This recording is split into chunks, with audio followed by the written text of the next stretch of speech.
8 years of Battlegrounds bliss. Updates to several arcade modes. And a new Survivor Pass. All this and more as we dive into the Update 34.2 patch report.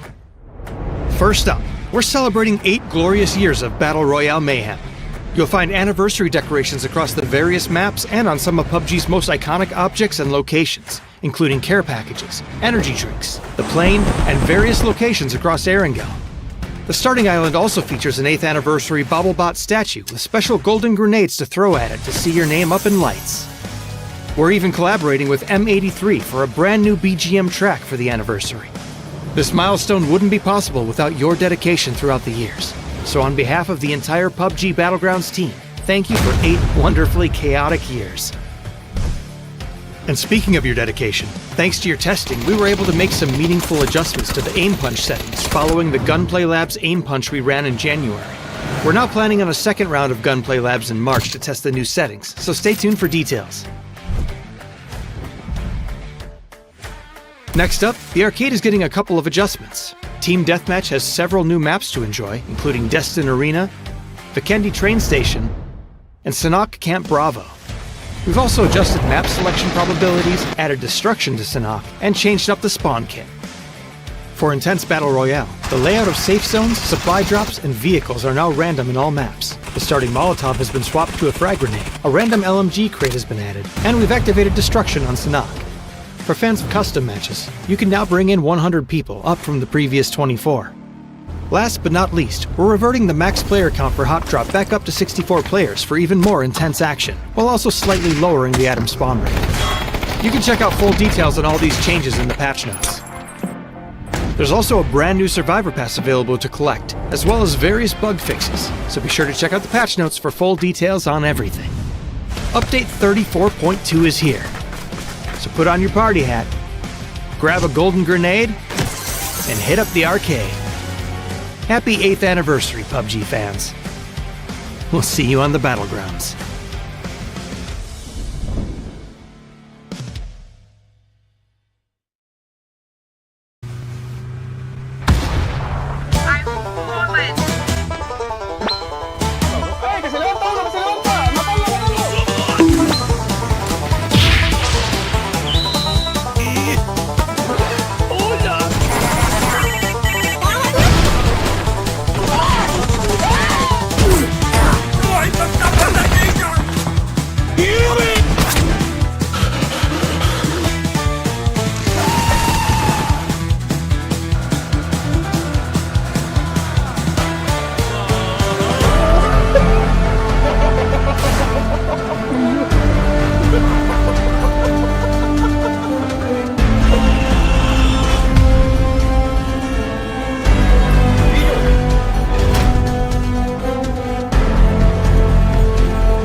Enemy spotted.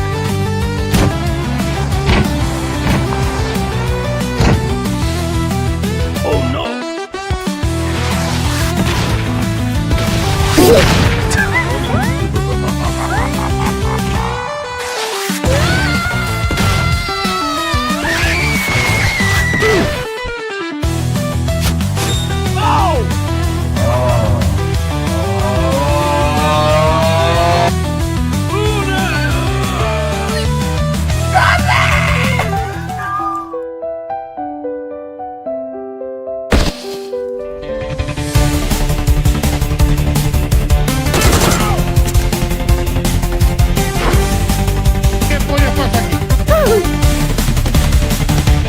Okay.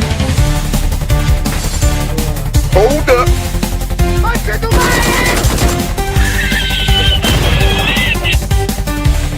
My.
And welcome to PAS number 5.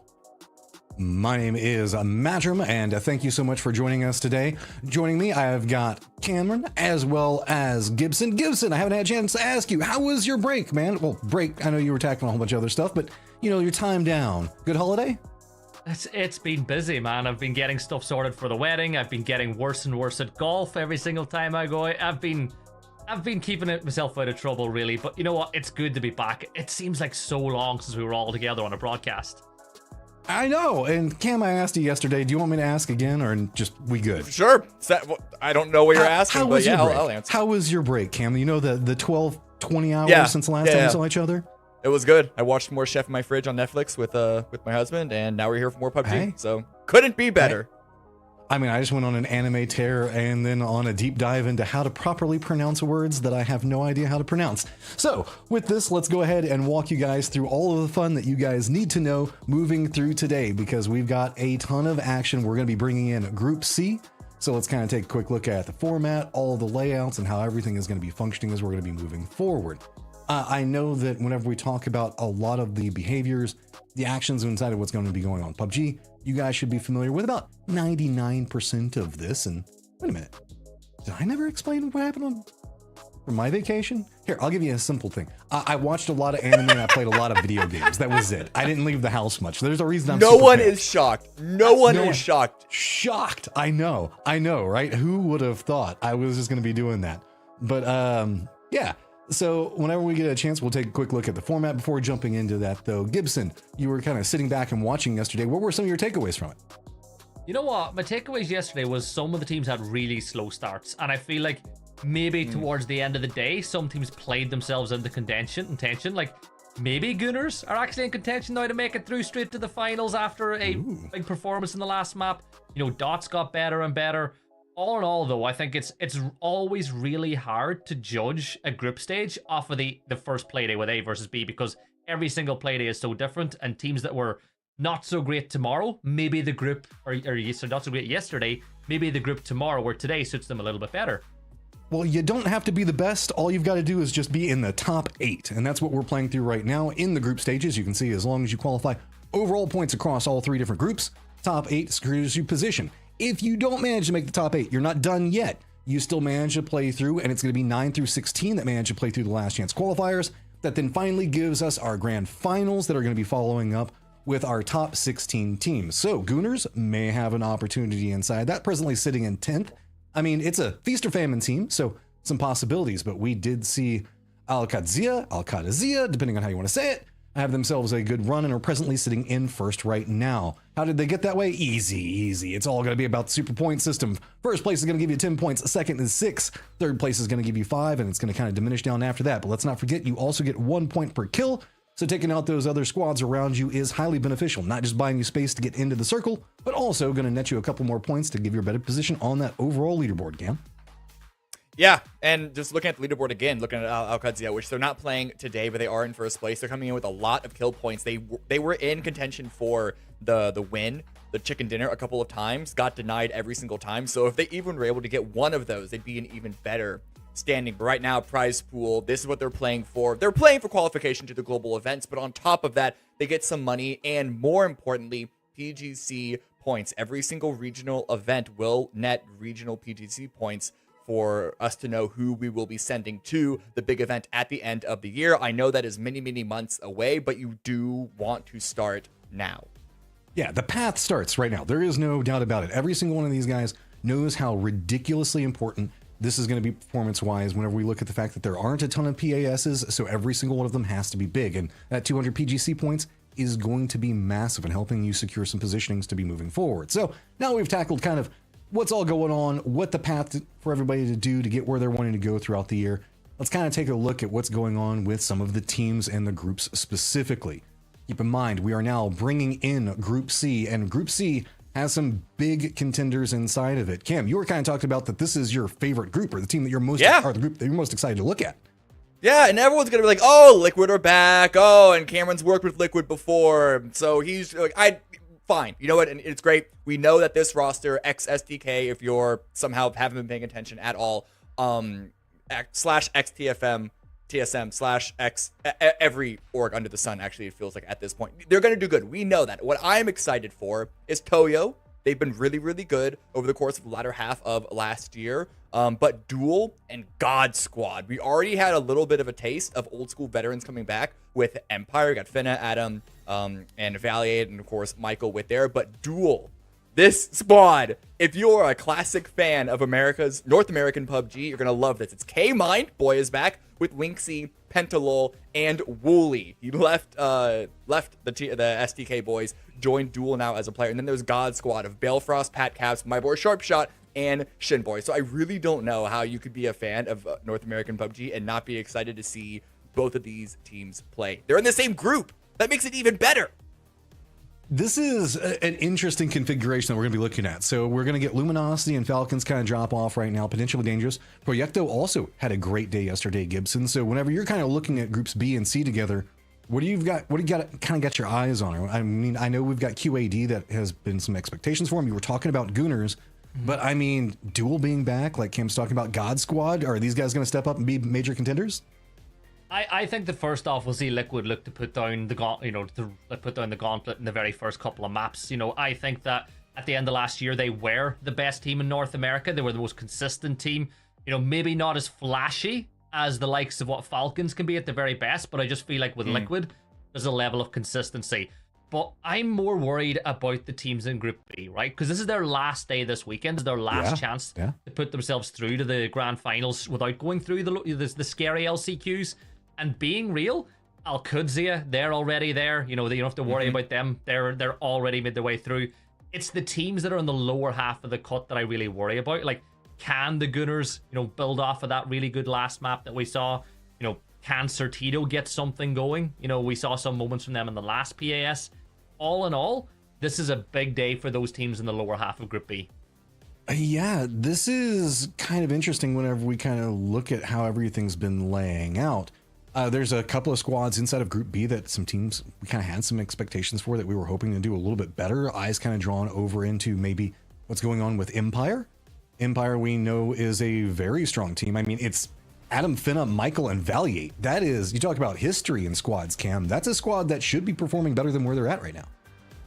Right, but it was something that we mentioned yesterday is, I mean, I don't want to, They're all much better than me. Let's just put it out down there. But when I look at that this is roster, gonna get spicy. Let's go, Cam. Let's go. I'm with you. It's not even spicy. I don't think it's unfair to say that Valiant has been out of the game for a while. Finna and Adam were good players, good support players, certainly. But they were never going to be the star players on their roster. And if you put all of that onto Michael, that feels a little underwhelming for me. Granted, PUBG is not a game that has like set roles, so I don't want to read too far into like star player versus support player or any of that stuff. But just looking at those players and the history that we know of them and the expectations that we have of them, it is one that doesn't stand out as a team that is going to just blast their way into directly into the grand finals from day one.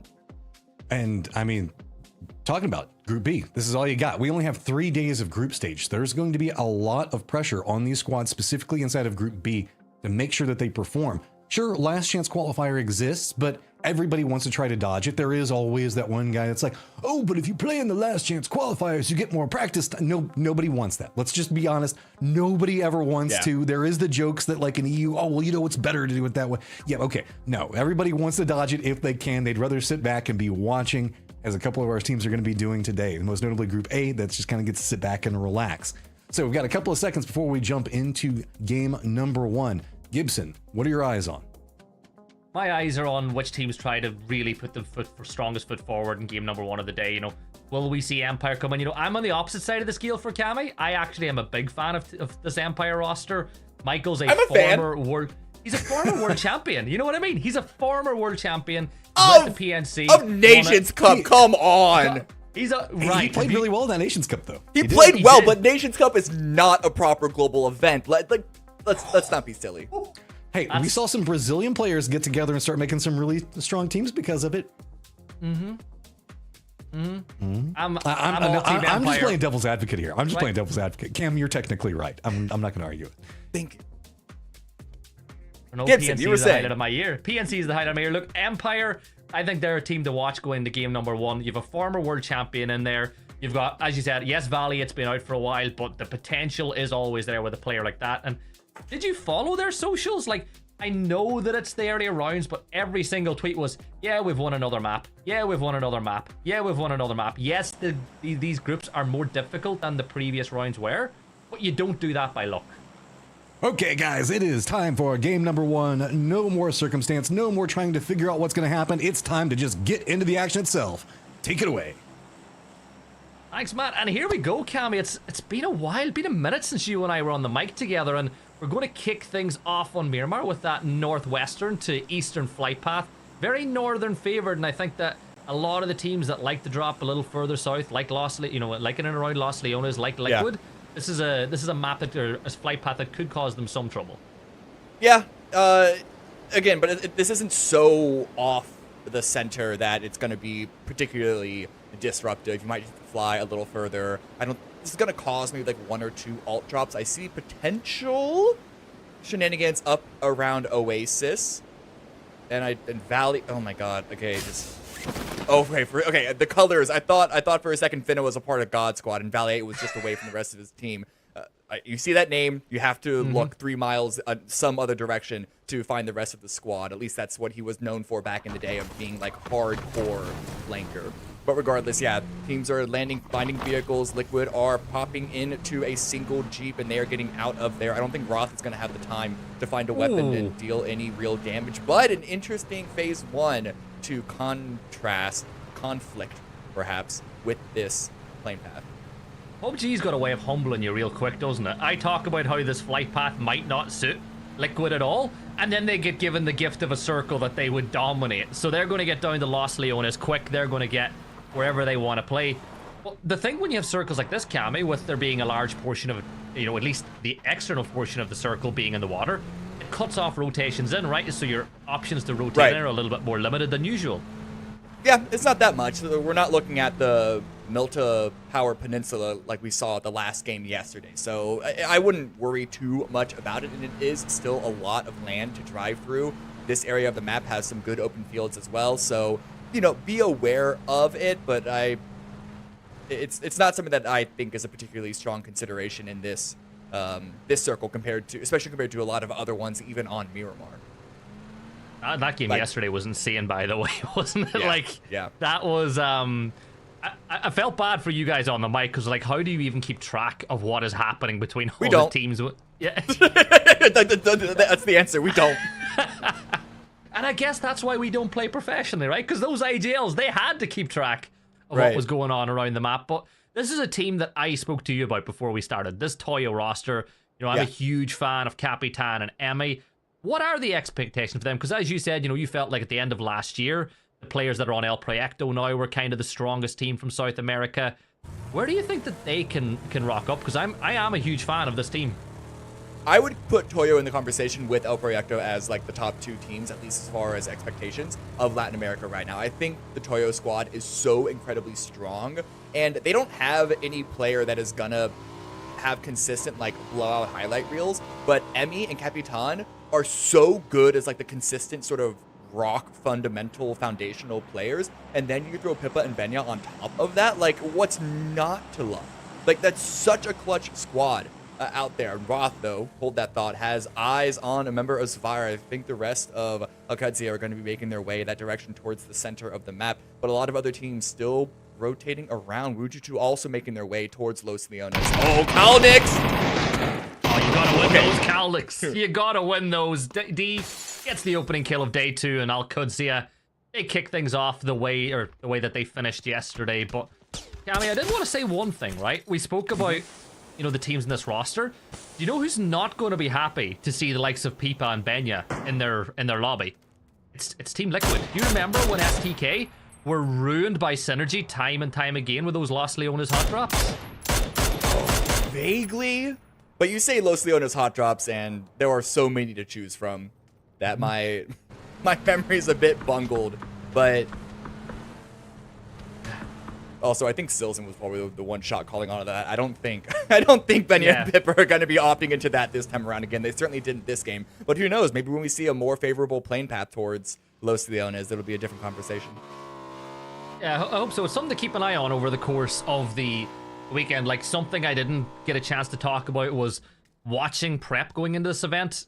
The likes of Gunners, they had been practicing their rotation in towards the power grid after teams had fought. But let's turn our attention over to Roth. He spots out Balefrost. There you go, Roth. Another knock on the board for Alcadzia. Maybe someone from afar can steal that one away, but yeah, Roth, man, I'm so happy for him in this team. He's even said himself multiple times that he thinks this Alcadzia roster is the best one that he has ever been on, but he might be in a spot of bother now as we see Bestia looking his way.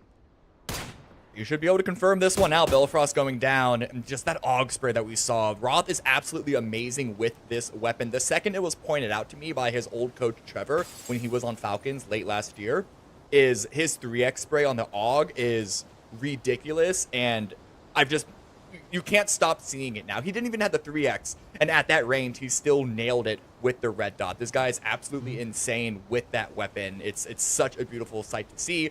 The rest of Alcadzia, they're reinforcing, holding down their position. I think Roth had some backup come his way. Sandstorm going to come in and give them some visual protection in case Bestia, as you mentioned, did want to go on the push. Though that could have probably benefited Bestia as well to go under the cover, the sound cover, visual cover of the Sandstorm. But regardless, they're not going to commit to that plan. And as we overlook the map now, other rotations coming in, no real forcing of fighting early on Miramar. That's not something that you ever really expect to see, unless there's like half water in phase number 1, and this isn't even close to that. Yeah, usually the only early action you get on Miramar is if we do get some, you know, hot drops in position. Yes, we've lost 2 players already to Alcadzia, but I think that was just bad luck for some of the other sides. One player did get caught on the rotate, you know, by Roth. Right, yeah. So Belfrost, that one's a bit more bad luck, but Kalinick's, I mean, Roth even said, if you know D and Cowboy, if you're familiar with the gameplay at all, that's what you expect of them. But Roth even confirmed it in the interview yesterday, is that they go for aggressive early plays. They're not going to throw the game away for it. They're not going to be completely stupid about it, but it completely, you know, it fits into their game plan to identify a solo player, Kalinick, go chase him down, get a kill, get a compound. They are playing still intelligently, but the opposite end of intelligently from the super conservative, we're not going to go to any fights at all, we need to have everything set up perfectly before going for any engagements. That's sort of like very, very, very shy playing. And now we're going to watch Duel rotate in the long-awaited return of K-Mind back to the competitive scene. You know, I've been keeping an eye on them. Yes, scrims are not always a great way to judge what a team's performance is going to be. But they're a team worth keeping an eye on, right? Because, again, they have so much experience. You know, people might not know this, but while Wooly was coaching, I was casting him every single week as he played inside of, like, a league inside of Norway. So he was coaching in NA. Right. And playing in like a tier 3, tier 2 league in Norway every single week. And he was having a lot of fun out there. So even though you might think he's been coaching all this time, he has still been playing inside of comp. Yeah, no, he's still been keeping his hands warm. So this isn't a big sort of reset for him. It's not the same thing as being a player that has like stepped away from the game fully for a long time. And Duel is when I don't even know where my expectations are for them in terms of their performance. Similar with Empire, you say that they were winning all the rounds leading up to this group stage and then the qualifier rounds, but then now when you're up against Falcons, Alcudia, it's a totally different game. I don't know where I would expect Duel, similar for God Squad, but it's such a joy to see these players come back and sort of bring their gameplay to us once again, even if it was only going to be for one round for nostalgia's sake. It's still going to be great to see, because when it's them up against the new blood of D and Cowboy, specifically in Alcudia, such a contrast there, and is almost, I'm not going to be so romantic and say that it is an active passing of the torch. That's more of a Toffee's angle to take on it. But the interest is there regardless. Well, I think once PUBG gets its hook sunk into it, even if you retire, you never really leave the game. Like what, Snaker's got a week?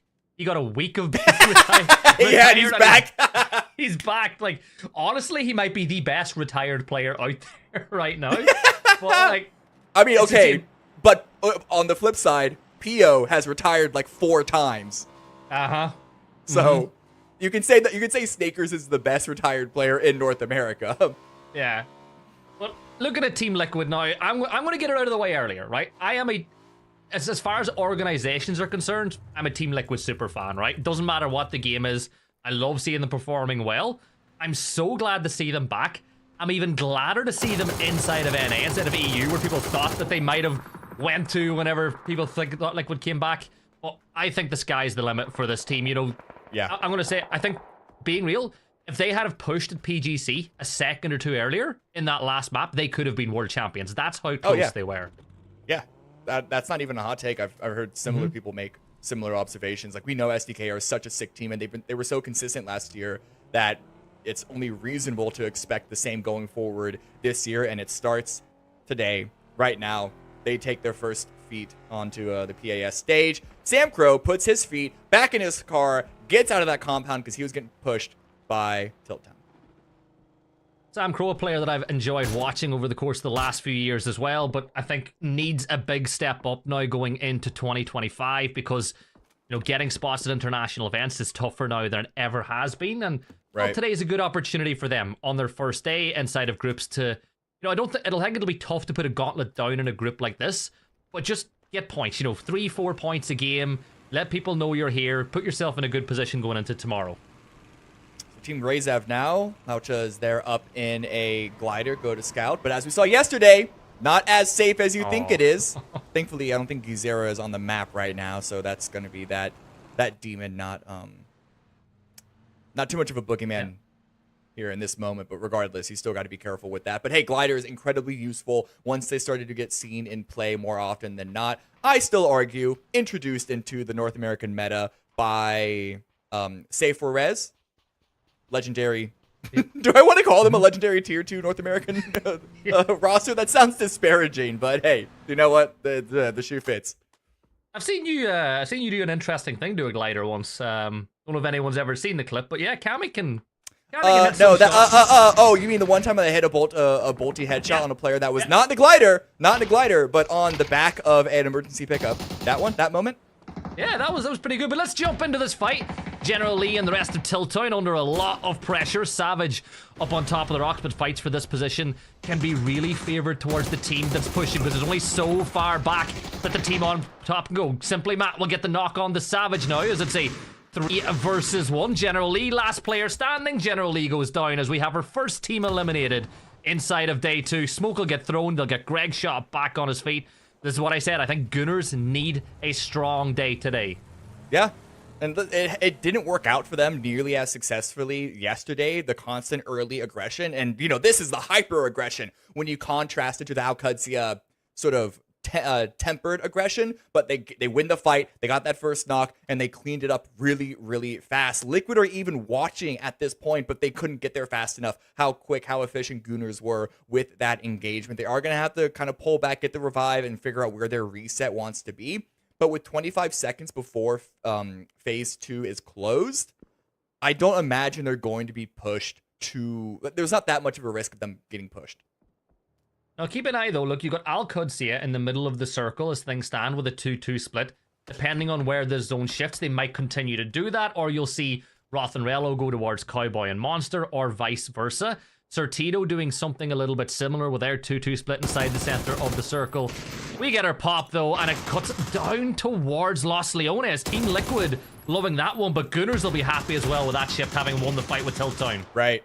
Yeah, and they can still really use that high ground. It's all about working in silence, being aware of that potential lurking down below them, but they're aware of that team already. Empire now looking towards... Where are they on the map? They're actually on the east coast. They're in a little bit of an engagement with Forever. Empire rotating in, though. I think they're prioritizing getting in the circle. It's going to be a little bit busy, but Shinboy from God Squad will push right on up onto this compound where Luke 12 will come on down from on high. He's got to be very careful. He's going to get on that bike, get back up to the rest of Team Liquid. No point risking it. This early shots will come in from afar. Takes another 24 damage on the way up, but Luke 12 should now be safe and sound. What do you think of Sparking's position, though? I really like that little... could I say crag that he's got himself inside up there on top of the hill? It's good. I like he's playing it safe because there's not a lot of cover up there, so it's more for information and being their backup. But Roth now, grenade in hand. This could be devastating to Duel. He even has backup come and join him with the explosives.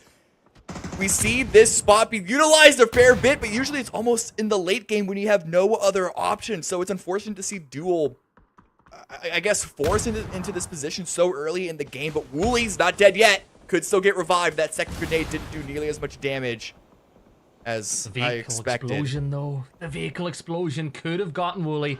But Jewel have got themselves in this position. Roth, having seen a knock come through, there's going to be a res there for Alcudsia up on top of the hill as he gets brought back onto his feet. But as far as Jewel's concerned, they're just going to throw down a smoke ball. They can play in this position. Silzen will keep putting pressure from this side of the map, but Jewel are here for good now, right? Those vehicles are done and dusted. This is their spot for however long they can now stay alive. Yeah, there's a reason why this spot is how I called it, spot of last resort, because you're not getting out. And in fact, if we do see multiple hard shifts up in that direction, the Duel are going to get crashed like 3 or 4 different times if this ends up in the center of the circle. The last shift was a hard shift the opposite direction, so it's so close to the edge.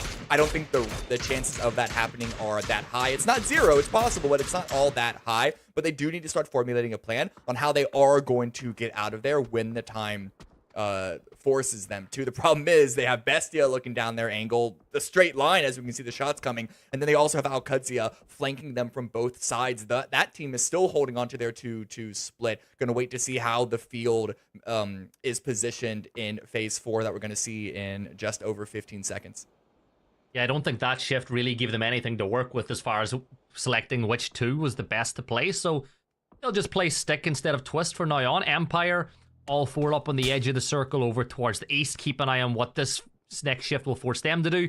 Not much. Cammy, they have just been gifted at least another 5 to 10 minutes with that circle, because that's a pretty good one for them. But now you'll see Roth and Rello. They'll go into the compound with Cowboy and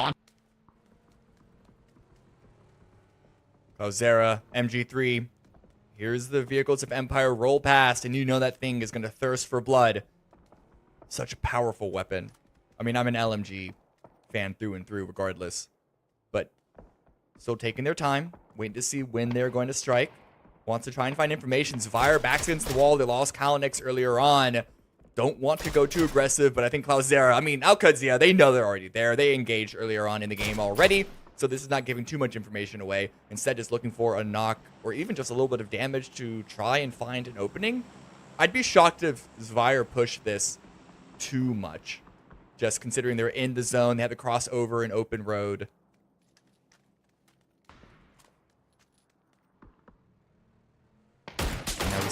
now rotating down into Team Liquid territory. Alo looking to defend. Very close range already. That Dragunov wasn't able to find any damage at all, and that's a shotgun in play that I see below. Alo should be expecting it at this point. Multiple pieces of utility dropped, and I wonder how Liquid is gonna look to respond and give it back up. He gets down. No, Luke's own frag grenade takes his teammate out. That is not what you expect, and Gooners are immediately flushing into the high ground. A huge unforced error by Liquid to lose Alo. Kurt's grouped on up. He's got the Groza in hand as well, but out in the open, peeked by Simply Matt. Very unlucky timing for their shot caller, the in-game leader for Team Liquid, and they are in such a rough position right now. Sparking has to drop off the high ground that he was hanging out earlier on. But with the duo of Sparking and Luke 12, how do they want to handle? And here comes Working in Silence. They saw that in the kill feed. They heard the shots. They're going to try and look and make their moment. See what they can find. Toyo as well engage with Wuju too. And all this fighting is all on the edge because if you remember, Phase 4 had a huge portion of the field in the center. And this is forcing very, very early engagements. It's only Phase 4, but there's not much else to play. And so it's forcing these teams to fight on the edge like this. Pippa rushes forward. Back behind a grenade, forces the prone by LFP, but didn't spot it. There it is going to run through. But that grenade, he's able to jump away from it in time. Capitan with the cover. And so Toyo Esports doing a really, really good job of pushing into this compound, into this building, decimating Wuju 2's hold.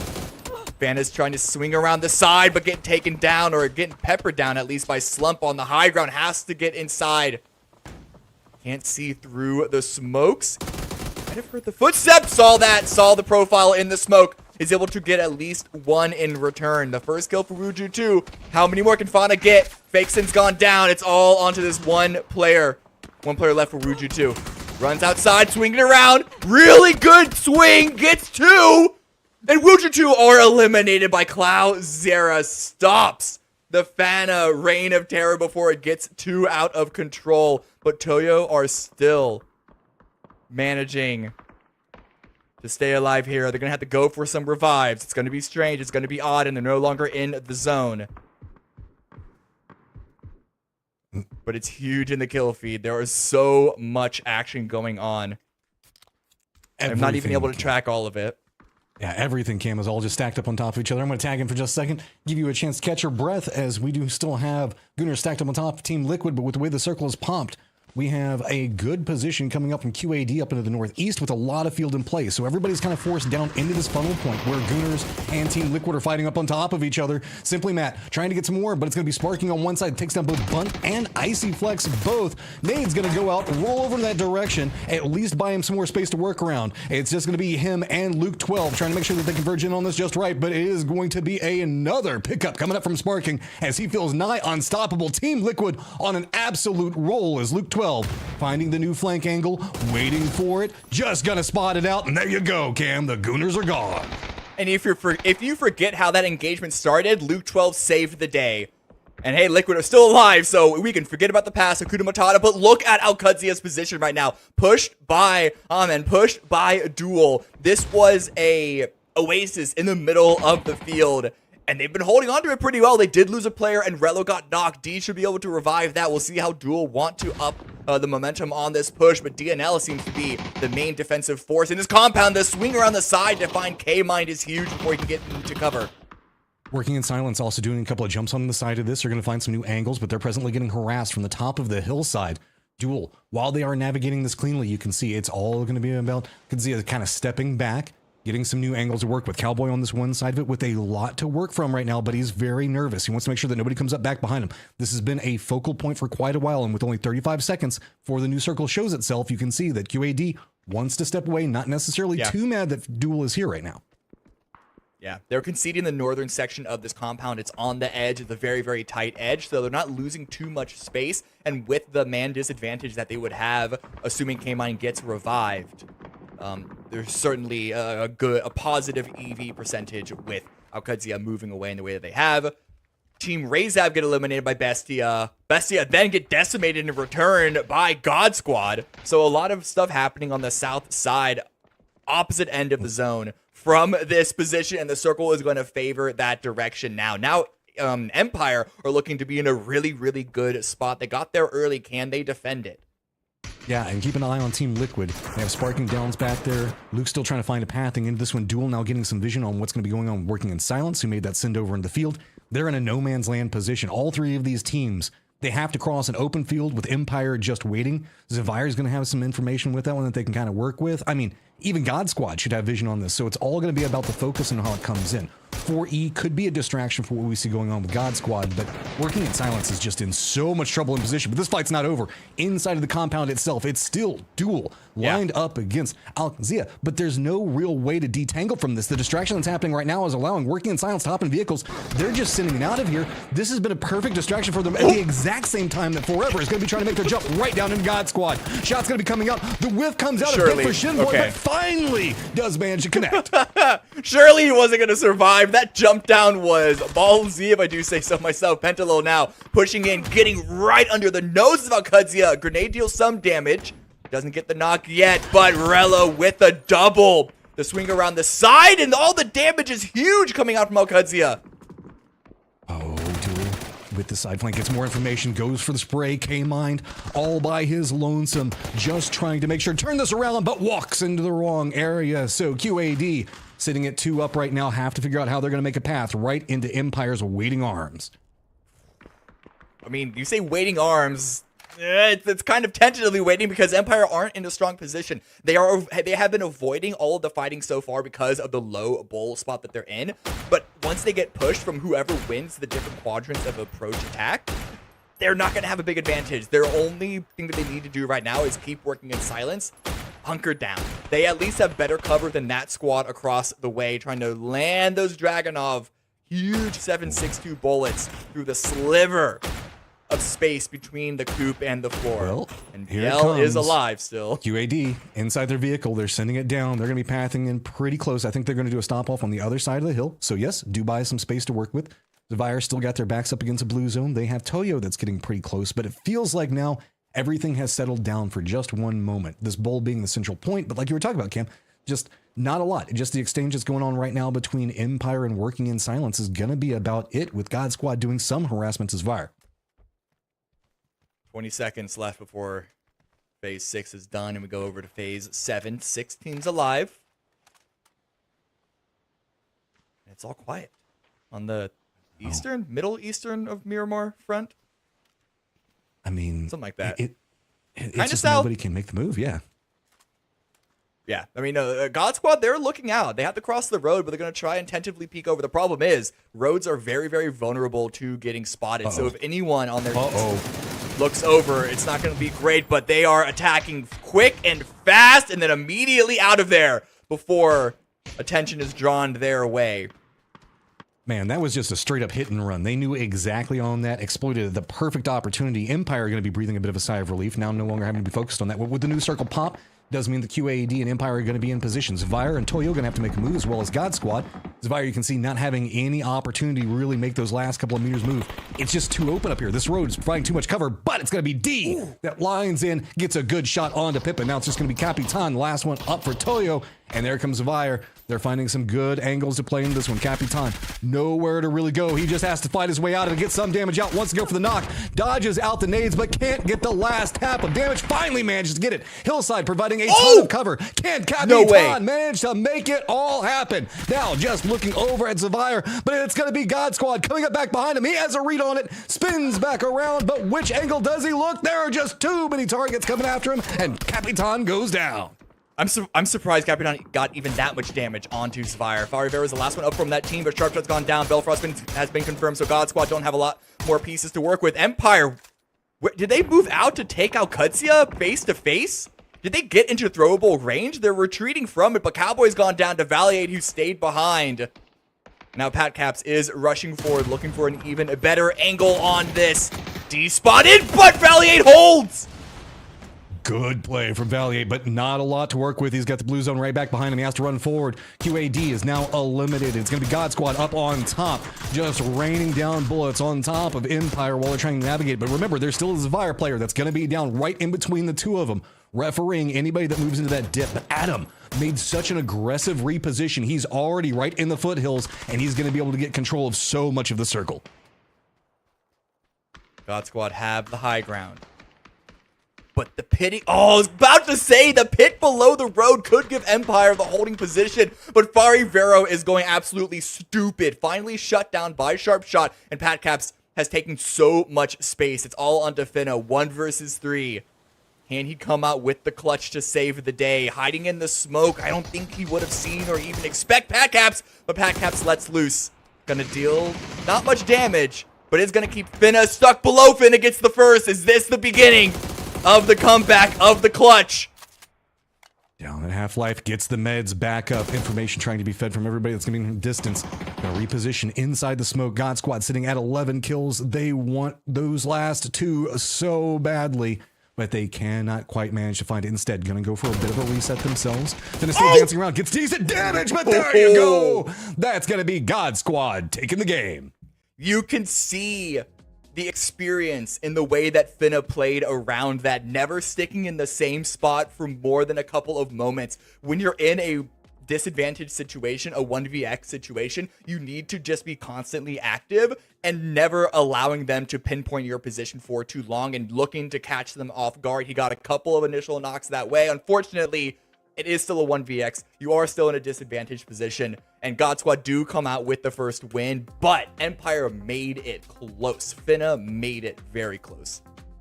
Yeah, I mean, the step up there at the end, you were talking about these guys coming in for a very solid reason. Just an overall stellar performance coming out from game number 1. A lot of the things we had question marks on, we are going to be able to dive so much deeper into. But let's take a quick look at the highlights, and then we'll dive deeper into the points and how everything went down in the last game.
There we go. God Squad walking away with a phenomenal start. I mean, Cam, you were talking about these guys. They've got the experience and they showed up. That was a very difficult, I guess, in-game circle to kind of navigate.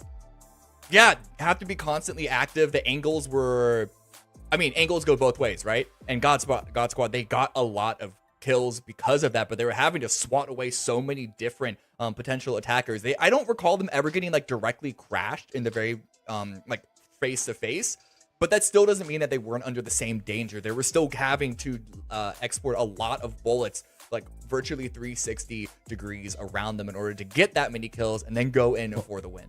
They were holding down that, I believe it was a long compound for a while, and they had a couple of people that were trying to come after them, but they just controlled the area very, very well. Also, Gibson, welcome back. We missed you, my friend. I mean, tech issues happen online. Looks like we got everything solved out, though. Hope so. I was so tempted to come back and just move my mouth and not say anything and be like, is this thing on? But no, I think my whole PC, the audio just stopped working. Like I could see the feed, but I couldn't speak. We're back. But I think it was one of the viewers. One of the viewers didn't like me, and they just decided to, chew on some of the wires in my PC. Just yeah, this is the Americas Series. Oh, we're really gonna DDoS go that this guy. route. Not me. I didn't say that was them. That was this other random stranger in chat. Not me. Like half of America claim to be Irish, though. That's true. Yeah, No, it's very true. No, I'm a Texan. Everybody in Texas just claims to be a Texan, and that's about it. So it's a thing on the East Coast. 23 points. We got Al-Qadzia going to be coming in with 12. Empire Gaming rocking up 11, as well as Zavire. Toyo going to be rounding out with 6 for our top 5. Gooners coming in with 6 points, and Team Liquid, who found themselves in a bit of a dust-up at the start, Gibson, walks away with 5. Yeah, you know what? 5 points, it's not the best start. It's not the worst. You know, you keep an average like that, you should be fine. But I think all in all, they just wanted to get through the first map and get some points on the board. I'm a little bit more worried looking at the bottom half of the table. Though Sortito, a donut in there. Yes, they're cookies, but they dropped the donut there on that cusp of needing more points than that to get things going. So not the best possible start for them. Yeah, with the way that we kind of saw the drop come into play, and they were right, I believe, next to QAD, so they had to kind of reposition away with that. Keep in mind, we have now seen everybody play, but that doesn't mean that everybody's necessarily got points. There are a couple of these squads that have played a couple more games, so as you're kind of navigating this and you're looking at the leaderboard, remember the fact that the groups kind of mix up and change out. Really, it's just the top 8 and who's going to be advancing that we keep our eyes on. Right now, that cutoff is going to be 31 points with dots, Cam. Yeah, that's the cutoff at the moment. I'm looking forward for what I expect the cutoff to actually be, though. I look back at the past 2 PASs. I believe PAS 4 was around 92, and PAS 3 was around 76. So that's quite a wide range. It really depends on how many points the top spots are going to collect. And I do think that even though our top teams are clearly the best teams here, we've moved away from when it was like Sonics, Falcons, SDK getting literally everything, and so I expect to be closer to the 76 range, but you never really know. So even Alcuzia with 77 right now, they've gone into the quote-unquote safe range. I still wouldn't be really comfortable until you cross over 85. And a couple teams that's going to be a bit easier for, just given the performance on day number 1, but I know a lot of eyes going to be drawn over to Team Liquid. We know that it's a squad that can perform, and they're not going to be content with 5 points, but we've got another Miramar we're going to be getting into in just 1 second. We're going to take a quick break, make sure everything is set and ready to go for game number 2, so make sure you stay tuned.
Time I close my eyes.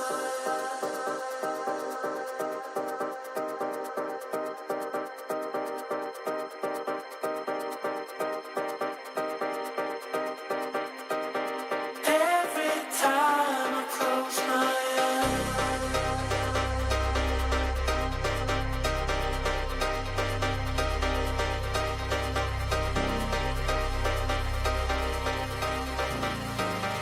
Every time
Odd Squad taking away a strong victory to start off everything, but I know that we've got a lot of strong contenders. We saw a couple of repeats there towards the end, Cam, where we were seeing, most notably, that Duel and the QAD fight. That was an extremely interesting pull-up, as Duel just really came out swinging.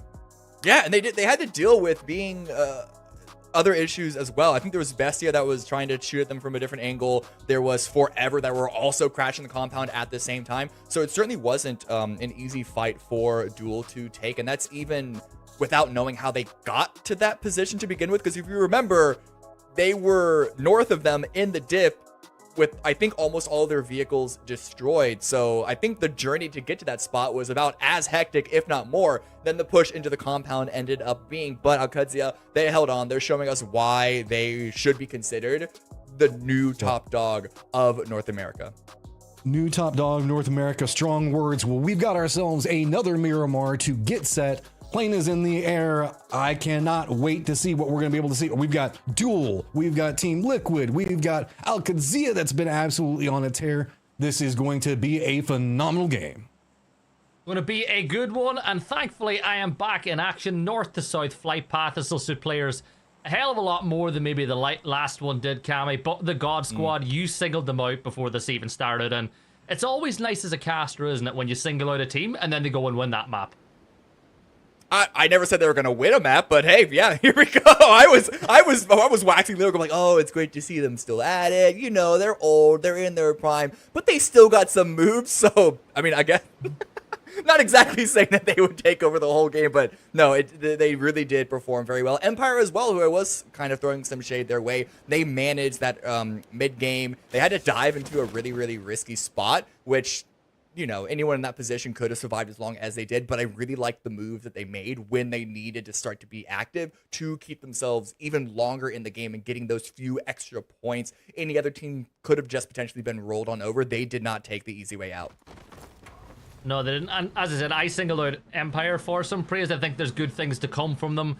But when you take the drop spots that they do, you know, extremities of the map, you need some things to go your way as well to actually get those wins, because sometimes teams, like, this is the thing. Like this? If you drop here though, Cammy, this is kind of the devil's advocate. If you drop in this corner of the map, you're usually not playing to play here. Usually you're playing to play from the edge. So the question is, how do they move now with a circle that's really similar to what we had in the last map? And the other problem is the sort of scavenge looting that you're seeing Empire, and if you can't find them on the map, they are south of Los Leones. They are below Liquid, so they are in the circle, but the problem is there really isn't that much loot concentrated in a single position south of Los Leones. So there's always going to be the concern of, we got to find our loot, but we also have to find a place to hang out and be in position for when another team, who I don't know if Los Leones would be the position to come from, but like another position maybe to the west, of they looted super fast and they're on the rotation super fast and are gonna approach us before we're even ready to go. So you need to be aware of the timings of where you drop at, and that's not going to, it's more complicated than just like, are we in the center of phase 1 or outside of the center of phase 1? How does it relate to the plane path? And then, as I said, like the actual loot rotation in the position that you're looting from to begin with all play a factor, and it is incredibly complicated. You need, like, honestly, at this point, this is the one thing that AI should be doing, is calculating all of that nonsense, because it's a lot for a single human to calibrate. Yeah. I always look at phase 1 as kind of like every team is playing a game of poker with the circle, right? Some teams are going to go all in, try to push for what they think is going to be the center circle, you know, and build their whole game from there. Then you got a lot of teams that are just going to play, you know, they're just going to put in the blinds, see where the river, you know, see where that phase 2, phase 3 goes, and build their game from there. And I feel like one thing to keep an eye on is, I know that you don't see them on your screen is because we're watching Bestia rotate in, but Liquid have done a really smart move. So they dropped in Los Leones, but straight away within 20 to 30 seconds, as soon as Alo got a car, he went and secured that, you know, 3-building compound right in the center of the zone for the team. Yeah. And Los Leones, in contrast to south of it, where Empire are looting, Los Leones has very tight collection of loot. So even if you don't have the time to make sure that you get everything, you can loot up to like 70-80% efficiency, kit strength, backpack strength, whatever you want to call it, fast enough that you can then just go, and if you have a center position, that extra loot that you know, oh, I only have a 3x instead of a 4, I only have a 4x instead of a 6x, and oh, I only have a compensator instead of whatever. Like that's fine if you're in a more a position that is considered higher priority, has a better chance of staying in the zone, and you won't need to be that active in the early game. Contrasting to teams like Rayzab here, who are having to rotate all the way from the north. They dropped out of the plane very fast, so that did give them a little bit of a head start in terms of looting, but then having to drive all the way down towards the south, it kind of nulls itself out. Yeah, they have a long journey to go, and they're going to go all the way up over down the east coast into the circle by Impala. Bestia, they're just going right through the center as things stand. They're going to lose tires on Divinity. All he's got to do is get around the corner. You know, get around the corner of this building. Silzen should pick him up, which is exactly what's going to happen. These are the risks that happen whenever you go for this, the push that they're doing. But as you'll see Los Leones on the screen in a second, Kama, you made the point yesterday, and it's a great point that I think it's always worth mentioning. Teams don't like to send it into the center of cities early because it's so much easier to get into them than it is to get out. So you'll see a lot of teams playing around the outside of Los Leones until they know exactly where we're going. The problem is, in this circle, Los Leones is such a big percentage of the circle. So and Los Leones is one of the biggest cities in PUBG, just the game itself, across all the maps. So I think the usual expectations on that statement is, you know, there are some considerations you need to make. Both Bestia and Goon are actually sending it in. I don't think they're going to go to the center. They're going to play around this northern section. I can see Bestia even going towards the east around those rocks, but they should expect that Liquid are already going to be there from the fact that they drop here to begin with. So we'll see how exactly they manage it.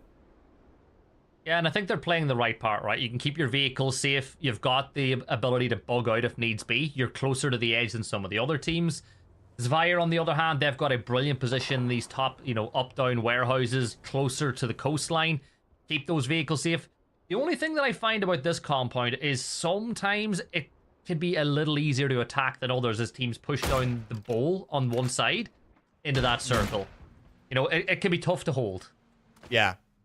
I mean, any place that has hard cover and really good sight lines, gotta kind of be positive about, but there are, for sure, like, things to consider. Liquid now, we can see that we can do, what is that? No, wait. We are seeing them move around, continue to update their position based off of how everyone else is playing around them. Staying close to those rocks to the east of Los Leones, the high ground, the information that provides. I mean, we know Liquid, we know this roster loves the high ground information. But, ooh, I think someone's trying to take down Cowboy's vehicle. We saw them, would we call what they did to Bestia a camp? They had a setup, they had a spread, they had a crossfire. They dealt some damage, at least, you know, got rid of one of their vehicles. But they're now reconfiguring where that setup is at now. And again, this early game aggression that we expect from this squad. I spoke to Roth a long time ago about his whole ethos about playing the game as an IGL. And the way he described it was very territorial. You know, they're kind of like dogs where they'll make a lot of noise. They want to control a lot of area. If you try to take something from their plate, they'll take it off you.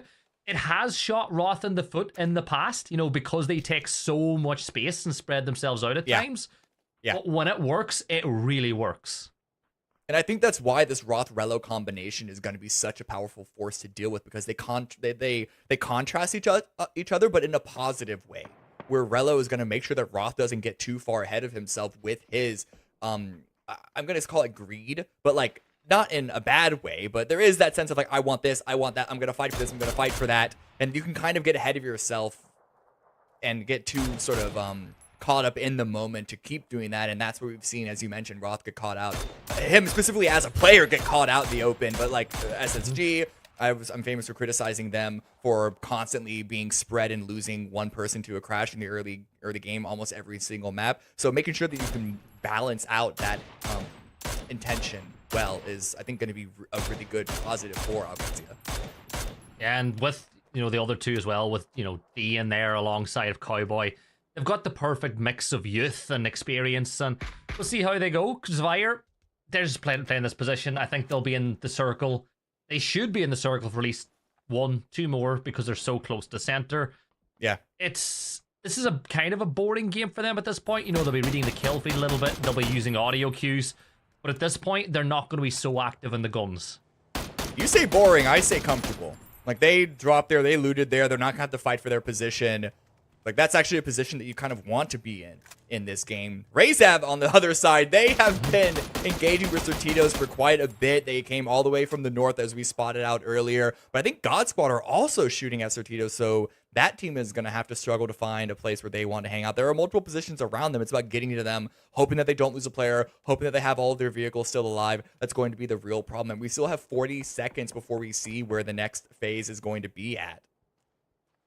And you can see Shinboy, he sees Martin way off in the distance. Maybe there's a chance to do some damage. You're not really going to get a kill off of this. I always like to call gunfights like this more of an investment into the late game. If you can get a knock or you can destroy helmets or vests, it helps you long term, but you're not going to get any points off it right now. Yeah.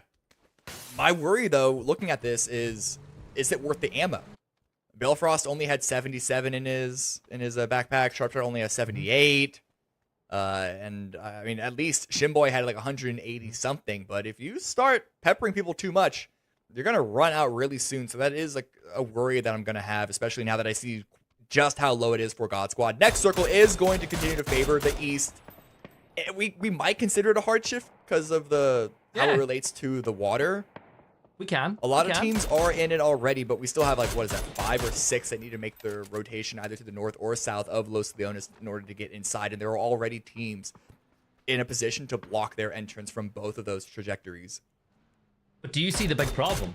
Sam Crismo, Razav, Jules, Sortito, all making a play to rotate in that northeast section. That could lead to some problems. General Lee from Tiltown, who I love, by the way, always so positive every time I speak to him or every time I see him around. He's playing on Tiltown, which is funny because I think Tiltown might be the only team in NA outside of like Falcons that have a real serious dedicated group of haters. Like, it's actually funny. No, buddy. No.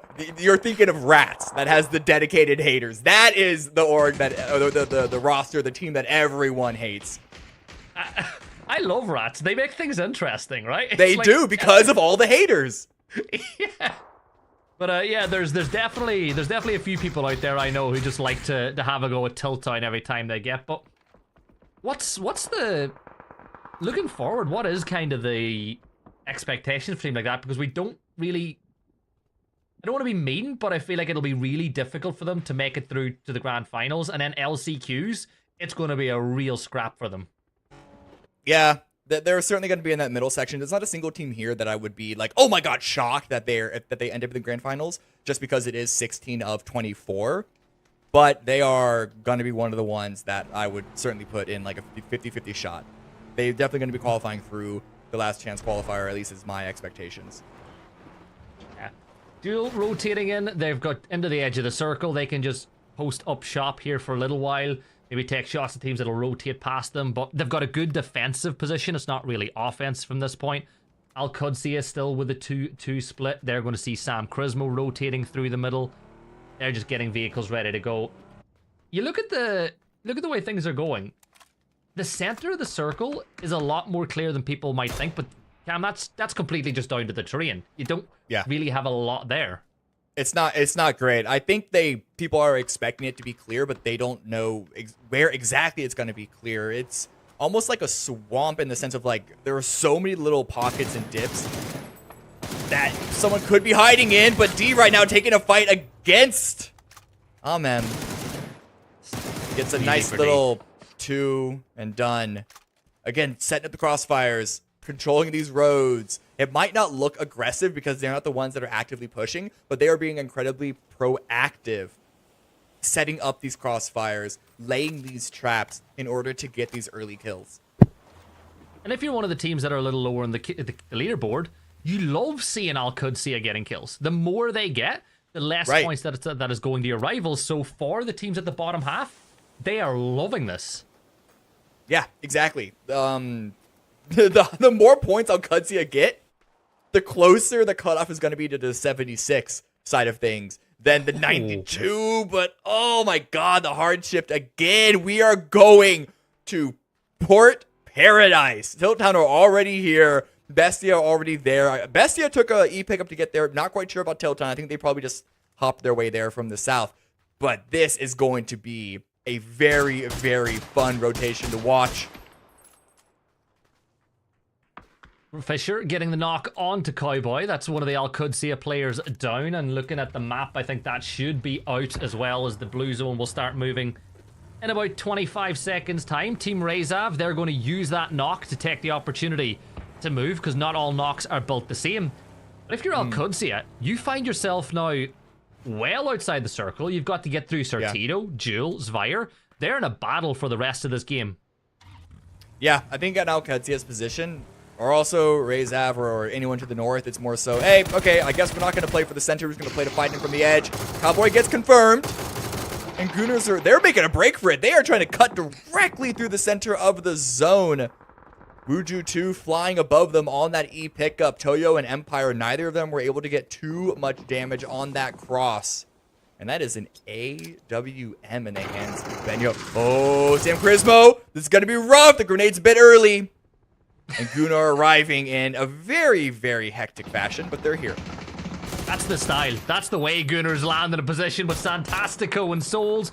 They'll get a couple of knocks off the back of that one. Smoke grenades have been thrown, but it's pressure now for Simply Matt. He's going to eat a headshot from up on high from BL, one of my favorite players inside of South America. Icy Flex is knocked now as well. This is going down in spectacular fashion for the Gunners as things stand, but I think that, yeah, Matt's just about got... Oh my god, Silzen, you are a demon, as he fade away headshots onto Fixin, and Wuju 2 are eliminated. I don't know. Bestia looked pretty wounded. I think Silzen was the last one up for that squad, so he's going to have to see if he can go for any revives to keep Bestia healthier than they are now. Same thing for Gooners. They can at least get one of their other players up. Duel and Sortido in a fight together. Linksy swinging around the side, transferring the spray, lands it onto Ali. And NLCS is the last player standing for Sortidos. I don't know what year I'm in, casting the likes of Linksy getting kills and K-Mine. Like, this is... What year are we in right now? But K-Mine... Whoa, okay, that is the most BM. That's more BM than anything I've said. Not just casting Linksy. It's casting Linksy, but getting kills. Yeah, come on. I'm a fan. People who don't know me don't realize it's impossible for me to hate on anybody. It's not in my nature. Anybody asks me about a team or player, oh, I love them. I love them. They're so great. I think it's a flaw, Cammy, at a point. Well, it can be. Phase 4, we can see it in the minimap, and we can see it now on the main map as well. It does shift away from water. Really, really expected. That's why it was so important for Bestia to win that fight. And they were able to get at least a couple of revives. I believe that is 3 of them. No, all 4. I think that's all 4 of them still up. So that's a really good step up from Silzen to save the team and get everyone back on their feet so they can likely defend from another push. But so many of these other teams above them on the west side are so close to each other, they're going to actually have to deal with each other first before they can put their attention towards Bestia. Yeah, look at the northwest. It's crazy up there, but Woolie's going to get knocked by Martin as pressure starts coming in here from Team Rezav. K-Mine took a little bit of damage. The spray finds even more onto K-Mine now as we've got a 3-team fight on the northeast. Sortidos, Jewel, and Team Rezav. And I think that Team Rezav have just had a peek at the circle coming in. They've had a look at the terrain, and they've heard Sortidos, and they've realized that maybe prioritizing getting in and letting these two teams fight first might be the best option. Yeah, exactly. Just don't get distracted. Don't allow one of these teams to sort of rotate around you. You want to make sure that even if you do end up having to give up a kill or two because of this, you want to make sure that you are the ones that have the final say, that have the final note in what happens in this fight. Then there's also the threat of if you wait around too long, you're then going to be running in from the blue yourself. And so getting into the vehicles, Martin is at least looking to find a separate angle, but there should be the consideration to just get into the zone. Yeah, NCLS wrapping around the side now, spots out Fisher, but that's not his fight just yet. He's more focused on the rest of Team Rezav, and that's exactly what he's going to do. He gets his knock, but Fisher, who he had the chance to shoot at a little bit earlier ago, is able to get that knock the other way. But for Sortidos, you have 2 members of Rezav down, 2 players up. Jewel are starting to make their move, but hold up a second. Gunners, they managed to get 3 players back up, and Simply Matt and Icy Flex, they're going to get a quick double. Scooby is down, and Nobski, if he gets this nade just about right, could cause havoc, but it ain't going to land. It does. It gets the knock, and the blue zone follow up. A lot of covering fire from Tilt Town as Duel get eliminated in the kill feed to Rezav, and that blue zone grenade misses. This gives Icy Flex the opportunity to pick Greg Shot up, and Matt is going to fall into a separate area, perhaps to listen to footsteps, or at least just mix up the position. That blue zone and the frag grenade combined gets a knock and a kill. The follow-up utility from Panda Dorito does decimate Gooners even further. Oh, and it's only going to get worse. Another nade will take down Greg Shot, leaving it all down to Icy Flex. Now, Nubsky will get rezzed on the other side of this, but this is a great bounce back for Forever. Jumping back over to this battle that was happening on the northeast, Robert is the last player standing, and Al-Qudsiya are making their way here. But Cami, 5 seconds to go. This shift is going to really put the cat amongst the pigeons in this circle with so many teams spread around the edges, and the big winners is going to be Bestia. I just love watching Robert run. We popped away for 20 seconds and we came back. Like we went out to grab some pizza and now the apartment's on fire. We don't even know how this happened in 20 seconds. But Al-Qudsiya, they're looking to take advantage of all this open space. They're going to be chasing down what they expect is to be the last player in this area. Got to check under every single rock, behind every single piece of cover. They don't want to give up any more kills here. They've already lost Cowboy. They only have 2 kills, which is pretty good. But for Al-Qudsiya's run so far is on the lower end of things points-wise. So they're going to want to try and level it up further this round, seeing what they can get for their kills. Robert might have been spotted there, but we do put our attention back over towards Empire. 1 kill for them already, and they're looking to continue this fight against Toyo. Looking for an opening knock. Toyo are pitted in pretty low in a bowl of their own. I'm looking at it though, and I'm thinking that once this fight kicks off, Luke's in a really good position to peek down on top of it to feed the information to the team. Emmy's prone inside the shack, and you know, usually what you'll see a team do now is throw provisional blue zone nades or nades into a shack like this. You don't want to take a risk of a rat, and I think Emmy might have just heard the footsteps. Speaking of Luke, he does find that knock on the Cluzera, which is a little bit further away. Big fight going off towards the north, but sticking with this one, Alo now throws the nade. He's got multiple options to choose from. Throws it towards Faravero, but Team Liquid, no kills on the board just yet, but putting a ton of pressure on Desvire. Good opening utility and the spot onto... Oh, there it is. Onto Kalinix. He almost turned that one around. Almost made it difficult for Liquid, but Liquid hold in the end, and all 4 standing this time around. But all suddenly, Al-Qudsiya and Forever and Robert, and then Tilt Town and probably Bestia as well with angles into this position. Capitan goes down in the kill. That's the opposite side, and Rello is barely hanging on from the damage from Bestia. And this is the problem now. Empire are the meat filling in the sandwich, as well as Luke 12 will find and flush out Michael. Toyo using that knock as the opportunity to retreat further down, but the further south you go, the closer you get to working in silence, as Liquid will toss utility, but there should be nobody there to answer that nade that's been thrown off into the distance for Luke. But for Liquid, you've cleared the northeast. It's just about picking up more and more points. Now 5 in game 1, they're on 3 in this one so far, 4 players up, and they've got opportunity for more just ahead of them. Forever get eliminated. Still double-digit teams remain. Benya, the last one standing for Toyo. Facing off against working in silence. Distracted down range, and RBN does take the moment to step up and over, and Toyo get eliminated. A good amount of damage. I imagine the level 3s that Benya was rocking helped them out there in that fight, but still didn't come to a win. Empire get eliminated not too long after, and now we are in at placement points.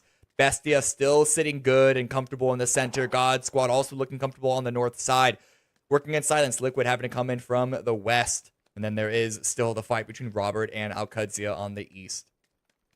Bestia in for a good haul of placement points in this map. Maybe not so many kills at this point because everything else is going to happen around them as things stand. But as you see, Al-Qudsiya, they'll deal with Sertito. 6 teams left alive as Liquid begin flooding towards Ruben and the rest of working in silence. First stun grenade will be thrown. That's the signal of this war that's about to begin. Another one will be tossed, but Ruben is prone, alive, and waiting. Sparking steps on up, but he managed to tag Sparking a little bit, but it's Santastico who gets the angle on the other side. Ruben will creep further forward, using that knock as an opportunity as Sparking is dealt with. Kurt, the next target, but he has to reposition himself here too, Cammy. BL with the nade in hand. If he tosses this one just right, it could spell real trouble for Team Liquid. It was good, and you can tell Liquid, they can't really push over that aggressively. Kurt is barely hanging on. I think it's because God Squad also have some sightlines onto this fight, onto this engagement. So Liquid, they are suddenly feeling a lot of pressure. They're feeling very claustrophobic. They don't have a lot of space to really work with. Sold finds one, deals a little bit of damage. Luke is going to be in tandem with Kurt for the trade, but this is another grenade going Liquid's direction. Bombs of utility being thrown this way. Kurt will take a bit more damage as Souls will take some in return, but Alo is there. Kurt does fall. 2 members for Liquid still standing. It's a 2 versus 3 as a barrage of utility is thrown this way. Kurt feeds a little bit of information towards these two, but the screen is just white for Luke and Alo right now. They'll Good throw stun. a stun grenade as a rebuttal, and that holds back the push. But just like that, Liquid, they have been frozen out of the lobby this time around, and we're down to the top 5 and working in silence. 8 points. Look at Tilt Town. Look at Tilt Town. They've been looking in the kill feed the whole time, and they are taking advantage of the opening. They're going to try and collapse and backfill behind, working in silence, but the fight ended fast enough that now Solds, the monster that he is, and the rest of Working in Silence can turn back around onto Tilt Town and now take this fight head-to-head. But God Squad are doing the exact same things from the north. And look, there you can see Savage just trying to find that angle. But you can hold out God Squad as well. Sharp Shot. See him doing some damage as Pat Caps is on his way to join this fight. 4 teams left alive. It's a 4v4 v3 v1. Tilt Town with 2 kills on the board, but you're fighting an uphill battle here. But Trimble will certainly make it a little bit easier, finding that knock on to Shinboy. And now, will the res occur? Beelfrost has to work his backside off now to hold back Tilt Town to allow this res to happen. It's going to be rough. God Squad, Tilt Town, both teams having to res. Bestia lost a player earlier to a member of God Squad just a few moments ago. And then Rello, the last one up for Alcudzia, able to make it to the top 4. So farming more placement points at the very least. But all of this attention on the west side could be giving Rello an opening to rotate into the map through Bestia. But Tilt Town and God Squad, they both got the reses. But there really isn't much of an opportunity for Tilt Town at the very least to distance themselves and retreat from this fight. God Squad could still go back to the north, but will they want to is the big question. Their position right now on top of Tilt Town is looking very, very comfortable. I just looked at the POV here as well, and you look at Tilt Town, they actually have to go outside the circle to push back up here, because if you try push directly up through that edge, you're going to come into the line of sight of Bestia.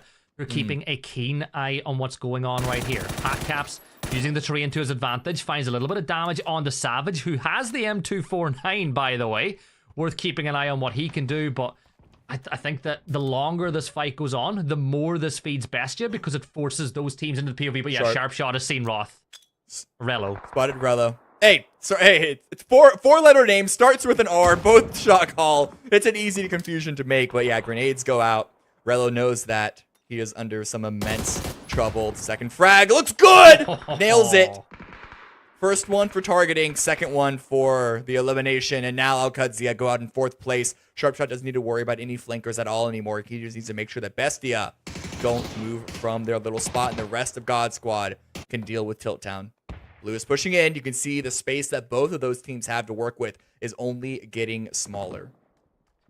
Yeah, and this is all working into Bestia's favor. Yes, they've only got 3 players up against the 2 4s on the other side, but looking at the way this fight progresses, you would assume that neither of these 2 teams will come off the back of this with a full complement of standing players.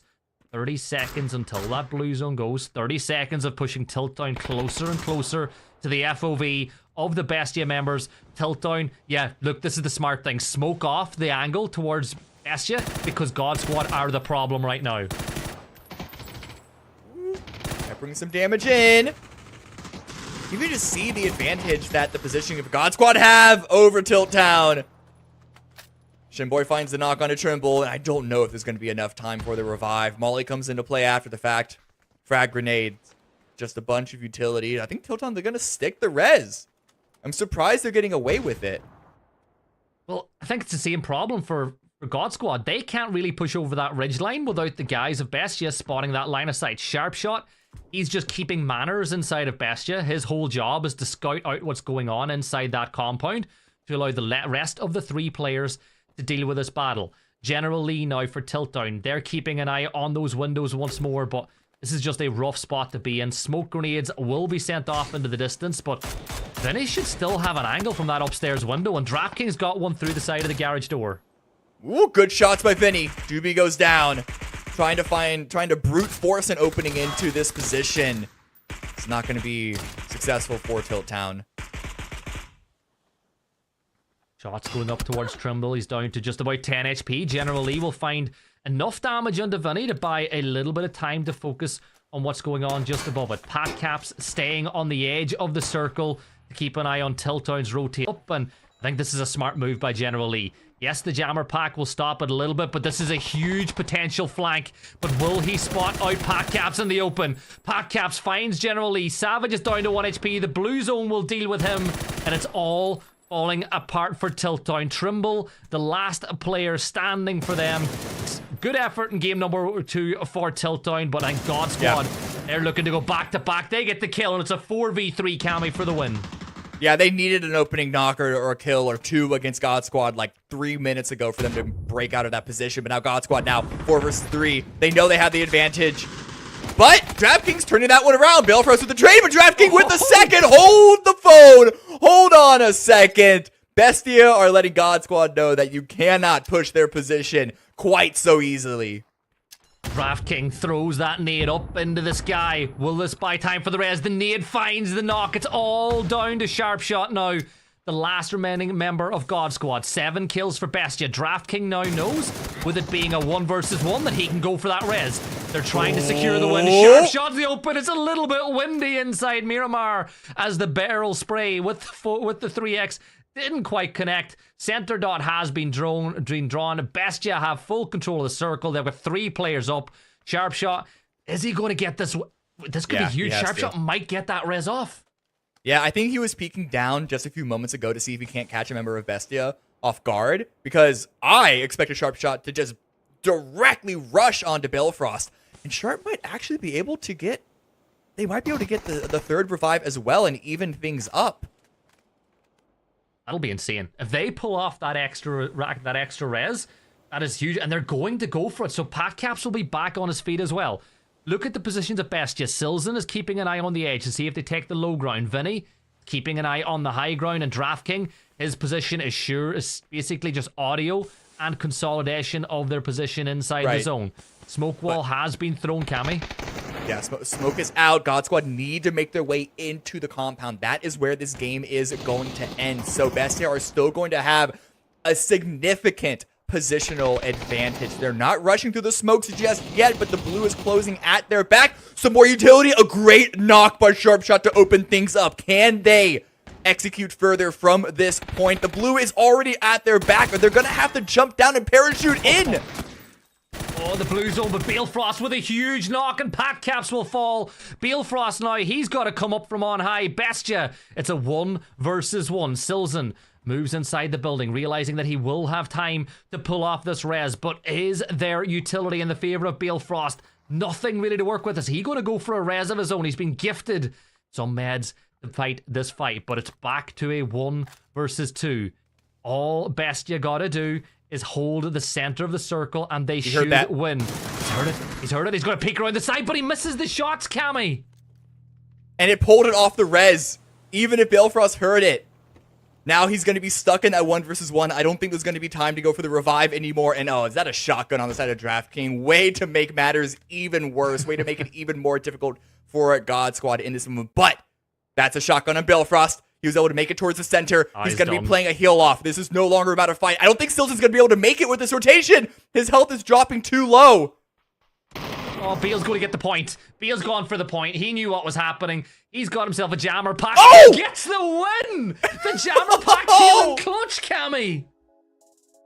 I can't believe God Squad won that. I don't even know if God Squad can believe that they won that. The way that it happened was so out there. And for Silzen to try and go for the flank at that late in the game, he really did just give an extra point over to God Squad. Each individual point can really make that much of a difference. So, at the heat of the moment, I get it, but I wonder, right? I wonder if they considered the fact that Beal had the jammer pack and they felt they had to go play that kill because they didn't have one of their own. If they did, it was a genius idea, but it's like you said, Cammy, the rotation, there was just too many miles. You just can't get that far inside that final phase and get away with it. But honestly, those reses came up. Sharpshot getting those reses off while also struggling to mount up on top of the rocks for a few seconds, won that game for won that game, sorry, for God Squad in one of the best ways. Oh, I 1000% agree. I think that Sharpshot played that so well to really bring his team back into it. We're going to go ahead and take a quick look at the highlights to get everything set up for the leaderboard to continue talking about this excellent game.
Okay, so you can see God Squad now on a firm roll with just an overall crazy performance.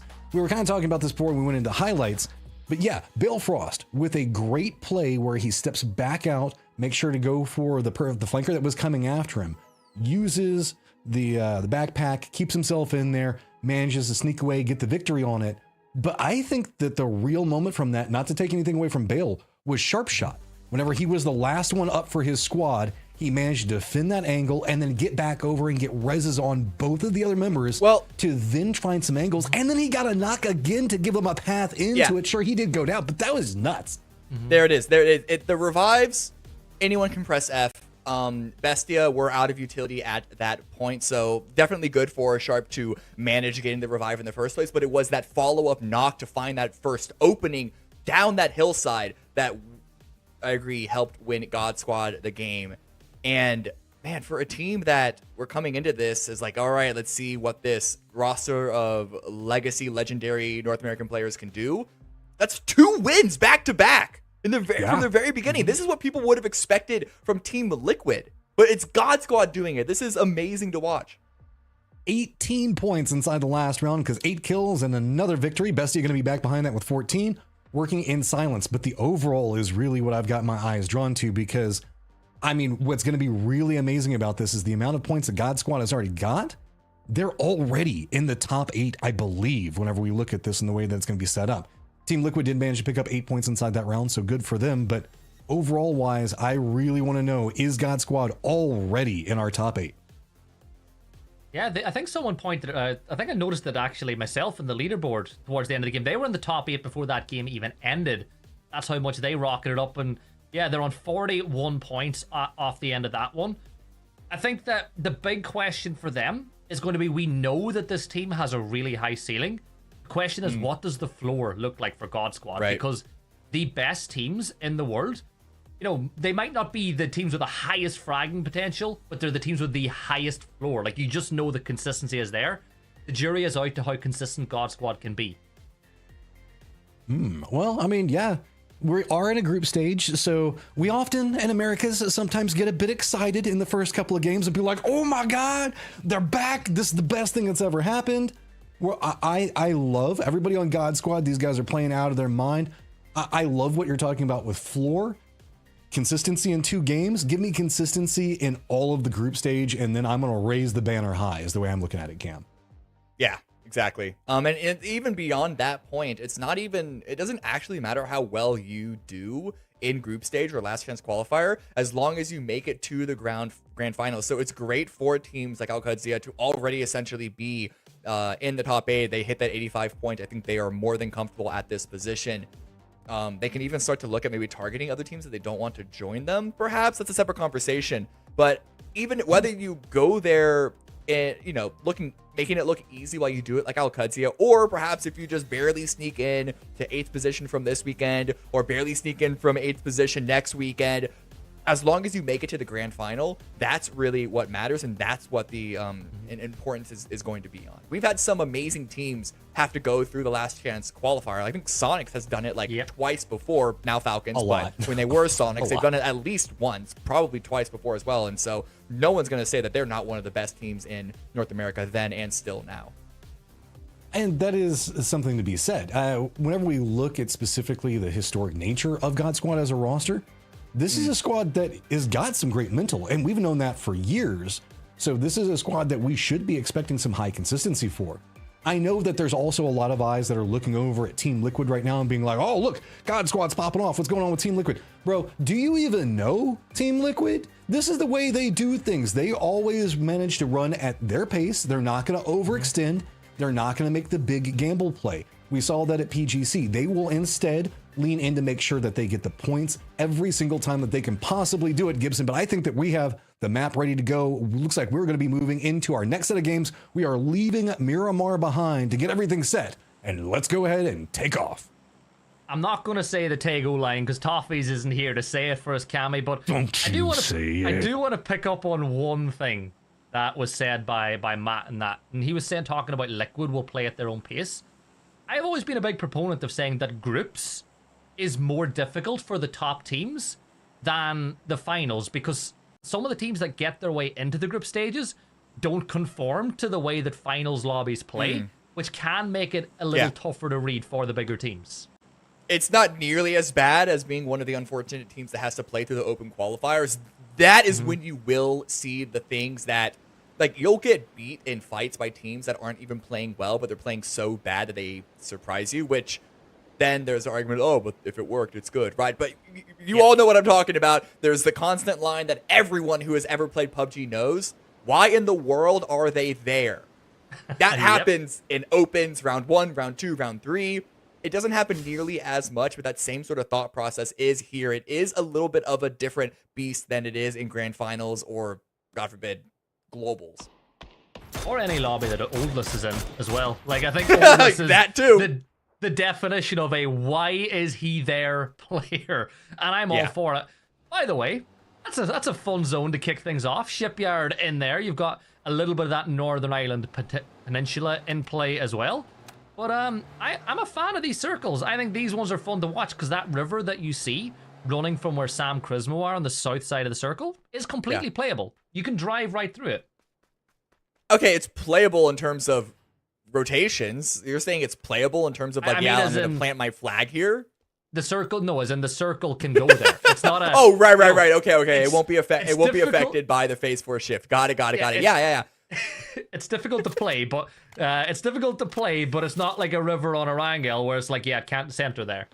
Right, yeah. So this is going to be an interesting circle to see how it plays out. There's a little bit of water to consider. It's about a third water, I would say, actually, at this point. And when you consider the edge of the northern island that's in the circle, that is, unless things go absolutely haywire, won't be in beyond phase 3 at the latest. That's gonna, don't consider that playable. It's really only like 2/3 of this phase 1 that you can really plant your foot in. And I'm looking at it now, and the conversation that you were having around the Miramar with the water and the limited trajectories into the zone, this is a circle that is potentially a significant issue. Yeah, well, one of those bridges, Cammy, you can't even cross it from the other side. Yeah. You only go one way, so you're limited to your rotations. That's where E-pickups can have a very good impact on the game. Well, I think that it's so hard to tell early on who's going to win a game on Tego because it is a limited map. We only see it once every day. It's not like Miramar. It's not like Erangel. And I think we are seeing a lot of teams already make that rotate into the zone. They're like, hey, we're not going to take the risk of trying to cross the bridge later on. There's very unlikely to be a bridge camp this early. So the likes of Sam Crismo moving in, Zvire making that move. Zvire looked to be crossing the uncrossable bridge from the wrong side, though, Art. No, I think you're confusing the bridge. I think I made a mistake. The unidirectional bridge is further down south. But I've also heard people talk about like different tech of crossing bridges in certain ways. So who knows what someone may have discovered something. But yeah, we just saw earlier rotation in by Sam Crismo, potentially running into God Squad, Sharp Shot specifically. Ryzen and God Squad basically landed in the center of phase 1, and they both seem to be conceding a fair bit of space just because of how much traffic is going to be coming specifically from that marginally southwest angle. Let's say 7 o'clock on a clock, where Ruju 2 are also coming from. So they're going to be pulling back, allowing all that space to be taken. It's not the best playable position anyway, so it's not that much of a priority for God Squad to try and hold on to if they wanted to. But yeah, I'm liking this early game play. So much open space. You really got to be careful about that on Tago specifically. Yeah, elsewhere around the zone, some of the teams aren't really in a rush to get moving at all, because even in a circle like this, you do get that inverse donut effect where a lot of teams they kind of magnetize towards the center, leaving space on the edge to push in. But you have to get the timing right for that to happen. It has to be a really late push into circle. So, some of the teams that are a lot further away might do that. Sam Crismo, though, on our screens right now. Cammy, thoughts on what we've seen or maybe not seen? Maybe not seen is probably the better thing to ask from them so far. I mean, we haven't really seen all that much. We've seen them... Well, they had a pretty bad game previously. I think they got eliminated by a number of different teams sort of scattered on the rotation. Game 1, not memorable for them. It's a team of players that we're somewhat familiar with from Latin America. They're not, they're not complete rookies when it comes to PAS. But in the same conversation of talking about Tilt Town, this is a team that are going to have to show us what they can do rather than us expecting them to be able to really post up against the top dogs of whether it's Liquid, whether it's Falcons or El Proyecto. And now we're watching Gunners rotate in. I think spectating Gunners early game is always something that's worth doing. It's like they will do something. Something is going to happen. And they're sending it right through the center of the map, intersecting 2 or 3 teams. And, simply, Matt, you need to behave yourself. You're not supposed to do that sort of damage onto LFP from there. Yeah, I mean, Simply Matt, if you remember, almost saved Gunners in the fight previously on in Puerto Paradiso on Miramar, right? So not just a streamer anymore. He's posting up here with the pros. You know what? He's Simply Matt. He's been sub for like Sonics and Falcons for so long. He's always kind of the 5th player. I'm really happy to see him find the time to play inside of comp again, because I know time can be difficult for him to have. He's got a family. He's got a job. He tries to stream on top of it. It's good to see Sam playing inside of the groups. Or Sam? I did the caster thing where I looked at the team name, but it's good to see Simply Matt back inside the lobby. And Adam has fallen for Team Empire, as Toyo, I think, were able to find that kill as they rotated past. And Toyo sitting in 19th. This is their first day. Don't worry about it, chat. It's fine. Yeah, Toyo are still a really strong team. 10 points after 2 games, or I guess 9 after 2. It is on the lower end of what I would expect for them, but you have to remember, when you consider average points per game, you're not expecting to hit that number every single game. You have the spikes of late game finishes, of even chicken dinners, and then you also have the low ends of getting 2 or 3 points a game. It's just about making sure that low end is as minimal as possible, but only after 2 games, looking at 9, you should not be sounding the alarm yet. Yeah, exactly. And you've got Erangel to come later on tonight. You've still got Rondo after this one. We're not even halfway through the action just yet. Benya rotating through from Toyo. Will, if you see Tilt Down take those shots, they have lost a tire on the vehicle, which will make it a little more difficult to rotate in. But they've got to cross a bridge, Cammy. Like, they're going the wrong way. They're probably going to go all the way north and cross the bridge that's a little closer to Shipyard. Because if you're missing a tire, some of these other bridges are a bit harder to get over. Yeah, I mean, the current trajectory shouldn't be a big concern for Tilt Town. It's not like you can go so fast on those hills anyway, and I imagine they might be able to find a car. It depends on what Spire has left over around Yongchan, who I believe looted up that area. But we still have Empire and Toyo, 3 teams coming in from the west. We could see Empire and Tilt Town have an early engagement as they choose to just stay on that northern island and wait for phase 2 before they cross, because they have kind of lost the timing in order to race for a higher priority position in the dead center, where we're seeing Sam Crismo, we're seeing Zvire currently post up in. There are so many teams around this one little stretch, but Kadzia up against God Squad, they are tucking their tail, turning around and leaving. They do not want this fight, not this early. They love early engagements, but this one does not smell right for them. And they easily could take it with 85 points. If they wanted to crash, they could, but they're not built that way. They're going to treat every single map, at least until the very last one, the exact same way. But the map was up a moment ago, and I did want to touch on something, Cameron. Remember what I was saying about that inverse donut effect? It has really come into play with the circle that we have. So next time it comes up, chat will be able to see there's so much space for those late rotating teams to come into the south, and Tilt Town are going for that northern rotate that we spoke about. Empire, Finna not too far away. But getting across this bridge, it actually mightn't be tough because there's not really anybody on the other side camping it, and I think Tilt Town are going to set up shop in here inside of Cube. Some shots coming out. General Lee's able to find a knock onto Michael. And Trimble's there to confirm it. So Tilt Town are not going to get caught off guard by Empire. I was wondering if Empire were potentially trying to set up a sneaky little play, but look at the map now. As you were saying, all this open space on the east and the west side, there's a reason why it is so open. There is nothing that is mandating that all these teams hang out around the center. So I don't even know if Tilt Town or Empire, even if they are able to separate from this fight, are going to be particularly happy with it. But it doesn't matter because that is where phase 2 is going. Everyone knew where it was going to be heading, allegedly. Not literally, but this is very comfortable for about 80% of the teams in play. Valiant, though, in the kill feed, gets a one and done on General Lee. Yeah, General Lee falls, so they get a little bit of revenge off the back of this one. Empire down to 2 now. As Trimble, oh, nice jiggle peek there, hits the headshot. Buys a reposition as Finna will send some damage back the other way. But Empire are in a little bit of trouble. They'll do well to get back inside this compound, keep players up, but Savage has already closed the gap. Nade at the ready, will toss it deep. Oh no, but it bounces off the sill of the roof, and he's going to fall back now because the opportunity is lost. He's going to reposition. They know they can keep Empire out a little bit later, especially with the zone shift, putting both of these teams out of position. The problem is the timing. They've lost so much of it taking that fight, and it wasn't a bad fight to continue to play through for Tilt Town. But now looking at the map, there is a team that's going to be on the opposite end of this bridge. I don't know if Tilt Town are going to be expecting it or not. We see Wooly go down in the kill feed.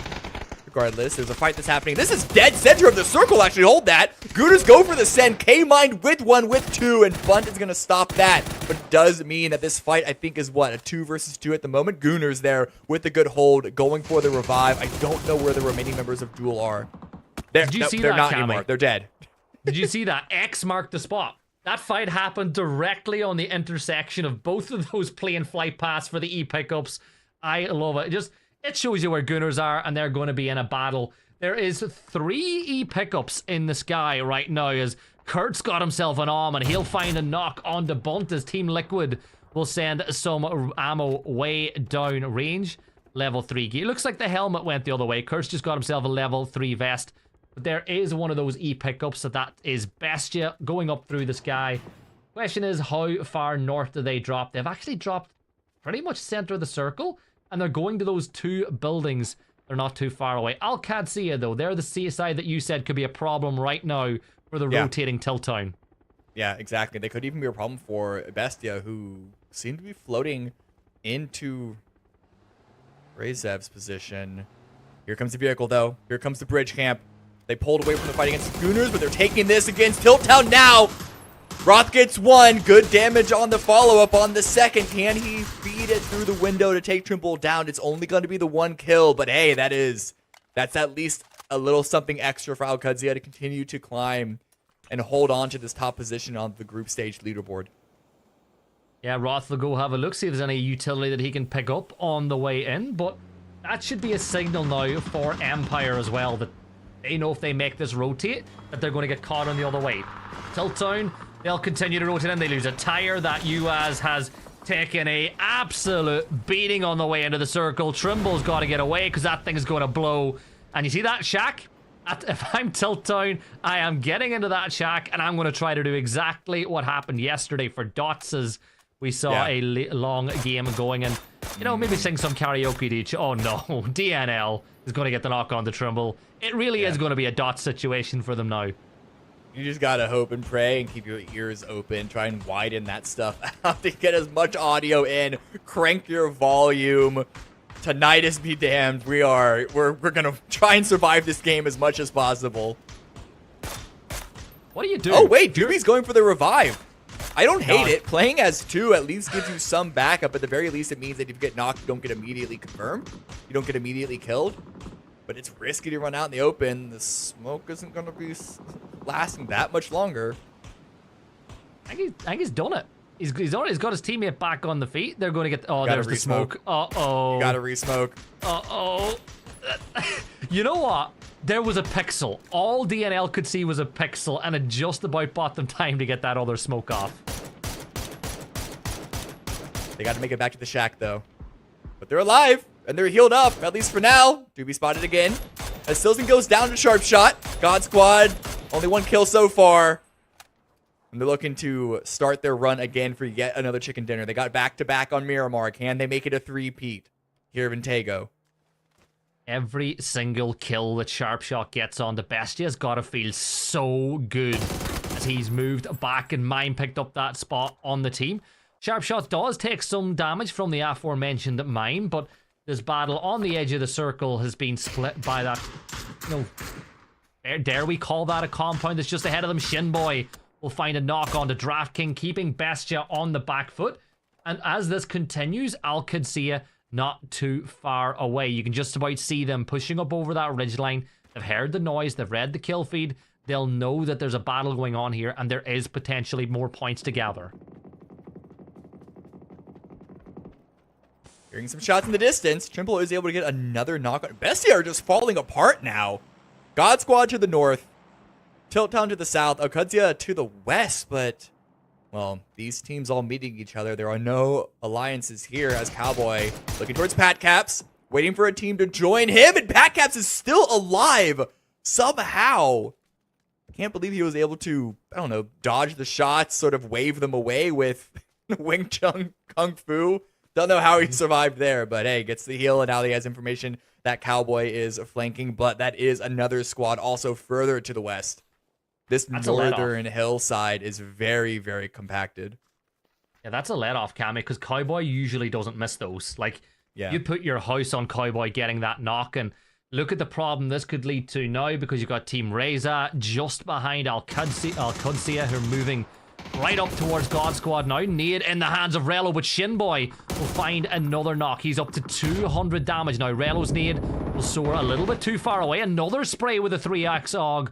But Relo will be able to get that res onto D. Cowboy has a really important job now to keep Shinboy from pushing up. And I think Shinboy's aware that Cowboy is in this area code. He knows exactly where he is. He's getting the information fed this way. And Shinboy finds another. He saw Cowboy! And Shinboy was out in the open, saw Cowboy, and still had, oh my god, the gumption to pull out the Molotov and send it on that tree, even with the risk of getting peeked with no cover. That's how much confidence God Squad are playing with. D's also gone down. Top of the leaderboard does not mean a thing when you go into the next round. Al Qudsiya are playing with one player left standing now. I don't know what they had for breakfast, but God Squad have come into today on a mission. Now we turn our attention to a battle of South America. Certito and Toyo. Benya, his head has been revealed. Oh, that nade's a great one. It takes Slave down to a ton of damage. Doobie is getting assaulted by a barrage of utility now. Doobie will get swung on. Mime gets the kill. Down go Tilt Town. And Bestia, they need to move in. But Gunners are looking this way. Going back to the battle of the South.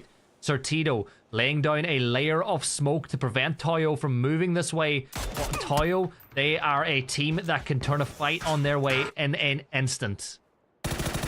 Robert looking towards Toyo. A headshot in that spray. Don't think he would have recognized that, but the damage is dealt regardless. Grenade thrown up and over. I don't think it made it. I don't think it made the full distance that he wanted to. And now Rezev are pushing onto Sam Prismo. Nick with the grenade, deals a little bit of damage, doesn't get the knock, and out in the open now gets torn to shreds.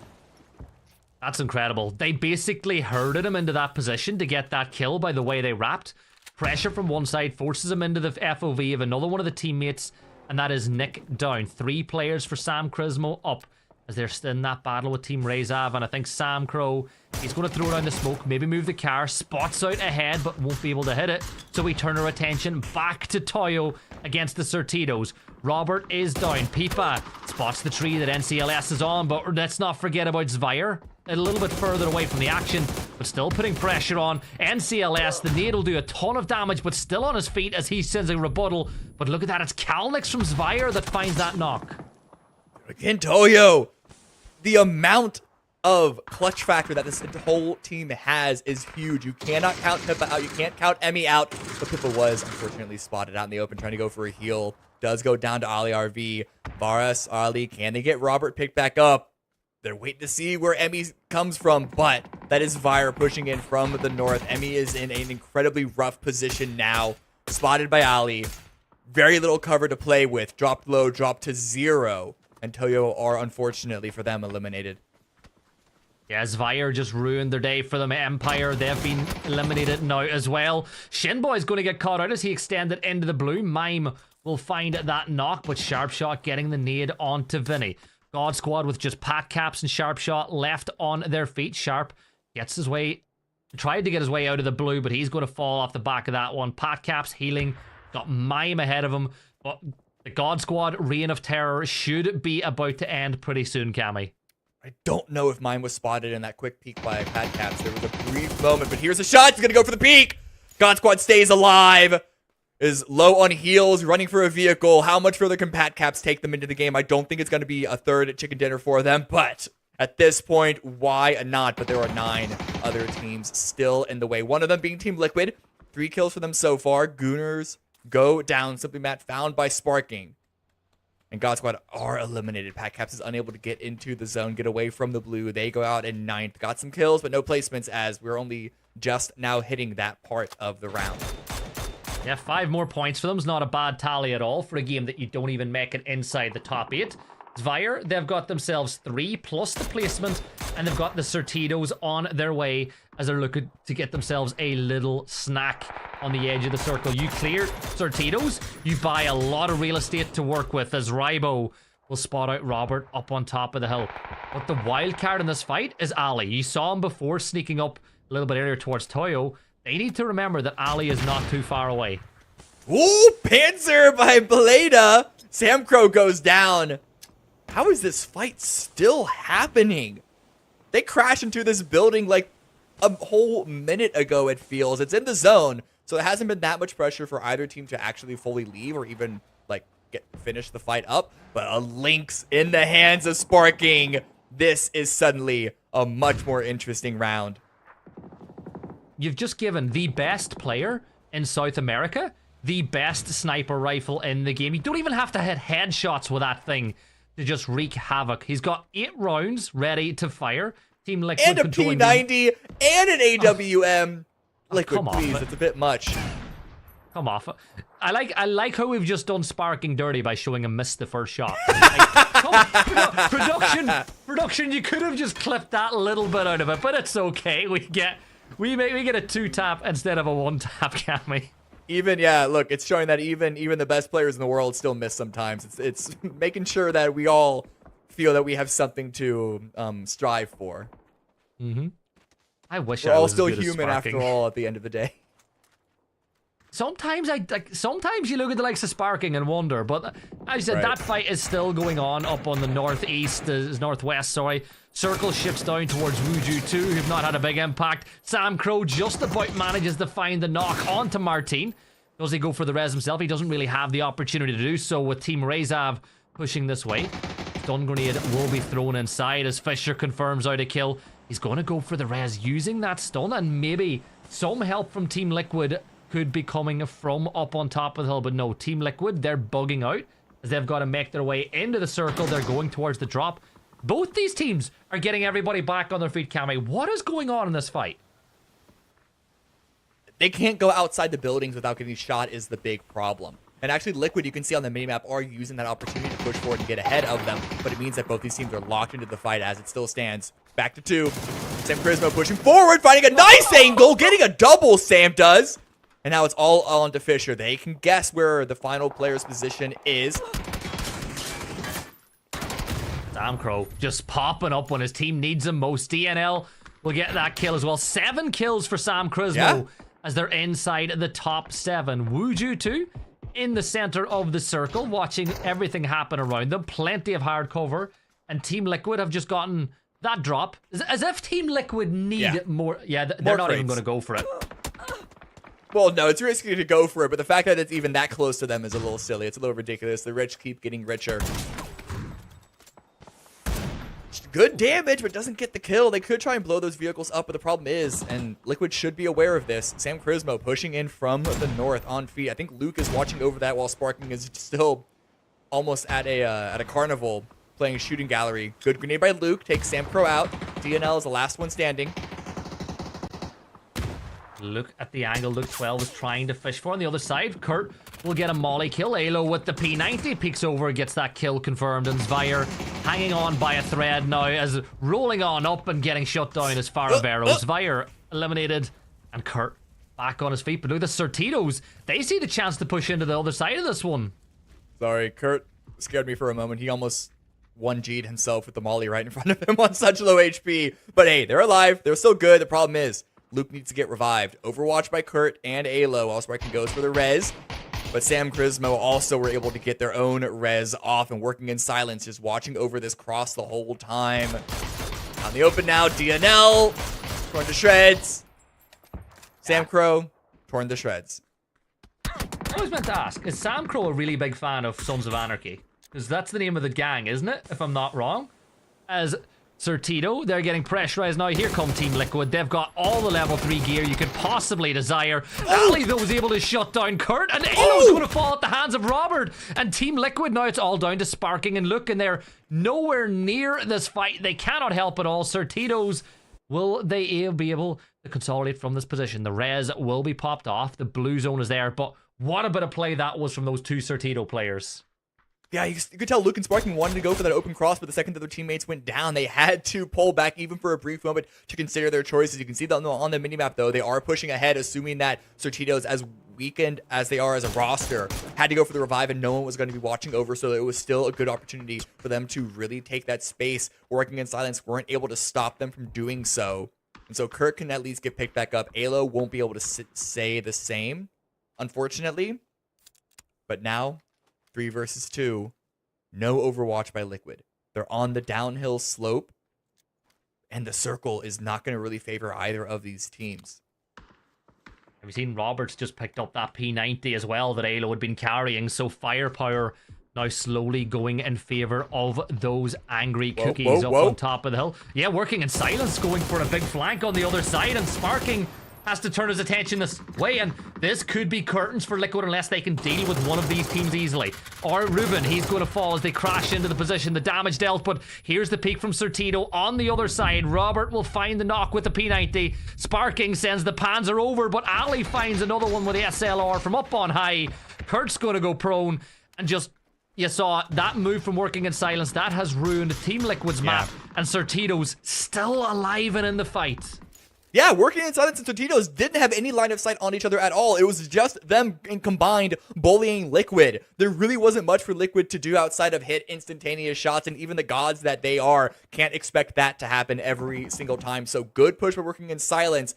As far as ruining Liquid's game, they did lose a lot of players, including a team runover in that fight. And now, as I said, the blue is closing in now. This position by Certitos is looking weaker and weaker as time goes on. They know Kurt is still here. They are still expecting the potential flank by a solo player, not to mention what working in silence are also considering what they do.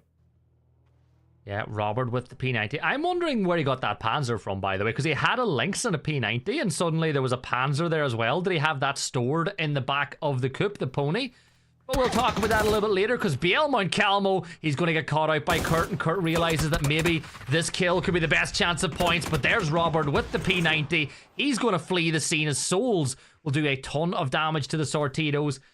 You know, this has been a boring game for Wuju too. They're in the center of the circle, but they will not complain. LFP finally comes to life. I said it's boring. They have 7 kills, because we've not even been watching what they've been doing, because action's been happening everywhere else, but they've been finding points. They've been finding kills. Yeah, they took out a team to the east of them. I don't remember who exactly it was. Maybe Forever, perhaps? Doesn't matter. Now they're pushing up. Souls as well with grenade in hand. Certito is now going to feel exactly how Liquid felt about 20 seconds ago, and they go down. Souls, BL, both back on their feet, but it's a 4 versus 2. This might even be a deny for working in silence. Yeah, I think they've looked at where Wuju 2 are. They're climbing the table. They didn't want to give them those extra points because they felt like the fight couldn't be won. Am I a fan of denying? No, but is it the right thing to do sometimes? 100%. So that'll be Wuju 2 getting that win, and it's a nice tally. 7 kills, chicken dinner, 17 points. That'll do them nicely in game number 3. Yeah, compared to other chicken dinners that we've seen, whether today or in PUBG in general, it was a relatively uneventful win for Wuju 2, but a win is a win. You have to win the games that you were gifted. It would have been a disaster if they weren't able to convert that one, and it's not like they did it for free. They had to defend against at least one crash that I was able to spot, so not a mark against Wuju 2 at all, but they were already pretty low on the leaderboard. I think they only got 1 point from their first 2 games combined, so hopefully they can use this as a jumping off point to start to collect more and more points forward as we head into Rondo and the 2 Erangels on the latter half of today's series. I think they knew that was coming too, because they extended out of that compound straight away when that fight kicked off, because they realized that that was a real possibility. But look, 17 points is nothing to be sniffed at. A couple more games like that and they'll find their way into the grand final. And I just want to see Sneak. I love seeing Sneak get through. Yes, he's switched over to South America with his team, but Wuju 2 have a ton of potential. I do. We got a ton of potential to go to the highlights to see what action happened on Tego. We'll be back in a minute or so to introduce us to Rondo as we go into the latter half of the day.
Wuju 2 walking away with 7 kills, and that is a big set of points for a squad that was really needing it.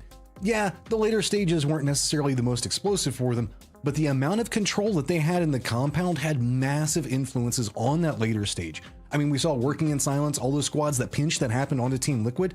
That was because of the amount of compound control we saw coming out from them. So yeah, sometimes you get the circles, but you also have to defend, and they did a great job with that, walking away with win and 7 kills, so great job to them. But it feels like this whole game, Cam, hinged on so much like edge firefighting just time and time again. We saw so many squads just kind of meeting their doom there.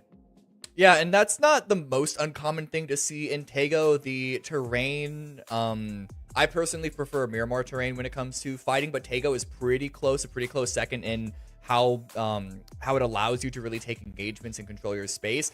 But the center of that circle specifically saw a lot of open area. The control of Wuju2's compound and a couple others around it, they weren't only activated in the late game, they were applying that same presence, that same pressure into the mid and the early. And then even though it wasn't as much of a thing, there was still the consideration of the bridges and the water, and so a lot of other influences to cause those external sort of edge fights.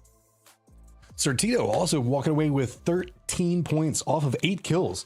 Highest kill count inside the round, so an assorted section of wins for that one. Haha, jokes for anybody that knows that one. That's what a Certito means. So Team Liquid also going to be walking away with 11 and working in silence, picking up 10 as well. But San Crismo walking away with 9. You were kind of talking about this one a bit, Gibson. This was a pretty big game for them. Yeah, and they need it. Look, it's their first day, and it's one of the first days for them, I think, that they need the points where they get it. That came off the back of a huge play from Sam Crow. The timing of his swing was perfect. He got 2 kills with 1 spray inside the building, and that won one of the fights for them. And their timing of knowing when to push other fights was really good as well. They didn't quite get into the double digits, but you got to get points wherever you can find them. 9's a great start. But the thing that upset me most, every single team got a point in that game except for Duel. Like, we almost had a sweep of every team getting a point. Hey, look, Duel does Duel things, and whatever's going to happen with Duel is going to happen. They are presently tied up with 55 Esports down there at the bottom, but 55 is not playing today, so there should be a chance to step into this one. So, looking over on the other side, we can see that there's still the continued climb. Just a couple more points coming up from God Squad, still holding down that 8th place position. But remember, to everybody that is watching this, the top 8 are going to be the ones that go on. And yes, a couple of teams have played here or there, playing twice. Looking up you up there at Alcatrazia, so there's a lot to be looking at. As now we're going to do a bit of a map swap. We're starting to get everything switched. Feels like everything's starting to roll together. Even starting to see Team Liquid playing a lot more inside of their control, their capabilities. But I think it was you guys that were talking about it, Cam, that even seeing, like, we saw Sparking manage to get a Lynx. And then just due to the angles of how everything was set up, he just couldn't find the successes that he was wanting. And that's not to take anything away from him as a player. It's just that area in terrain was so difficult to navigate, kind of what we were talking about beforehand. Is it just that slope down the hillside was just complicated for these teams to deal with moving in to the really defendable point where we saw Wuju 2? Or was it just, it was time to go for kills? You know, it feels like there was a lot going on there. I mean, yeah, Liquid were having to fight away a couple of different opponents. They were holding onto the north side pretty well heading into the late game, but just getting collapsed on like that by working in silence, there really wasn't much more that they could have done. Even when Kurt got that knock against working in silence at the very end when he was the last player up by Liquid, he rushed forward to try and get the kill because that was the only play available. But even I'm sure he expected this as well. My first thought was, okay, cool, you got the knock, but the second you step away from that pony, you know Sortito's behind you is going to peek on top. So there really wasn't much that they could have done. I think the only thing that could have saved Liquid's game was that initial Kurt Alo push, finding the wipe on Sortito's, but Sortito's held strong, and at that point they were in such a disadvantageous position. But it wasn't a bad game for Liquid by any argument at all. I know it looks a little weird to see them in, what was it, like 16th place or something with 24 points, but that's only after 3 games. They didn't play yesterday. So that's still 8 points a game, which is more than enough to qualify you, I believe, into the grand finals off of group stage alone. So they shouldn't be worried. I doubt they're worried at all. I don't think so either, but I mean, we did finally see the gods do bleed. God Squad only managed to get 5 points, only. But we have now got everything set to move into our next map, so let's go ahead and start getting that underway and see if God Squad can manage to stack up another one, or if they're going to have to deal with everything that's going to be going on. I mean, QAD was on a tear yesterday. They could have themselves a big moment at any given time, but with the strength, is what you were talking about, in Group C, Cam, it does feel like it's a lot harder to get points this time around. Thanks, Matt. And it's time to jump into Rondo. If you ask Roth, I'm sure he'll tell you this is his favorite map, and I could say I love every aspect of it. Single flight path, though, Cammy, favoring the eastern side of the circle. Are we going to get another circle in and around test track? I mean, it's honest, probably. Yeah, I'm looking at the plane path now. Though Rondo is weird, the circle isn't guaranteed to be touching the plane path because it could always be touching the secret hidden second plane path that doesn't get used. But assuming that phase 1 does touch this plane path, the chances of it ending east of the river is so slim. Unless it's a very, very south plane path, it's going to be the test track ending again, I imagine. Yesterday was different, though. It was at least north of test track and not west. So there's some variance in that. Yeah, it's something. In a few seconds, I might do my surprised face. Zona is getting ready to pop as the flight path has now ended. Surprise! Oh, wow! I'm so surprised, Cammy. Well, no, this is phase 1. Phase 1 can go anywhere. It's how phase 2, 3, 4, and on manage that heads us to test track. But this phase 1 is just like, we're going to skip through all of that bureaucracy. No need to talk to HR about it. We're just gonna, we're going to test track from the very, very beginning. Look, it's test track. This map is like a test track. You said it can go anywhere. It's a circle. It's going to go exactly where you see, the likes of Sam Quizmo right now. But The one thing I will say, right, and I'm gonna use this as a positive because some people can be negative about it. When the circles are a lot more predictable on a map like this, it actually gives the players a lot more to work with, right? Because you should know exactly what's going to happen. You should have a very good idea. You should know the likelihood is it's going to end in this area because it's where it normally does. So you adjust your drop spot. You decide where you play and how you play the circle. One thing is for a map that we only see once a play day, we see the same thing so often. You could say the team should understand exactly how to play it. Right, but the flip side is because when something, and I'm not even gonna have this be specific to test track anymore. It's about the conversation around the RNG. I know it's been 8 years. Why are we still having this conversation? The thing is that if something is so predictable, then the game is arguably won from the very beginning. So in this case, Wuju 2 being in the dead center, they have first pick of where potentially they expect the circle to go. If they could tell from here where circle 8 is going to end, they can get there first and they're going to win the game in minute 5. It's not that aggressive, but when you start to think of it in that way, knowing exactly how the game is going to play out changes what the competition is testing for. And every other map, every other round of PUBG, to a point, there are certain guardrails, but to a point, tests for adaptability, and that includes not knowing exactly where the circle is going to go. Did you by any chance watch the EA broadcast yesterday? No. You didn't see when... So Avenger was asked about this map.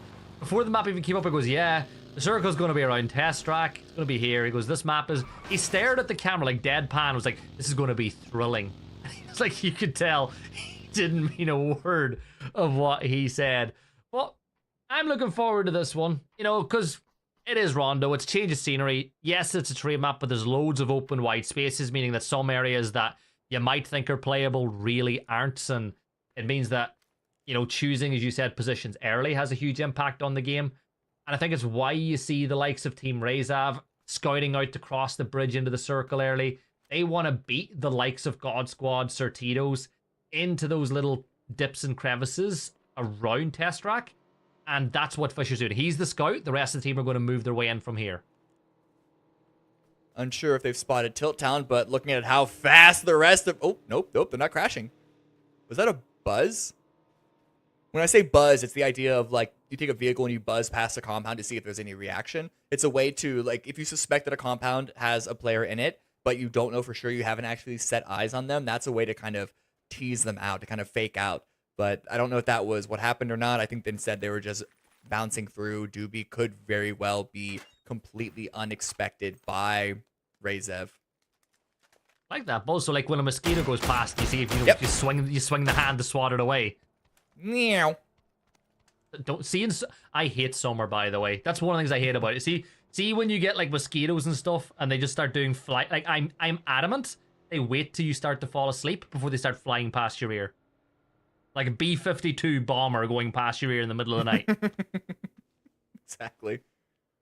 Well, Gooners, where are they heading to? Talking about bees. Wherever the action is. Yeah, exactly. Well, it's going to be the action because they're going to make it action. They are heading straight towards Wuju 2, who have spread themselves out, taking that initial test track position. But I think Gooners are just going to bomb directly into the center of Nox Factory. Very, very ballsy move. And you have to give it up to Gooners for following that idea, that concept of being the ballsy players every single round. They are making it in. Not a single vehicle has flipped.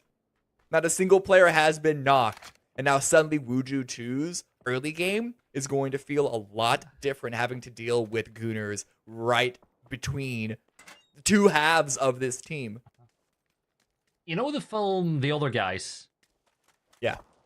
You know the opening scene where The Rock and Samuel L. Jackson are on the roof and they just look at each other and they jump off it? Yeah. To chase the guy. That's the way Gooners play PUBG. It's like they just look at each other like, yeah, we're doing it. We're immune. We cannot die. Is how I think they play sometimes. Yeah, exactly. We're action heroes. It'll all work out for us in the end, right, guys? And they're currently in 10th, but it's their second day of play. They are going to need to end today in a really, really, really strong fashion if they want to end group stage in top 8. But listen, there is something beautiful, artistic, romantic about committing to a play style, no matter how well it does. Yeah. And at the same time, there is a last chance qualifier. So in their minds, it's like, we can do this because worst case scenario, we play next weekend. You know, nobody's getting eliminated at the end of this weekend. Yeah. The question is, you and I have seen this in the past. Teams will play like this in the groups, and then suddenly they try tweak their style going into the last chance qualifiers, and the tweak in the style does not work. But we'll pick up that point in a second because Cowboy has a decision to make. Yeah, he's got to either take a fight or drive quickly, and I think he's going to go for that nade, Cammy. Yeah, it's not good to you. Early game action. Good grenade. Spray to follow up. Gets the knock, gets the double, and that is 2 down for Liquid. I love the way that he knew the nade was going to deal with one, so he focused on the other kill as well. Team Liquid losing 2, Sparking and Luke will lead the way. And look, they just flee the scene of the crime. They got there too. They've realized it's Team Liquid. They're like, you know what, Sparking is still alive. We're still focusing on playing our game. We're going to get on the move. And while all that is happening, Ross got to be careful because Team Empire are making their way past just to the edge of that. Cowboy going to give a 2 to the horn maybe as they try not to create a head-on collision. Empire though, they need to step there. You know, they're 33 points. They need a lot. You know, in the Gunners mindset, they need a lot more points in these last 3 maps. Man, this is some new Cowboy. Old Cowboy would have seat swapped on Empire there, I'm telling you. And it would have been the bad choice, but now looking at Razav up against Fire. Molly in hand, but the gun needed to be ready because Cloud Zero is going to take that angle. Cleans that knock up as well, so Zvire getting back into the thick of things. Early kill for them. Zvire, they've been active today. I've been impressed by some of the things that I've seen from them as they find themselves in 4th place now on 62 points, getting closer and closer to that threshold of making their way into the final, which is what you'd expect with a team like Rybo, Calnix, Cluzera, and you know, I'm not maybe as familiar with Faravero as some of the other people from, you know, your fans of South America might be, but he's been impressive at times as well. But I do want to bring up one point, Cammy. I was looking, right? And I was like, the Cowboy, I think Cowboy's a great player. I had one of those moments when I realized where his name comes from. The Wild West? No, that's what I thought at first, right? That's what I did think his name came from. But do you know what his name is? Cowboy. Colin Moosai. So cow as in cow, and then Moo is his surname, and then Sai at the end. Okay, listen, this was a very, very long, I know we're in the early game and we do have some time to play with, but that was a long, convoluted way to get to the point. I like knowing where, I like the lore of players' names. And no, it's fine, it's cute, but you took the scenic route to get there. I'm Irish. Do we do anything in straight lines? That's true, that is true. You know what, fair point. I take back my criticism. We did see phase 2, pretty hard chip up towards the northwest, so now Wujitu aren't even in a central position anymore. It's the Tilt Town and Working in Silence, I believe, that are up there. Tilt Town holding onto this position. There is a E pickup that is also flying over top of Gooners. Trying to deal some damage to Forever as they drive through, but it's going to be Toyo, Pippa with the knock and the kill onto Mime from Bestia. That's happening in the hill feed. But Forever, that's not the way out! That's not the way out. That's unfortunate. That's unlucky. They got out of there, though. They I made can't believe it. they did. God Squad in a spot of trouble as Empire will manage to find Shinboy. And here comes the reinforcements, though. Balefrost will fall as Michael will have Finna wrap the other side. This could be trouble. The blue zone is there. Michael will drop right on top of Patcast, but a great nade from Valley will find the kill. God Squad eliminated. Empire Gaming picking up the kills. And now the question is how many will be left alive. They'll get that res, but do Jewel see this as an opportunity to take this compound away? Liquid looking from afar, Forever not too far off in the distance as well. Valiant is down, and Finna doesn't seem to be in any rush to go off to get that res just yet. Yeah, the problem is there are so many teams with sightlines onto this spot. I think Valiant's just going to be probably bleeding out, though the smokes could allow Finna to go in. So he is going to go for the revive, but it's going to be very, very, very dangerous. Not just Liquid, but also Tilt Town to the north, and a run over by Vinny onto Forever. But look, like Forever are here, Bestia are here, Duel are here. And now Finna is holding point. Bestia to get eliminated. Was able to get the revive onto Valley 8. And you can see just how dangerous it still is in this one deer tower. Bestia said, watch this. And it didn't go well at all. They got themselves a little run over though, but turning our attention elsewhere, now you've got Tiltown having a look over at this shack, which is, if I'm not wrong, where we saw H-Win playing yesterday as Falcons were able to wrangle themselves a dub over the course of the night. Forever, they're in the distance as well. Doobie's keeping an eye over there with the M24. Need to be accurate with your shots to get a knock with that one. And maybe Scooby is the one. And Scooby is the one. Doobie gets the knock. But you know what? That's just what he do. Scooby? Well, Doobie do. Get the headshot.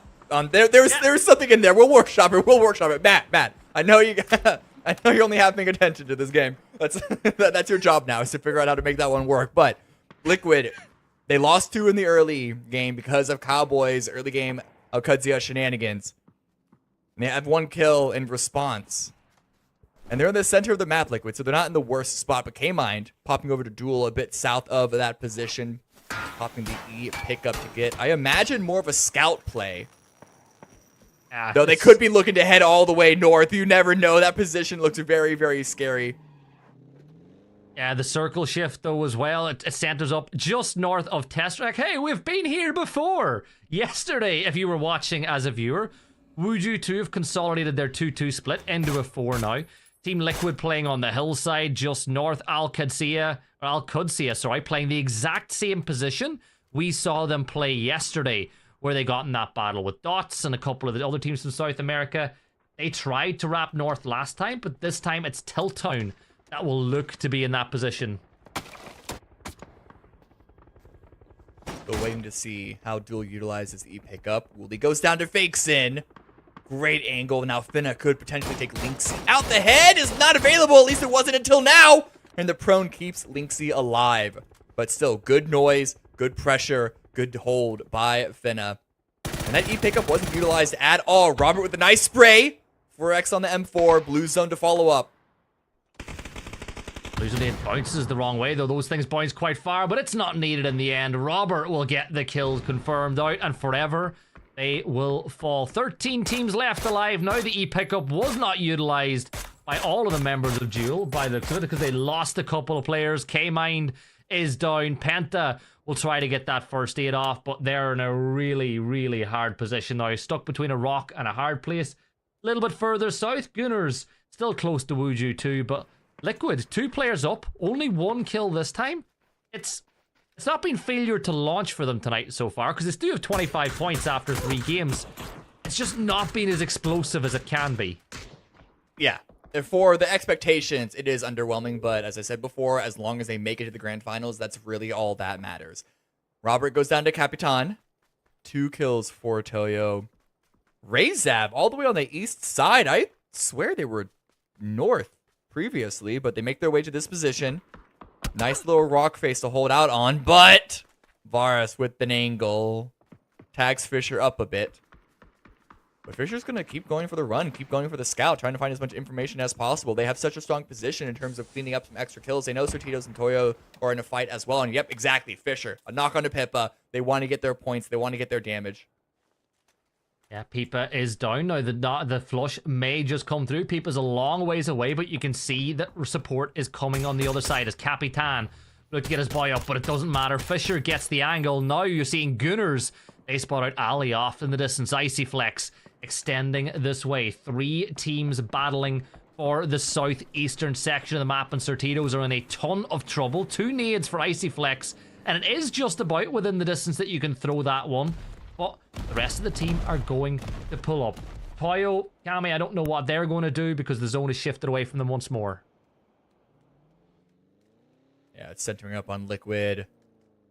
Sam Charisma with the late, okay, I was going to say late 2-2 split, but instantly Sam and Nick are going to group up with DNL and Lopez. Should be able to hold that position relatively well. I don't think they're going to be seeing too much action. The only main threat is going to be working inside and to the west. The position that Liquid are at is dead center, but it's one big giant hill. So that's going to corral most of the other remaining teams, the ones on the east, to all fight amongst themselves first before a team like Sam Charisma could even see any of that action. I want one of our cartographers in chat to tell us how far the circle is from the same circle yesterday, because this is so damn close on that map. Would you too? Speaking of close, have got the Gunners not too far away. I think that's just one player Greg shot. The rest of the team are there as well. They're in that position that are rotating in. Icy Flex making the move across the road as they look to lock horns with Wuju too, because both these teams know that you need to clear each other before you can progress any further. Crash with Cheetos on the duel. Lynxie's gone down. Grenade dropped by Wooly. Trying to swing out from the shack, isn't going to find it. That's what Shane Not Doe a great was hold for yesterday. duel at all. Maybe Shane Doe can get as many points in this position. Now Panta's in trouble. He's going to throw the nade. Oh! Gets one, gets a second. Needs to get out of the way of his own explosion. And Panta will get a quick double. Tries to find another one. Panta, he just dodge dip diving and dodging his way around it. Rezav are eliminated. Huge hold from Panta. And now sneak attack. Tossing the blue zone in the midst of the Gunners. Smoke grenades thrown on out, but Bunt has the Panzer in the back pocket. Sneak attack with the high ground, the eye in the sky. But Gunners, one player down. They need to win the next fight in this one. And there's one. Bunt manages to do a little bit of seppuku there as down goes his own teammate. Gunners eliminated. Wuju 2 will get fixed back up, but they got to do it in a hurry, Cam, because this circle is moving in. Yeah, and sneak attack doesn't want to hold that angle for too long. Shooting up towards the north, getting tagged in return by a Liquid, even though I think they might have been shooting at a totally different team. It just shows how difficult it's going to be for Wuju to get out of this position. They got a couple of kills off of Gunners just there, but can they get any more points from now? We have yet to get into placements. But Arkutsia getting taken down by Tilt Town. If they get wiped, it's going to get us ever closer, though there are still 3 players remaining of that squad. They're pulling away. They got to make their way inside the zone. The blue is right on them. Yeah, and you've got the two members of Toyo with a 1-1 split, but Cowboy will deal with Capitan. Emmy now the only player for this side alive on the other side of the road. He's going to dance through the blue as Rello will throw down some deployable cover, but Emmy should go down to the blue himself, and he does. Toyo will fall in 10th place. Is deja vu or what? Cowboy is 2 players up for Al-Qadsiya in this exact same position, but there's General Lee with the Dragonov. He hits Rello. Cowboy should get that res off, but Tiltown on the edge of the blue might not be the worst decision in the world to try pick up these points, because you're in a very tough spot of the circle as well. Getting points is good, is relatively straightforward from this position. The problem is getting into the zone. Sure, it's a weakened Empire, weakened Certitos, but regardless, that is a big open run down that hill, and that's even before you consider Zavire, who are already coming in from the northwest. Tilt Town do have a very difficult round for them, but they're not alone in that. No one has a strong position. They're either weakened or they're out of the center of the zone, and the center has very, very little cover. We'll see if the force of Sam Charisma or Working in Silence, both with all 4 players still standing, if they can overwhelm their opponents, but it's really not going to be that easy. It's just going to be a lot more chaotic firefighting, which is what we love to watch in PUBG. Sam Charisma, they're inside the top 10. They've got this compound, but they'll look to gatekeep Working in Silence in a few minutes' time as Luke 12 finds the knock on the Tilt Down, but General Lee will be able to get that res in this position. Tilt Down really humming and hawing between which way they want to move into the zone. Al-Qadsiya, they've got themselves back up to 2 strong. But Zvire's next move could be really, really impactful for Team Liquid. You can see Zvire playing really well. Luke 12, though, playing a little bit better. He steps on up and gets the knock on the Kluzera, a tag onto Kalnix as well, and that will stall the push from Zvire for now, but they've got plenty of time to work with because they're on the slower side of that blue. Right, but that's still only a minute before they're going to be forced to be right on Liquid's doorstep. Kazero stolen away by General Lee. The blue zone wasn't able to confirm that knock, so still it is only 1 kill for Liquid in this round so far. More grenades coming out, expecting Zvire to just beeline it directly into their position, and can't really blame them. That's kind of the only option that Zvire have. Portable cover flare does come down to give them something to play with, but it's really not going to be a lot. You can already see Sam Charisma with extra angles on top of Zvire's push. Ooh, speaking of pushes. Yeah, this is the right push. This is the right push to make right now for Tilt Town. Doobie will get the knock on to Finna, but Valiant is still alive below. The footsteps will give away his position, but Valiant's got to win this fight. Spots out one, gets the knock on to Doobie, and then tosses his own blue zone nade up on the top floor, but he doesn't realize he's right behind him. Savage finds the kill. Empire fall in 10th place, and now they've taken control of the Deer Shack. Liquid still battling with Zvire on the north side of the circle. Smoke wall deployed, but one good nade from Liquid could spell danger, and that could be a great nade thrown towards Kalnix, and it has. Kalnix falls. Rybo, the last Zvire standing. And look at that. Penta, zero mierdos, the Al Qudsiya players. Yeah, that's a wrestling reference for any of the few viewers to hear that get that one. But we're down to 7. Down to 7, and now Liquid with Zvire taken care of. They have a lot more space suddenly to work with. Getting a couple of knocks, a couple of kills onto Tilt Town, their new set of victims. 4 points for them so far, 5 with the placement of them being minimum 7th place. They still have to make their way into the zone though. Samcrismo, they don't have nearly as much to move. They can continue to just hold this position, take some angles. They've only gotten 1 kill. Like I said, they haven't had that many options, that many opportunities to get into fights. But staying 4 up in a circle like this, I don't think they're going to be complaining at all. Penta still holding the edge, but the blue zone's forcing him to move now. That FAMAS, though, is certainly a weapon to contend with. Varus and NCLS in this position. They'll know that Penta's here, so he throws the molly. That will force Varus around the other side, and this is really clever play from Penta. You've bought yourself at least a 1 versus 1, but that nade is beautiful. The blue zone nade on the other side, though, spelling trouble, and Penta gets his kill confirmed. NCLS now, he's in a spot of trouble. But that's great. Penta got himself his 5th kill, living up to the name. Yes, they fall, but great point gathering from them. Yeah, good round for Duel over Wall, or rather specifically Penta, but hey, listen, can't complain about it. Sam gets the knock on Afana. Fakes in sneak attack, only 2 left up. An almost instantaneous kill to confirm that one. 2nd point for Samcrismo.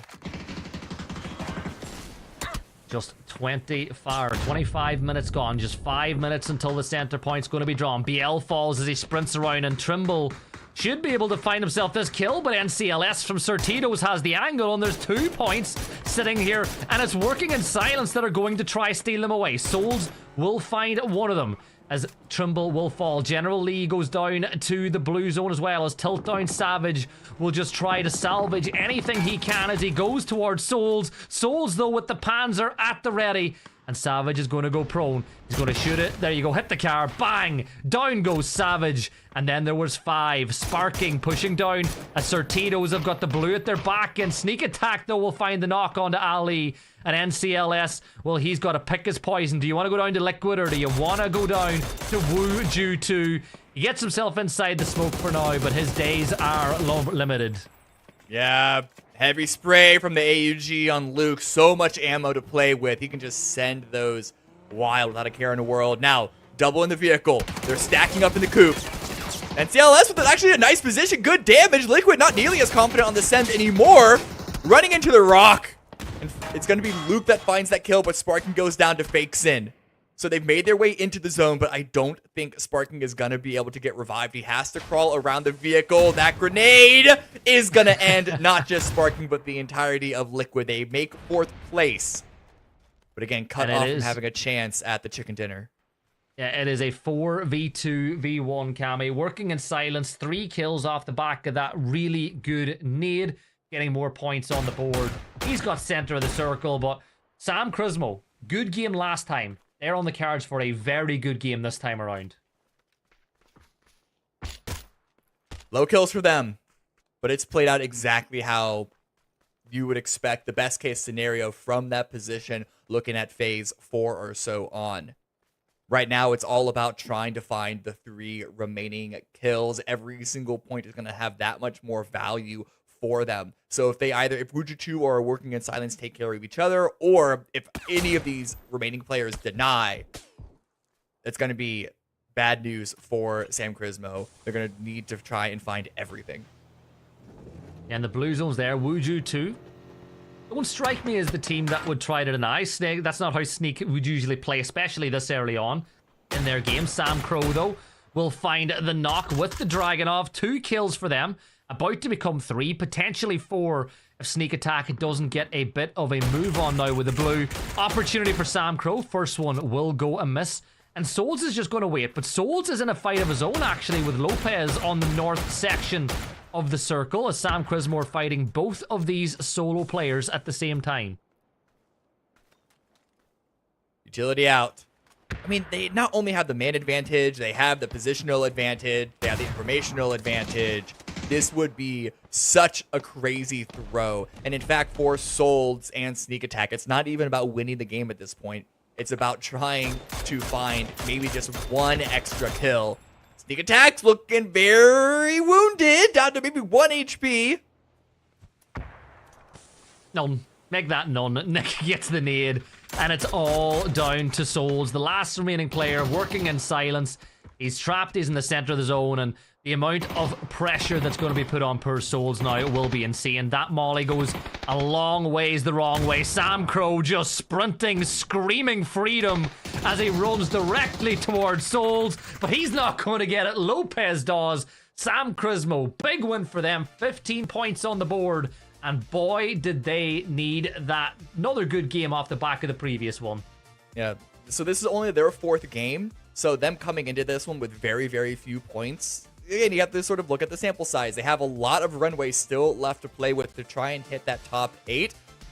And 15 kill game is definitely a good one. You would hope that you can get more kills in a win, but as I've explained multiple times before, we don't hate that. Like, looking at this game specifically, they didn't do anything wrong, and even at the end there, when you have such an overwhelming player advantage, you just throw them at the problem as long as they don't give their opponents an opportunity to confirm any of those knocks, to kill any of those knocks. But even then, they're not worried about giving up kills to their opponents yet. That's not what their goal is right now. They're just trying to get every single one. They were able to get that one in the end, get the win, 15 kill points. What more can they do from this point is the next question. Yeah, and they've got, as you said, plenty of runway to work with, Cammy. So we're done all of the fun maps for the night. So we've got 2 air angles left to go after this one, which is maybe we'll see some of the more experienced players show what they can do. But Cammy, at this point in the night, after that last map, I gotta say, South American teams have started to up the pressure a lot.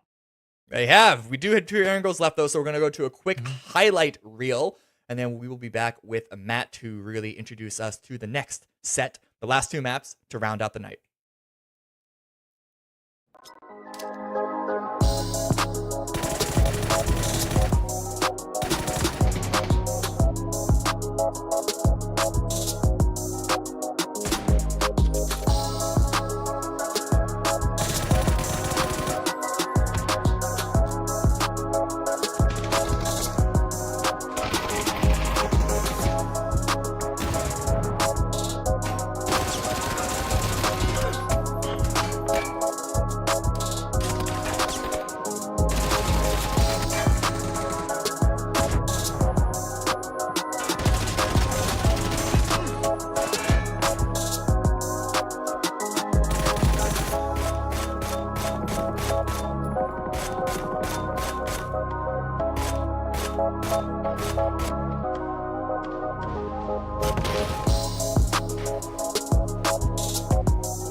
Sam Crismo with a great game for themselves inside that last one. Actually had a pretty decent game, the one before this one, where they managed to pick up, I believe it was, 7 kills. So starting to get a bit of a roll together. You guys were talking about that one. Also, a quick point out, Wuju 2 now making it into later stages, couple of games in a row. Both big performances from them. But working in silence, we haven't really had a chance to dive into these guys. They've been making it into the later stages repeatedly, Gibson, and just netting a ton of points. Presently sitting, I believe, 2nd place overall on the leaderboard. Yeah, one of those teams with plenty of experience as well, and I think it's good to see them do it. You know, Solzen, really impressive with what he's able to do. And I think, as I keep pointing out, I feel like their floor is getting higher every single time I see them. Like, they're getting a bit more consistent. They've worked out how to get points out of scenarios where they're not looking like they're going to get a bunch out of it. Like, even just staying alive to get that extra point for 2nd place. Those points really matter. Not really this weekend, but as you get into, the grand finals to qualify for international events, little decisions like that where you get an extra point here or there could be the difference between qualifying for PGS and sitting at home watching from your sofa. And yeah, you've been talking about Latin America just on a big come up. We've been seeing in the last 2 maps just great performances coming out from them. It's been a bit more quiet on the Bestia side so far today, but I mean, there is still a great performance of 20 points that they've managed to generate for themselves, but it's been mainly off of the game before this one. So managing to net a couple more points inside this one was big for them. But Certito is on a rise in and of themselves, now presently holding down that 8th place position and kind of pushing God Squad out of the way for the time being. So we'll have to see how that continues to accumulate as we make our way over towards Erangel camp. So we've kind of gotten through our chaos maps, which is where if you can kind of ride the wave of chaos and pick up a couple of kills, you're going to be heavily rewarded. Now that we're making our way over to Erangel, it's going to be about tried and true strategies and map control. Do you think that we might still see Latin America continue that rush and that push that we've been seeing them coming out from them so far today? Or is this going to be where we start to see like Team Liquid, maybe like QAD come back into fold? Yeah, you have to remember that Erangel, this isn't 2018 anymore. The map might be mostly the same, but all the similar things like new weapons, e-pickups are introduced on Erangel as well. All the timings have been updated, the new ferry and everything. The new map update with a bunch of different positions that happened, like 9 months ago at this point, right? So like this idea that, and I'm not saying that's what you're saying, but like Erangel, viewers at home, like this is not like some slow methodical, like Erangel can easily get as chaotic as we saw even Tego and Rondo. This idea of like Erangel being like, oh, this is the thinker's playground isn't true at all. So whatever we've been seeing from the first 4 maps up until now, there's no reason to think that it's going to change just because we're going back to the new version of the original map. If anybody has that opinion, just go back and watch the last game yesterday on Erangel, because it was pretty chaotic with a lot of hardships over to the east. And I mean, we saw teams have to navigate some very difficult situations. Erangel isn't as friendly as it used to be by any means. And specifically in Americas, we do like a faster pace in the mid game in certain fashions. Yeah, you can go get control over center, but even squads that are known for control point play, such as squads like Team Liquid, will still play on edge and try to pick up whatever kills they can. And it makes it very brutal to try to play around Gibson. So now that we're seeing just this continual accrual of just teams gelling together cleaner and faster, specifically after breaks, we used to have like this downtime period, right, where everybody was having to try to figure everything out. Now it feels like people are coming in super professional, ready to go right off of the start of group stage. Yeah, they have to, and I feel like it actually, I think long term is better for the players to be coming in and getting ready to go straight away. And we're seeing a lot of the teams that didn't have as much time to gel before this tournament as well, really gelling pretty quickly over the course of these group stages as well. So I think Erangel is just the perfect map, especially for some of those Group B teams who are about to play their final 2 maps of groups to put in good performance, because barring yesterday, Erangel usually is the most consistent map that we have in the pool. Yeah, I mean, it's been pretty quiet whenever we're looking at what's going on with Alcatrazia. So maybe this is their time to step back in. It's not like they really need to put the pedal to the metal. They're doing just fine, so they can probably coast a bit. I wouldn't be too concerned. But now we've got everything. We're not going to go ahead and give any more thought on what could be happening on Erangel. It's time to talk about what is going to be happening on Erangel. The plane is up and in the air, so let's go ahead and send it into our first Erangel of 2 for the night and see these last couple of games for group number B. Nice, man, and it is time to kick it off, Cammy, on Erangel to finish the night. Flight path going from the east towards the southwest. Before we talk about that, Cammy, there's 8 teams that have played 4 more maps than the Falcons, and Falcons are still in 3rd place. Yeah. It shows how strong the Falcons are, even if it wasn't quite the dominant performance that you would expect from the roster coming into a group stage, winning back-to-back or whatever. Alcatrazia is sort of taking over the spotlight in that respect, but it's also inconsistency of a lot of the other teams from that group. Talking about Certitos, talking about Spire. Yeah, they might be looking like in an okay spot on the leaderboard now, but that's, again, with that 4-map lead over everyone else. And so, or whatever map it is, math is not working for me at this point. But like, though, you don't want to be top 8 if you're in Group B. You want to be like minimum top 3 or 4 to have a chance of being top 8 And Al-Qadsia is really the only team that is guaranteed there. Working in silence are pretty close. So as long as they have okay games on Erangel, it should be fine for them. But even Bestia currently sitting at 63. That's not comfortable for me. I'm surprised Bestia haven't passed out Falcons yet, because they've been in and around that point tally for the last 3 games, but it's just not been good enough. And, I think when you think about how Falcons have played, yes, they were really good in the first couple of maps, but it's nowhere near where the levels they can reach. Like 63 points is average for them. They'd expect to be getting a lot more. Oh, Gibson. Yeah. Hold that thought. We were completely that's irrelevant at this point because look at this circle. Look at this disaster of a setup. I was trying to avoid talking about it. We can't. I know. We have to. It's uncomfortable. No one's happy about it, but we must discuss it. How do you even approach this? Do we even know where it's going to end? It's likely going to end Millie, likely going to end Sosnovka, but it's not so likely that everyone's going to be rushing over to that island. So Tito's, they have a choice as well as God Squad. Do they want to play camp around that bridge? I think that the opportunity is definitely there for them. I love how Wuju 2 just put up that e-pickup straight away. We're 2 minutes and 50 seconds into the game, and they're already in the sky. Toyo are doing the exact same thing. They're like, you know what? Remember what I said earlier? It's like a game of poker.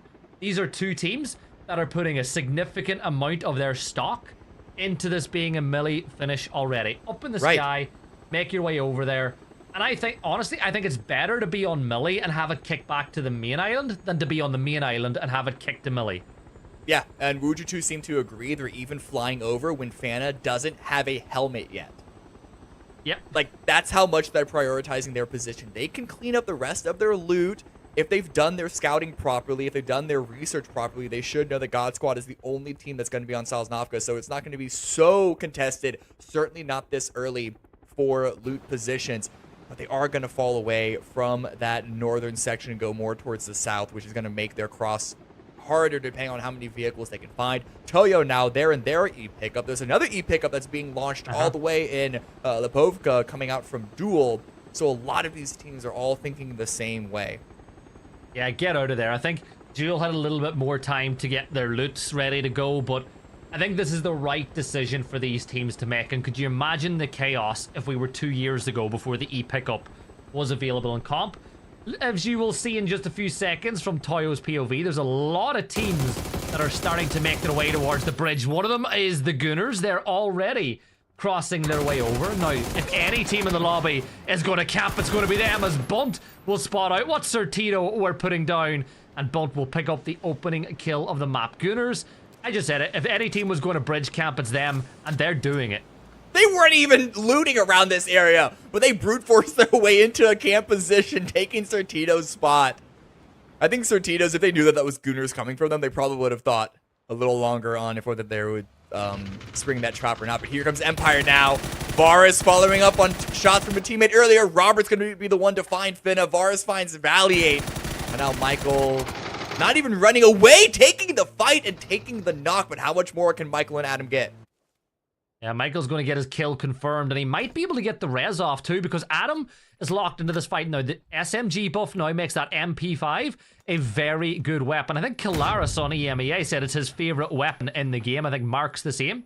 Robert, though, M249. Get as many bullets in as you can. 54 limited by the amount of 5.56 he has. But Cammy, the MP5 with the buff that it has should win a close range fight against the M249. It should. The M249, I love my gun. That's my baby. But yeah, close range, the fire rate for the MP5 should come out on top. But in a game like PUBG, it's honestly less about the fire rate and more about landing that first bullet. And Adam is calling the swing. Gets the knock, gets the kill. Finna gets revived. And even though I think Gunners considered it, they didn't actually go on the full push. Instead, they pushed the rest of Sortitos. They get eliminated in 16th place. I think Empire have gotten away a lot better at that position than they thought they were going to. They're actually potentially going to get all 4 players back on their feet. 2 kills on the board. But you know that the Gunners are bridge camping. And Gunners are inevitable. You know that if there's something like that's going to happen, they're going to do it. I would argue that they're probably even more easy to read as far as chaos is concerned than rats used to be. But we'll talk about that later because Al Qudsiya, Vinny is on the side of Roth, and I don't think they have any clue. No. One of the many teams that have made their way over to Sosnovka, Bestia and Al Qudsiya. Bestia took a boat over, I believe. They made their way quite quickly from the farm area, the ferry pier area, down this way. Al Qudsiya, not quite sure how they were able to make their way across. Considering they don't have vehicles, I have to imagine that they might have found an e-pickup as well. Finding Mime out in the open. D missed the opportunity to take those shots.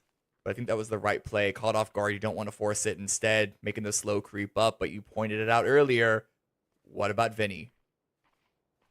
Yeah, Vinny's still there, and he's waiting for the perfect moment to strike. D and Roth, they're creeping. It's like a bunch of predators moving in it, but little do they know that Mime could be the biggest decoy that we have in the map right now. And Mime, though, that decoy is going to get caught out, but Vinny should be there in a couple of seconds' time. But does Vinny prioritize the points? Yes, he does. He goes for the knock on the D, and he's going to find it. D, formerly Monster, formerly, what was his name before Monster 2 cam? Fade away. Like, man, honestly, throw it at a dartboard, you're going to hit a name that he's played under. I like it, though. He lives up to Monster, but D works as well. Emmy cut out by Silzen as we have some Latam on Latam violence. Need will clean that one up as Bestia lose one elsewhere, but should pick up this point right now. They have control of the Millie base itself. But Bestia losing Mime early is never one you want to lose because he can be prime time. Yeah, absolutely. He's always going to have something up his sleeve. You can never count him out. The problem with Bestia, though, I wonder if they're perhaps a little too split because, I mean, looking how far Mime was. I mean, even though there was a pretty linear line between Mime to Vinny to the two other players in military base, the timing of Vinny supporting Mime seemed off. And then, like, Sills and Draft came down in Millie. I'd wonder if they were perhaps a little too separated and a little too convoluted of a setup, and that's sort of what allowed Al Qudsiya to deal the damage that they did. And look at elsewhere around the map as we go picture in picture. You've got up in the northwest, Team Liquid rotating in. You saw over on the east, Zvire were about to make the bridge crossing, but as we know, the Gunners are still there bridge camping. Maybe Team Empire will take the boat. But Pipa from Toyo inside of Millie, locking down the two little grannies' houses in that corner. One of my favorite positions to play. I actually like it a little bit more, Cammy, when you get a player on the other side of the road as well, and you really lock down that road. Right. But I think with Toyo having lost Emmy, it's more important that when you only have two players here, that you play closer together.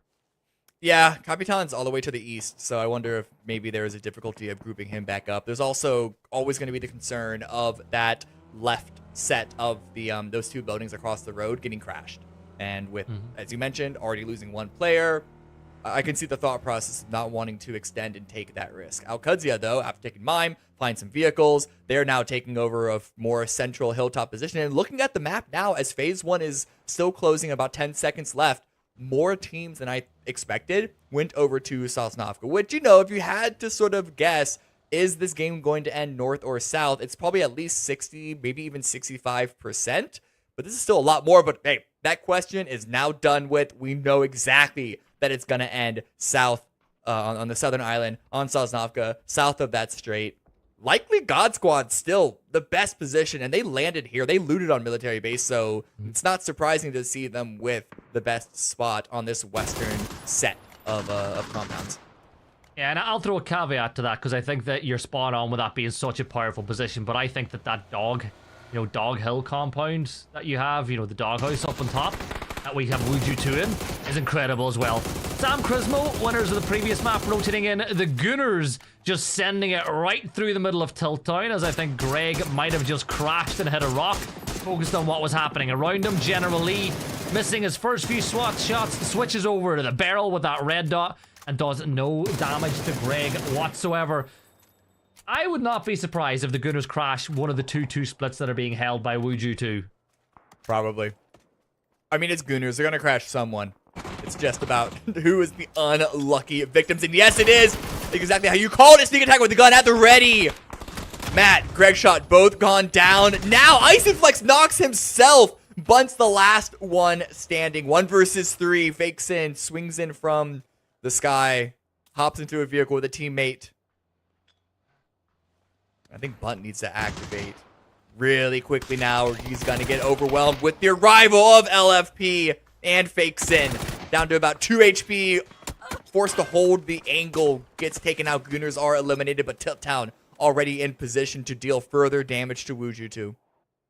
Yeah, Doobie doing damage. Team Razav. Let's see if we can get some trigonometry going right here, right now. Sends the mortars up into the sky. Where they land, no one knows. I know where Savage is looking to land some of these 5.56 rounds, and that's on the A-low, and, well, it wasn't very accurate at all. But look at this. Because Wuju 2 had the crash to help with that fight, that's allowed Martine from Razav to push up and scout this hill and maybe steal that compound away, which is a much more powerful one than the one that's below.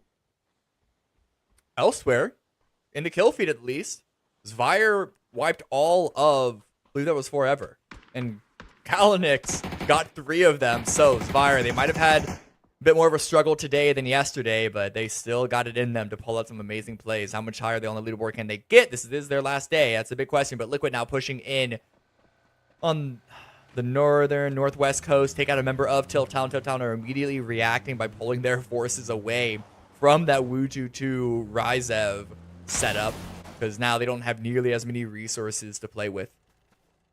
You lose General Lee, but you've still got 3 players up. You get closer to the coastline with Trimble. You know, Trimble's just playing there to spot the ferry, spot for boats, make sure nobody pushes in. Razav, though, they've taken that compound that I expected them to.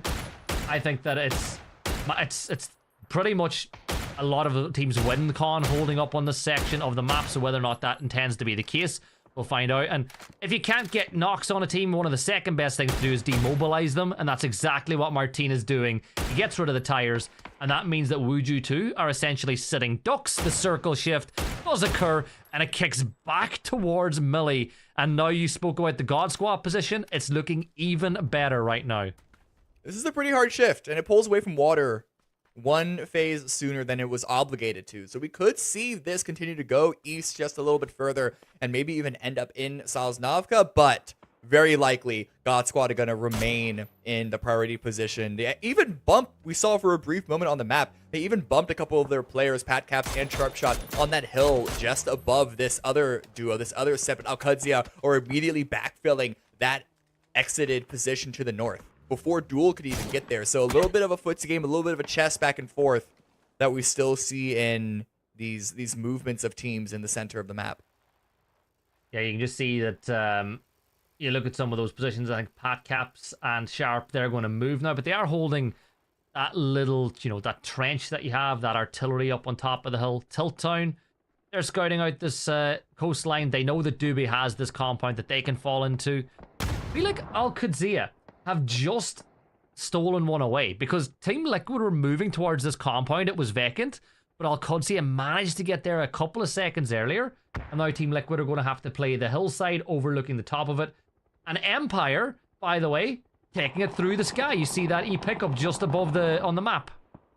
Oh, Fire, it's a ballsy play. I can imagine they felt they had no option, because that fight previously that they were able to come out successfully on was all the way in the blue, so I don't blame them for this, but at the same time, they can't blame their opponents from shooting them like ducks falling in from the sky. Already 2 down, but that's a grenade that could have caught Bestia off guard. Not nearly as much damage, and it's only going to cause more attention to go Kalinix's way. Shinboy's going to be the one to find that, and it's 1 Zvire member left down towards the south.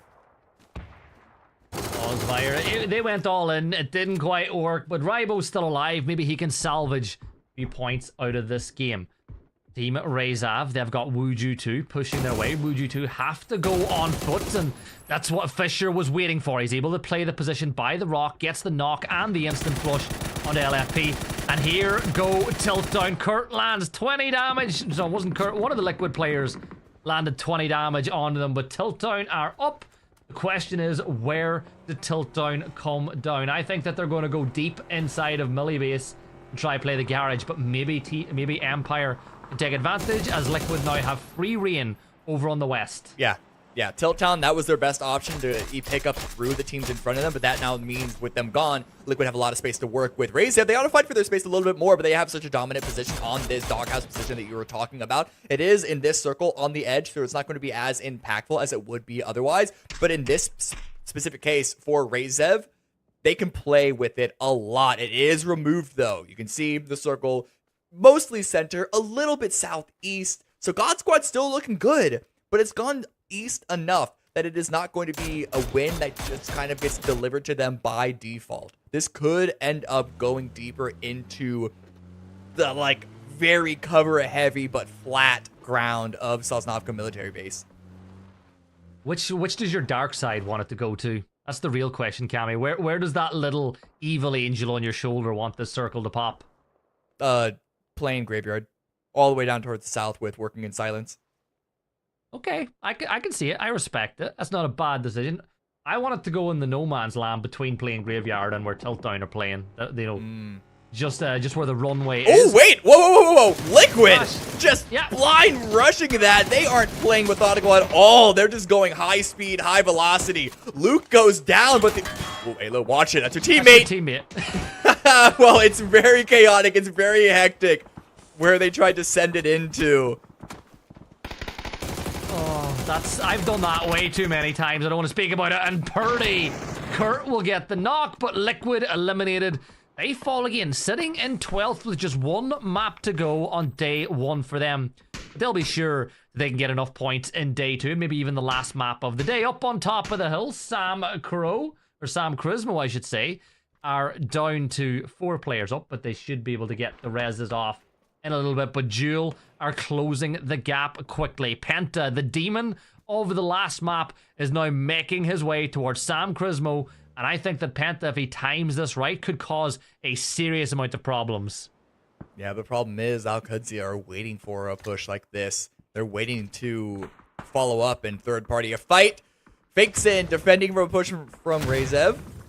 Blue zones and grenades, and I honestly don't know who tossed what, but that's a double. Gotta get out of there. You cannot heal through a double. Sneak Attack was able to crawl out on his own as well, so potential revive coming in, but Martin is rushing into this building, and I think this is going to be it.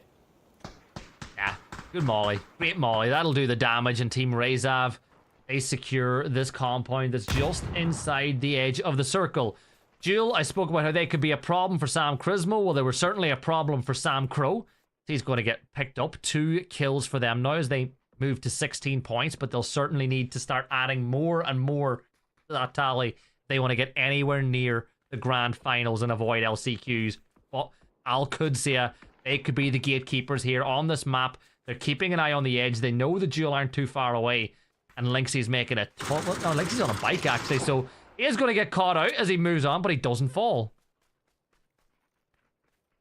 Making their way up the hill. Just making sure that Jewel aren't leaving any stragglers behind. And Roth is sort of playing anchor in the back, but I don't know how much value he's going to be giving them. Rello, look to your right, please. They were clearly on your screen. I don't know what perspective he's playing on. I think it might be closed in with a significantly smaller FOV. He was locked in on the center of the screen. That's what he was. He was locked in on the middle. He was ready to shoot, not ready to aim. But as we see, Woolie's throwing down the smokes. I think they have an idea that Al-Qudsi are not too far away. D and Roth will rotate one side. Cowboy and Rello moving up the other side of the hill. And well, just further south, Sam Chrismo might want to get a little bit of revenge for their fallen comrade earlier. There's the first nade, and what a nade that was from Penta. Cowboy has been picked up, and Penta closes that gap pretty quickly. Went for the flush, but realized with Rello on the other side that repositioning was a better decision because he was too much out in the open. A great nade thrown as a rebuttal by D forces Penta back alongside the blue zone. But Al-Qudsi in a spot of trouble, and Penta living up to how he played on Rondo. Yeah, but at least the flush has been denied, and now Cowboy is getting revived, and through all this, Sam Chrismo are still looking towards the north. Oh, Lynxie, no! Oh, no. If I'm Lynxie, I'm blaming Penta. I'm saying, what did you run in front of me when I was throwing that for? And then Penta's gonna be like, well, you didn't tell me.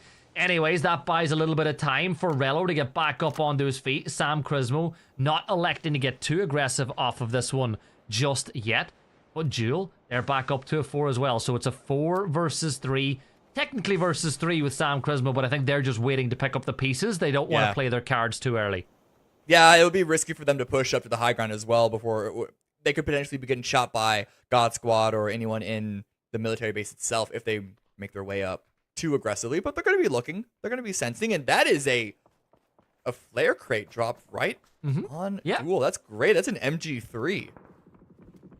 I remember speaking to Kowo a year or two ago and him saying that in any battle of a ridgeline, when there's an MG on the other side, the MG wins. It's as simple as that. And Lynxy will be able to use that to his benefit. You can see that Nick now is using the sandbags to provide a little bit more cover.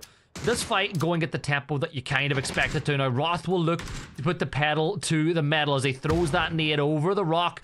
Only 14 damage. It was a good nade thrown to where he thought the player was, but they were just on the other side of the ridgeline instead. Silson's getting active in the kill feed as Rezav also go down. We're in the placement points and how Kudzia and Duel, they've just been flirting with each other for quite a few minutes at this point. The circle favored them in the previous shift. They didn't have to move at all, but can't say the same anymore. They're gonna have to run through Sam Chrismo.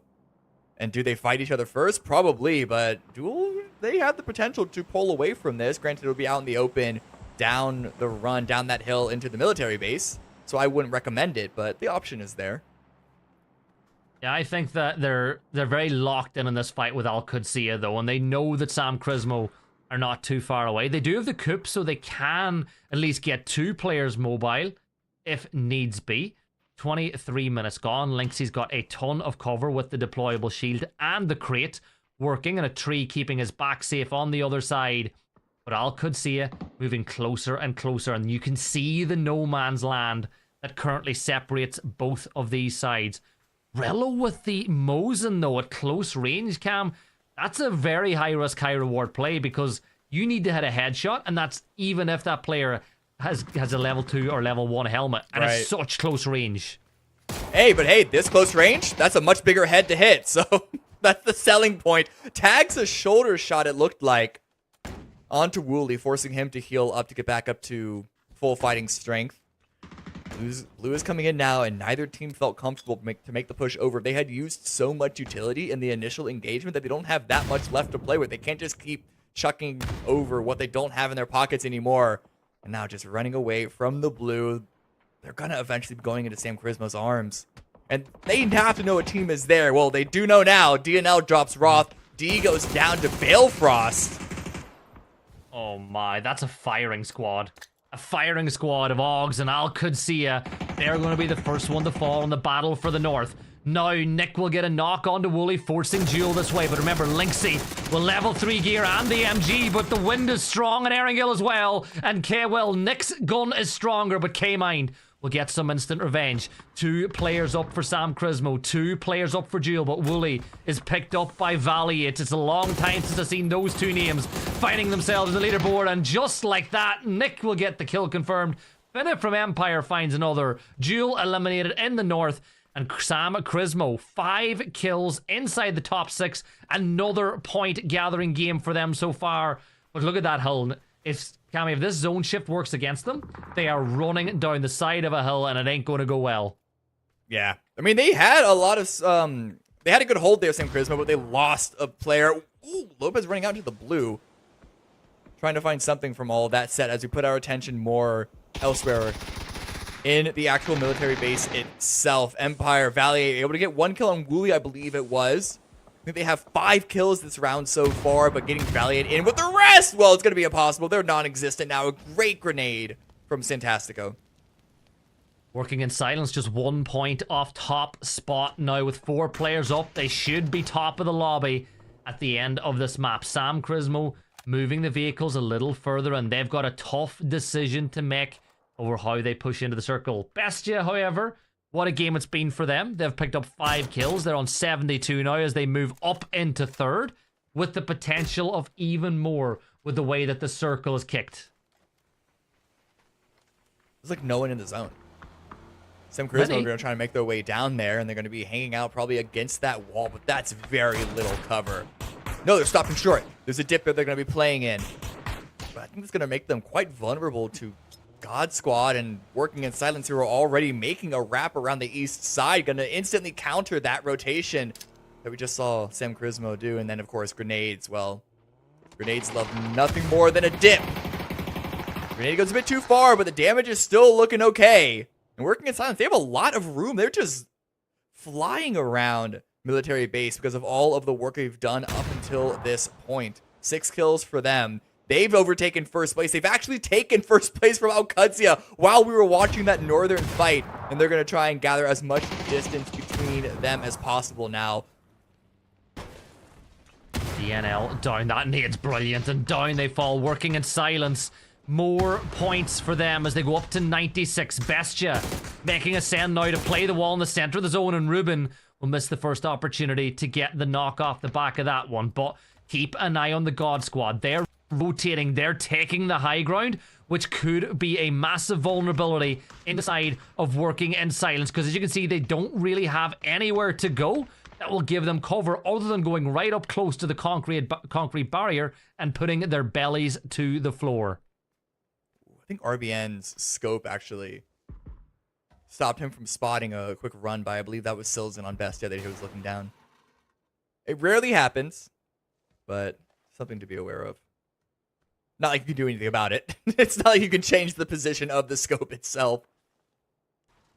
But it is always unfortunate to see. Yeah, it is always unfortunate to see when you can spectate it like this. But a big, slow standoff between the 3 remaining teams. They're all in stable positions in the zone. It's just about where phase 8 goes. And it'll be about 2 minutes time until the circle really closes in and we know where that's going to be. Shinboy playing up on high. This could be a massive win con for them up on top of the hill. The question really is, which fight kicks off first? 4v3v3. Working in Silence, top of the leaderboard. If they get the win here, guaranteed to hit a ton of points and maybe more to go on top of it. Balefrost looking over towards Bestia. Bestia and Working in Silence seem to be locked in on each other, and I think, oh, Bale spotted one. So he knows where one player is, but my big question is, are Working in Silence... Yeah, oh, there we go. Ruben, quick couple of taps with the MK. Yes, those bullets did bend on my screen as well. It wasn't just you. He finds Bale. They're not done. Working in Silence. They very likely know that they have the man advantage against both other team individually. Not overall. They know it's a 4v6 in the grand scheme of things from their perspective. But their position is also looking good. There's no reason for them to play scared. No reason for them to play shy, play conservative at all. They can't move until God Squad are out.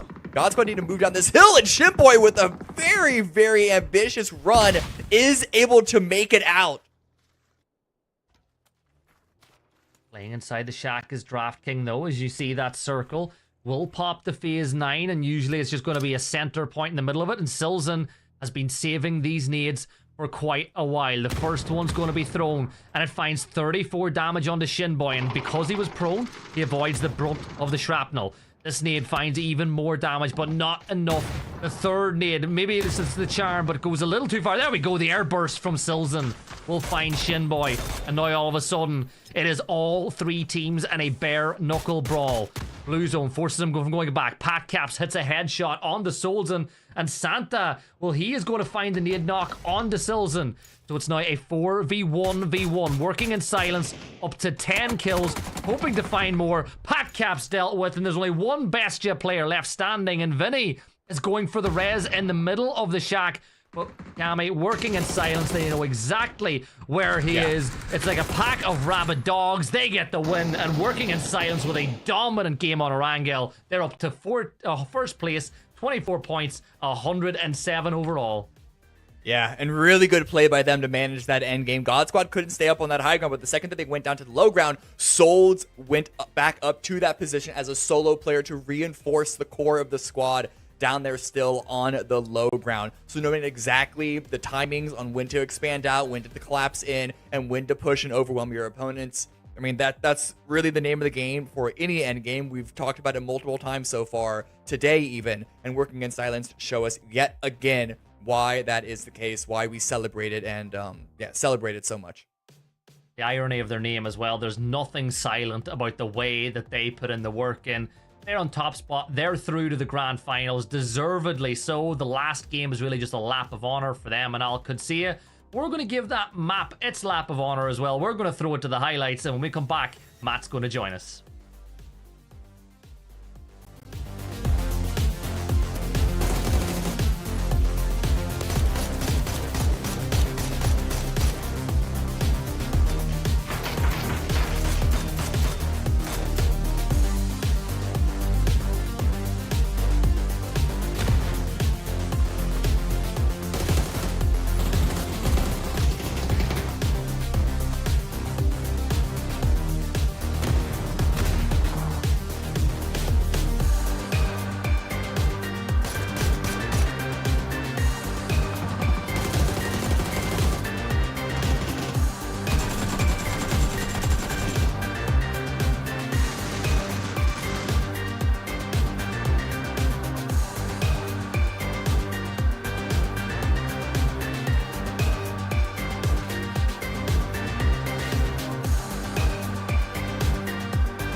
Okay, and now it's about to get pretty spicy. We've got one game left for Group B. Just to give you guys an idea on who all is going to be inside of it, that's going to be Bestia, Al Qudsiya, Working in Silence, Empire Gaming, Sortido, Gunners, Zavire, and Forever. But the story from that last game has got to be Working in Silence. We've been talking about stellar performances coming out from God Squad, but on the day, Working in Silence now is only 1 point behind total points on the day with God Squad, who's walked away with 2 wins.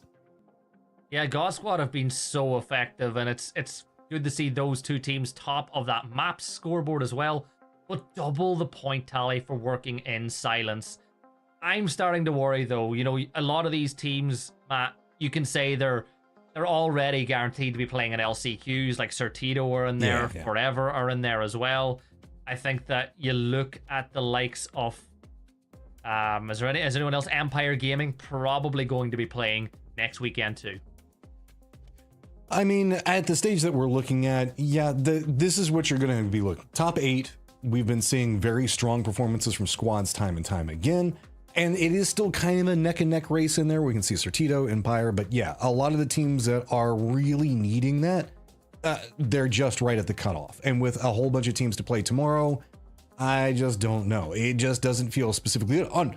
On this, San Crismo is playing phenomenally in these last couple of games and just netting a ton of points. We can see that Wuju 2 has been doing the same thing.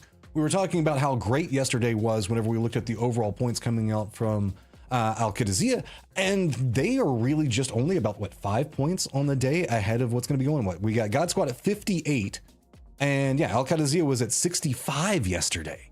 So I mean, we still got one more game to go, and this is going to be a very hectic squad. You and Dan were kind of talking about this, that whenever we look at Group C, this is going to be where a lot of the pressure is going to be coming in, and it definitely does feel that way. It has been so much harder to get points today, Cam.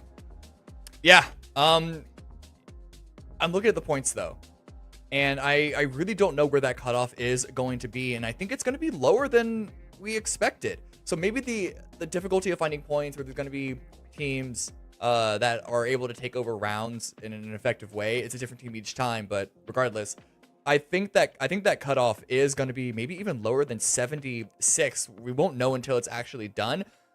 But that could be a little bit of a lifeline for a team like Zavire, who they're close to the cutoff, but this is their last day. And so I don't know if they're going to be able to make it over the line, that 72 sort of tentative line that I was estimating as like the minimum in just one final game of Erangel.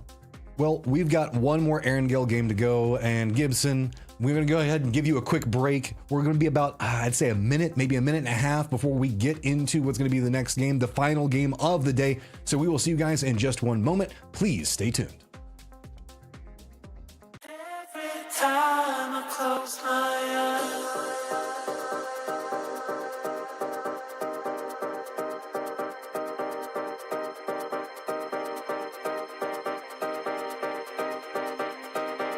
Every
Okay, and here we are. It is time to get ready for our last game of the day. No more for Group B after this, but Group C has been on an absolute tear. Gibson, if you're in that cusp position, what are you doing inside this last errand go? Well, there's two trails of thoughts. One, you try make your own luck and go aggressive from day one, or B, you play the long game. You play for those extra 6 points that a win would get you over second, and you hope that whatever kill points you have will be enough.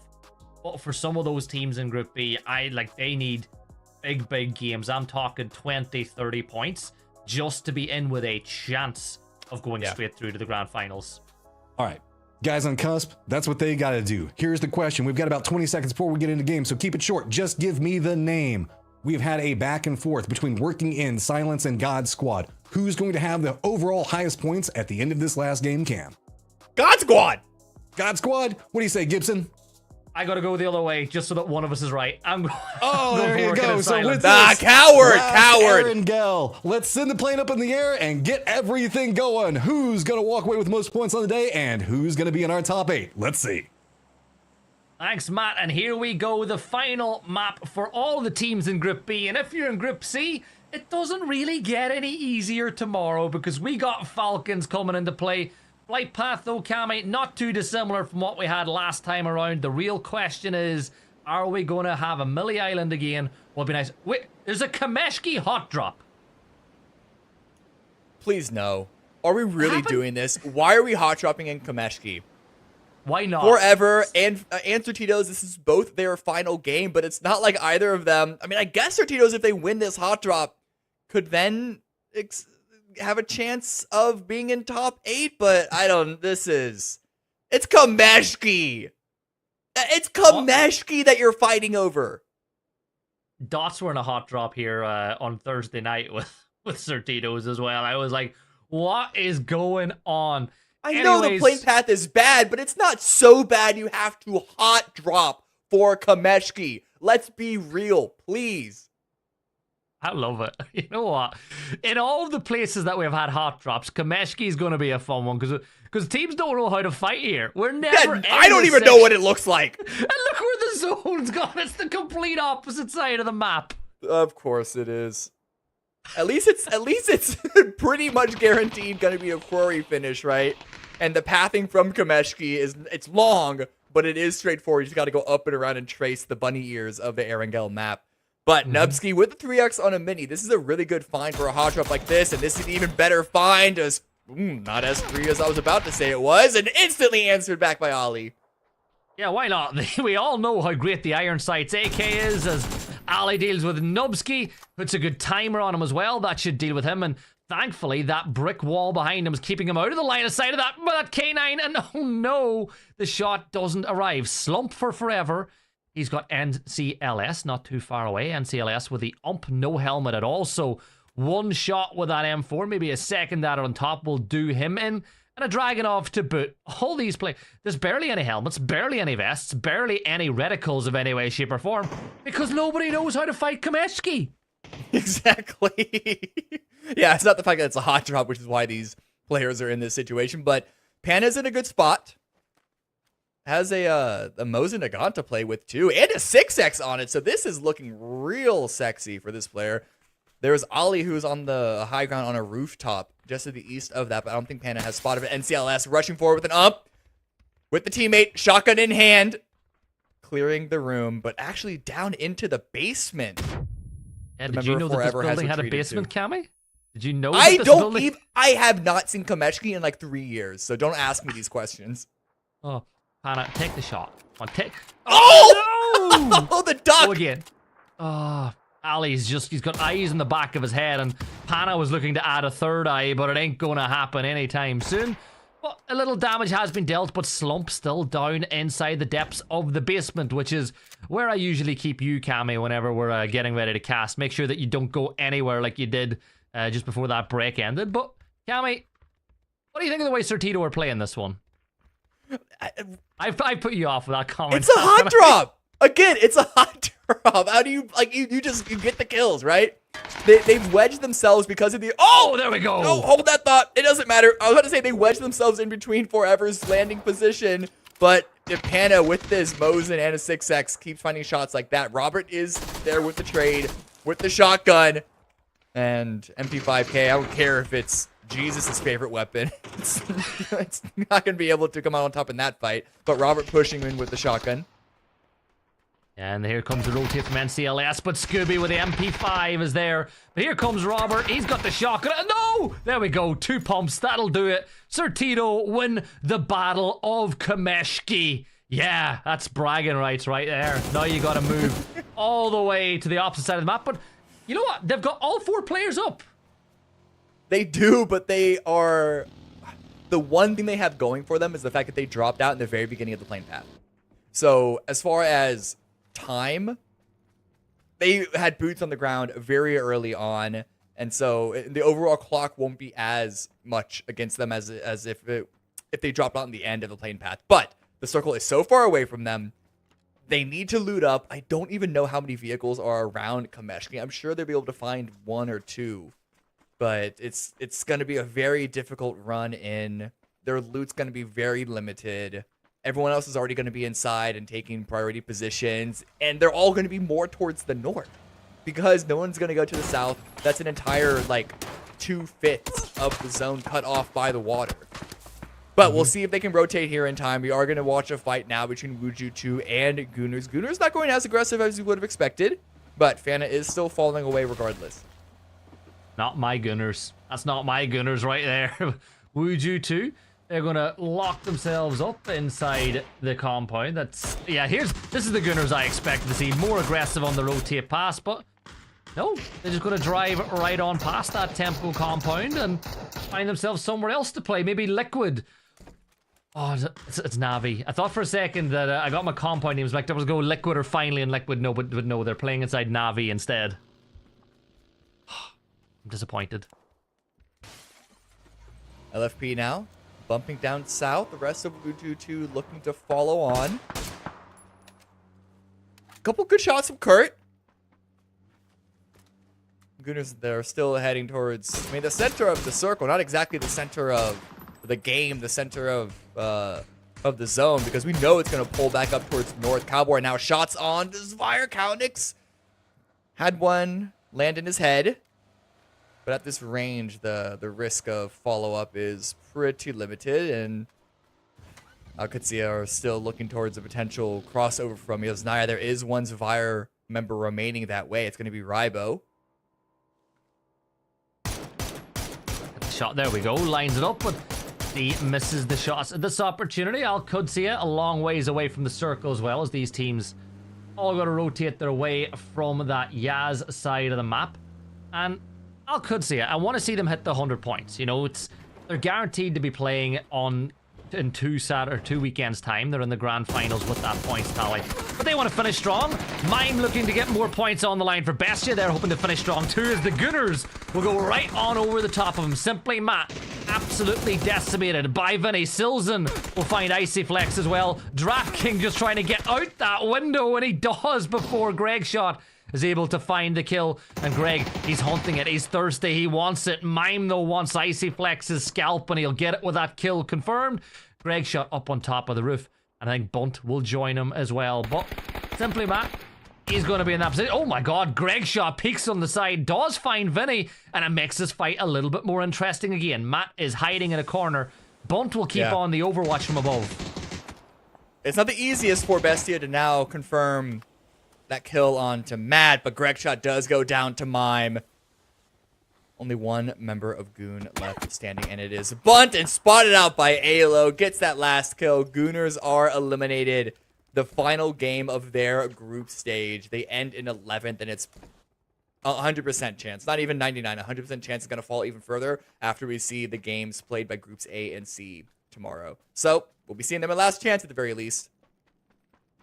Yeah, and that's the one positive about the group format is nobody's going home just yet. If anything, you might get to play more PUBG, I guess. Or maybe I'm just reaching for some positives for these teams that aren't going to make the cut. More games played, more viewership. That's how you sell sponsors. Gooners, they are trying to rack up that sponsorship support. More tape as well if you're looking for a upgrade of a team. You get more tape on the board as well. But speaking of teams that definitely need to put more good stuff on the camera, Empire, right? They're sitting in 10th place. They're on 47 points. They're not even in the top 8. A 10 kill win would put them on 67, which I still think might not be enough. Probably not going to be enough. Like, Empire need a huge game. I think that the games next weekend and the consistency of having the same 16 teams on both days will help them a lot. Yeah, I mean, they'd want to have a really high kill game to have a chance of making it to the finals from their group stage. But with a circle like this, I mean, Matt mentioned it, it's difficult to find kills in a lot of these games. And, it's the same number of points every game no matter what. But I think the main genesis of that point is that if it is a weird circle like this with the limitations of angles and, in this case, like the fighting that's going to happen around six-pack, where working in silence versus Sam Crosmos and all that stuff's going to happen. It's not like there's going to be one team that can kind of take control of the game. With a shift like that, though, working in silence, they could be that team. They are looking to be in such a good spot now. I just worry, or at least they're going to be worried about it. So many teams are going to fight in just to make their way into the zone from the west. They're just going to be there to clean up the scraps, but already they're getting a nice little kill onto Lopes. BL with a great knock, and Lopez going to get flushed out. I always say it, BL is one of my favorite players to watch. A little bit of friendly fire from Ruben, keeping him on his toes, but with 108 points, they are cruising right now. For the viewers at home, we did see that map. Yes, the bridge does count as hard land for his phase 4 shift whenever that occurs, so this circle could get a lot more chaotic. And wouldn't it just be like the final map of the day for a team trying to qualify for a grand finals, where a zone would shift the hardest way it possibly could? I've realized we've had prominent water Erangel circles 4 out of 4. It was super far north, game 1 yesterday, then the Milta Power Peninsula, and then Sosnovka Island, straight, bridge, whatever, twice in a row now. But no, this is the thinking man's map. Well, you got to think about ways to make the map work for you, right? And you got to think about what the hell you're going to do now. Exactly. Now, I would love to see one team just send maybe a player or two. Sorry, I know that it's 95% sure it's not going to happen. Bale's going to prep that gas can for himself as they realize that, I like this position. They're holding center of the circle, and they've got first choice of the bridge if by some miracle the zone does go south. It's a really good investment into the next circle for God Squad. I'm looking at the map right now. We saw that E pick up in the air for a brief moment. Zvire are taking that all the way to Sosnovka now. So where a lot of these other teams like Rezav, they're pulling away. They wanted to find information. Anyway, we'll see that on the map when it comes up again. Yeah, they're landing right on top of working in silence. They've tried this before. It didn't work out that successfully. Let's see if they can't get away with it this time. Yeah, they're going to go that hot drop inside the Dirty Dozen, and it is a all Latam fight kicking off. BL, 1 kill on the board, peeks on one side. Kalnick's playing the rocks, but look at the angle that's been found onto Faravero, who will hit the deck. Rybo being choked out by the molly inside the shack as well, as BL peeks up and finds a Rybo. That's a knock on the Zvire. That one should be confirmed. The nade being thrown through will do that one, as BL Moncalmo will move to his second of the day. But for Zvire, you're in a tough spot now. The rest of the players are on the rocks. BL gets his kill confirmed with a little help, I think, from Sharp Shot, putting an extra timer on him. Working in silence, 109 points now, as they're making it work here on the Dirty Dozen. Souls now finding Cloudzera in a rough spot. Oh, good cover by Kalnix. But Sharpshot's going to take Kalnix out, stolen away by RBN. He'll say thank you, but not going to share any of the proceeds from that kill.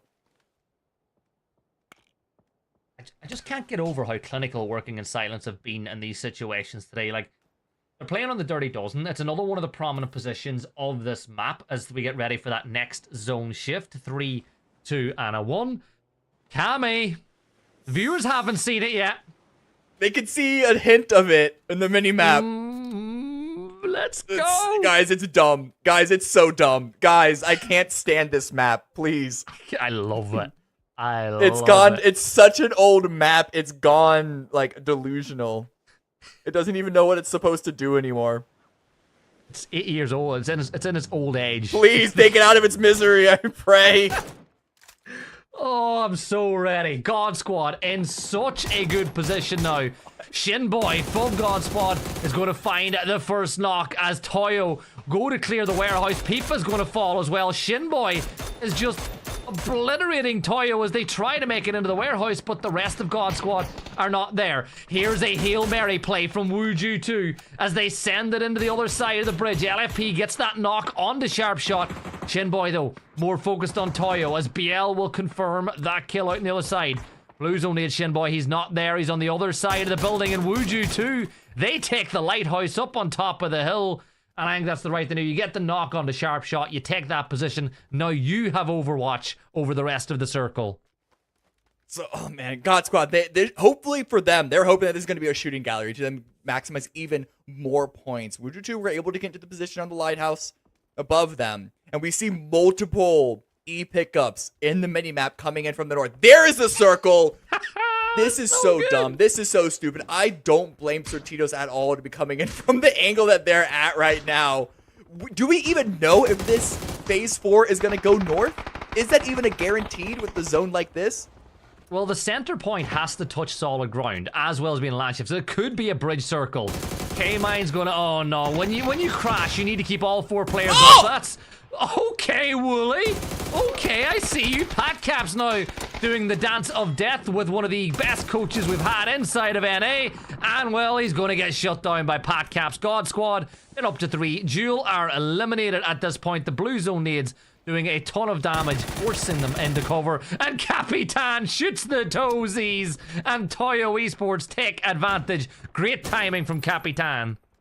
This circle, the playable space, the playable land, is about a quarter as much as it usually is in its phase 3. So we have 13 teams alive. I don't know how many of them are going to make it out. So many are pitted in with each other around Ferry Pier, even the few here up north around Working in Silence's original position around the 6-pack. I mean, Zvire is still on the coastline, but this push by Sam Crismo is making things more complicated. They've already gotten a kill or 2 on Working in Silence. RBN could get revived, but Santastico and BL, they have a long way to make it that way.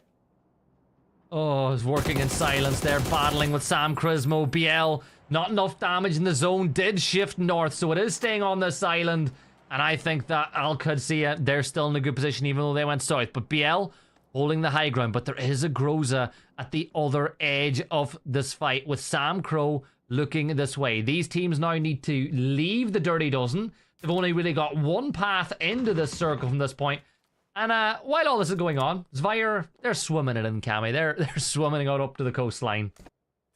Yeah, pulling away from this fight is the best play, going under Wuju 2. But DNL and Sam Crow, they're still locked into this fight. They don't have the same exit opportunities that Zvire did.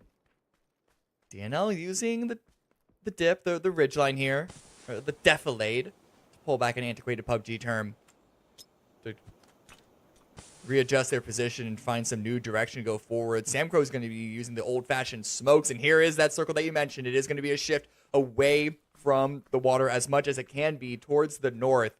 So Bill Frost from God Squad is center, but the amount of damage done. Ooh, Rello might actually end that run. Bye. Yeah. Or not. Oh, Maybe or not. Yeah. You know what? We'll he let Rello hesitated off. because Bill Frost is an old teammate. Yeah. We'll let him off. Look, they're through. He's probably, having some snacks now. They know that they've nothing to worry about. Team One Liquid. hand on the mouse, one hand in the chip bowl. Yeah. If you've done it. I know you've done it. Everyone has. I'm doing that now. Yeah. You know what's more important, though? Team Liquid, all 4 up. Good position in the zone. 13th place, 35 points. They'll need to double that, probably, tomorrow if they want to get through.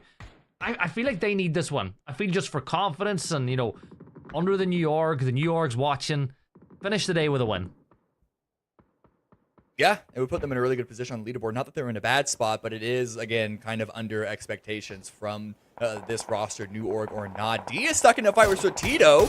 Is going to take the win against Varus. Rather trying to overwatch as much as he can, but the angles aren't great. That range is pretty crazy. And then Biddy and DraftKings are all taking D out. So that position by QAD is... It's not getting torn apart, but it's getting, unraveled bit by bit. Yeah. Oh, that nade does a ton of splash damage. Sam Crow's grows it does even more. He's going to get shot at the other side by Santa, who's got a present for him in the last map of the day. One tap from DNL, finds a little damage, but this nade should be curtains for Working in Silence, and then Toyo will move this way. Working in Silence, they're eliminated. Sam Crismo continue what's been... You know what? I know the point tally is only 38, but they've had a really impressive last 3-4 maps. Alirv now sprinting his way over that bridge, but Draft King and the Blues too much. Yeah, and 38's pretty good for only having one day as well. So even if they get no more points after this, it's a pretty successful day that puts them into a really good chance tomorrow to end top 8. So Tito goes down. They're eliminated in 12th. So QRD is able to come out relatively unscathed. They did lose one player, but coming from that position, they know that no one else is going to be swinging in from behind them, and they have open season on Wuju2 and Zvire. But Rello goes down. Balefrost still not happy about getting cut all those years ago. Yeah. Look at the tech, by the way, from Cluzera. This is tech right here. You've got a rock behind you, a shield in front of you. You're getting as much points. Roth will run through the open as DraftKing manages to draw a perfect outline of Roth on the bridge without hitting a single shot onto him, as Al could see a rush to get back towards Rello. Saving Private Rello is the plan for them right now. Ferry Pier is outside the circle now. Tiltown will need to move towards Bestia, and Toyo, they'll send Benya in towards that little Harry Potter tower. All in all, I think this is entertainment. This is pure entertainment. Here comes the crash onto Balefrost. He shouldn't be so much longer for this word, but it is Bale. Ooh. He's always got one of them. He hits the first one, doesn't hit the second. Peeks on the other side, finds another knock. Oh, but there's the kill from Sneak Attack. God Squad eliminated. Do Al Qudsiya rush to push this, or do they put preference onto getting Rello back on his feet? I think they got to go for the revive. If Rello was up, they'd be pushing it right this second. But Cowboy was already in that tower going for the revive. The timing doesn't favor them at all, and they know that there's Cloud Zero still from Zvire to put pressure on Roth from the bridge. Looking back towards the north now, Sam Crismo.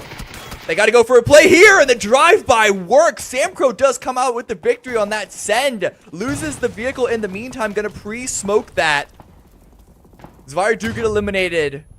And the grenade by Doobie takes, grenade by Laucha takes Sam Crow out as Doobie takes Vinny in a grenade as well. And DNL, last one up for Sam Crismo. 1 versus 2. Certainly doable. Get the points. Get at least 1 or 2 points confirmed. There you go. There's one of those points. Blue zone is there. Maybe you can do some more. But let's turn our attention over to Bestia, who are playing their final map of groups. 80 points now.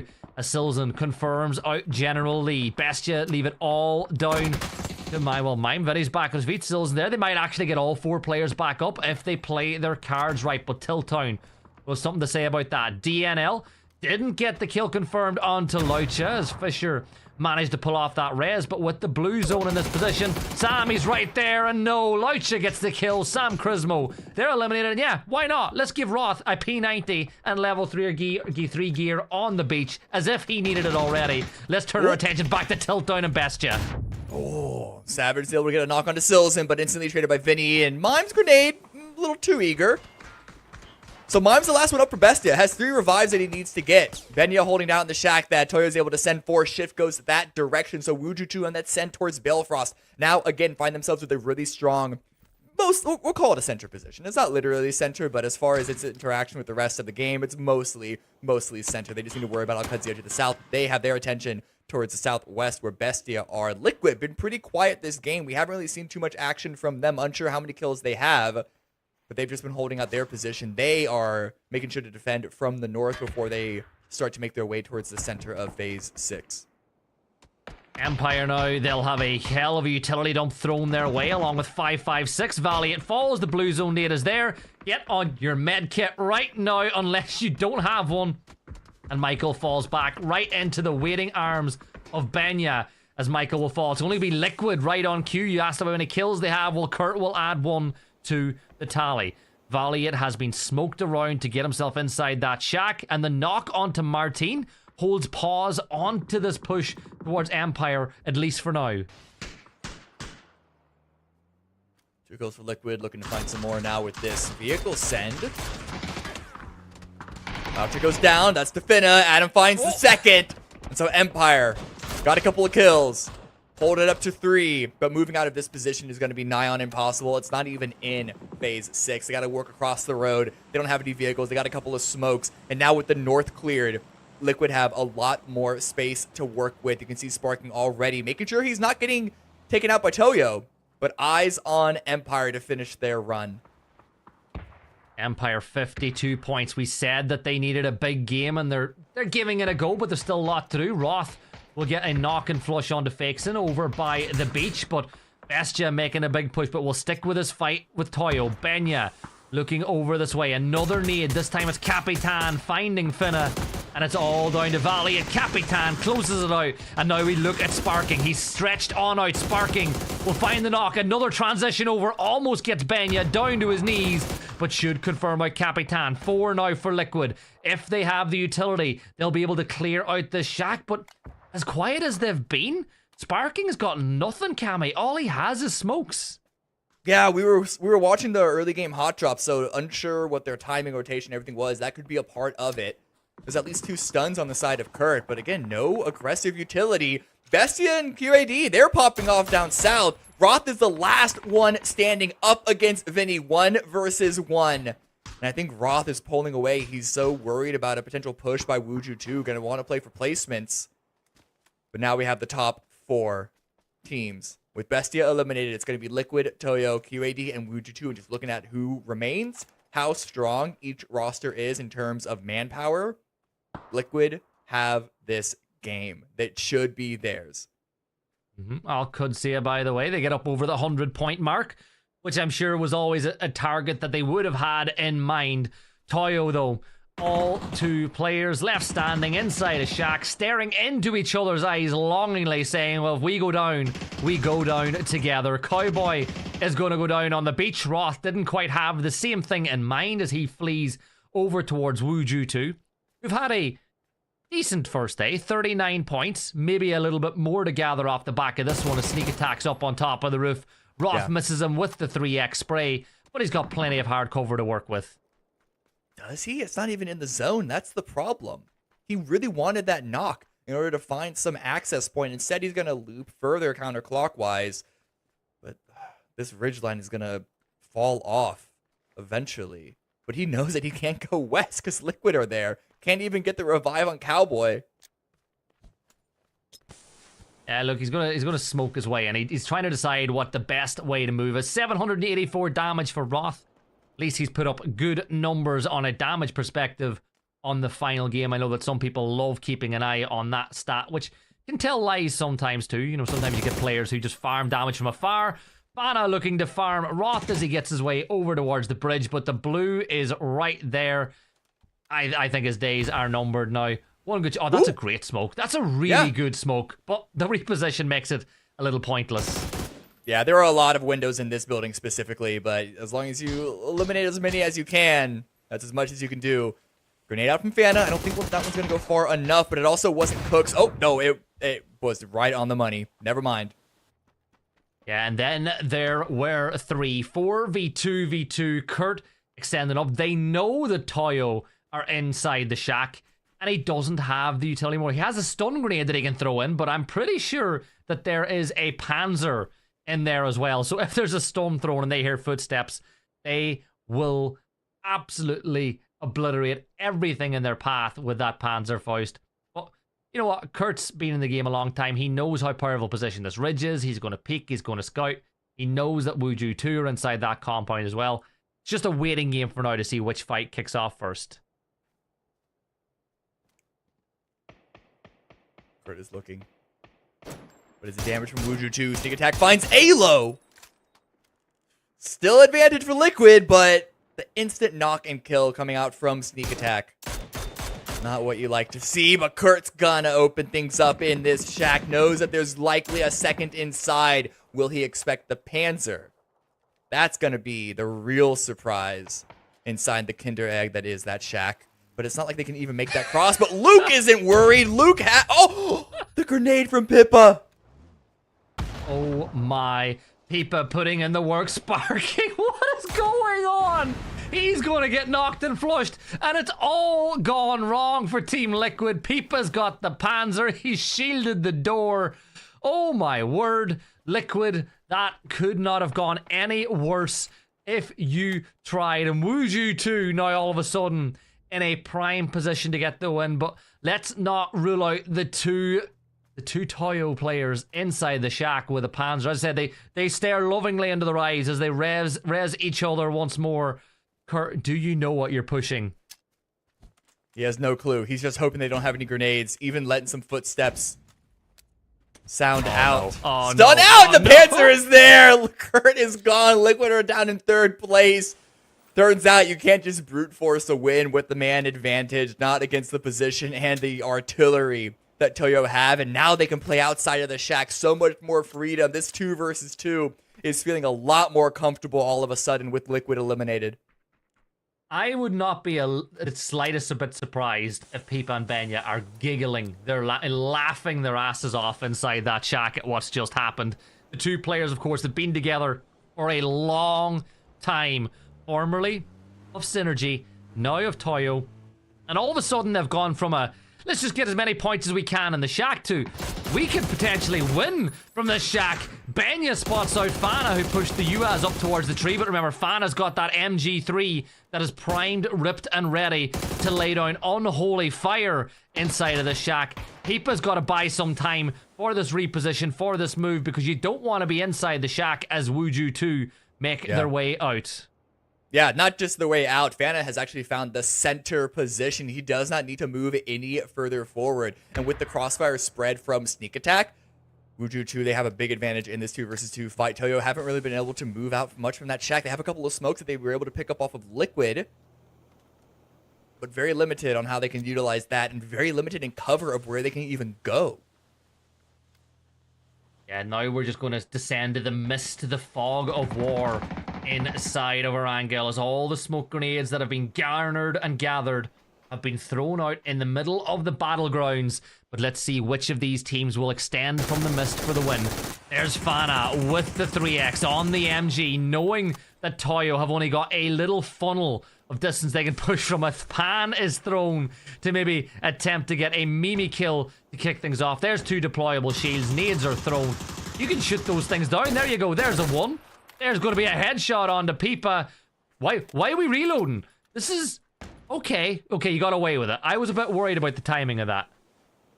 Yeah, it's always a risk, but the blue is closing in. The smoke has given Toyo some space, but so many shields in play from both squads. Sneak attack peeks around the side, spots the Benya, gets the headshot, and now they are rushing forward. Could be rushing too much, though.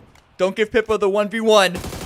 But Pippa's not peeking into it. They're going to confirm that kill, and then the crossfire across both sides of that shield. Pippa's dealing the damage, but it is just not enough. And Wuju 2 do come out with the win. 8-kill victory at the end of the day. At the end of day number 2, Group B versus C. 18 points for them. That'll give them a lot of momentum going into day 2 as they look to bypass the LCQs as well, Cammy. But one thing I will say, I feel like Toyo maybe needed that win a bit more. Toyo, one of the, regional partner teams, really strong, did not have a great day today at all by their standards. I know other teams would love to have the points tally they had at the end of today, but they have a lot of work to put in tomorrow, and Falcons are going to be flying there as well.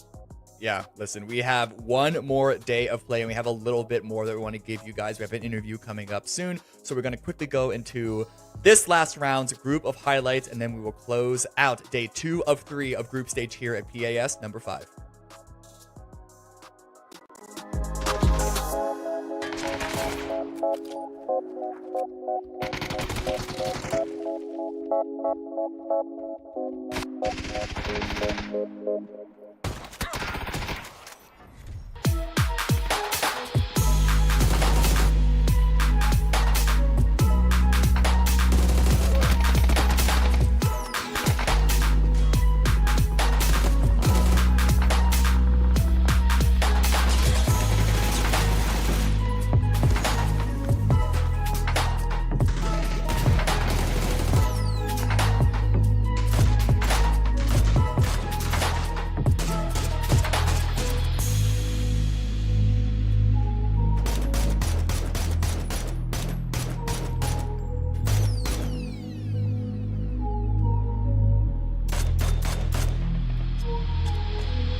Okay, what all does Wuju 2 have to do to win? And we can see them walking away with 8 kills on top of it.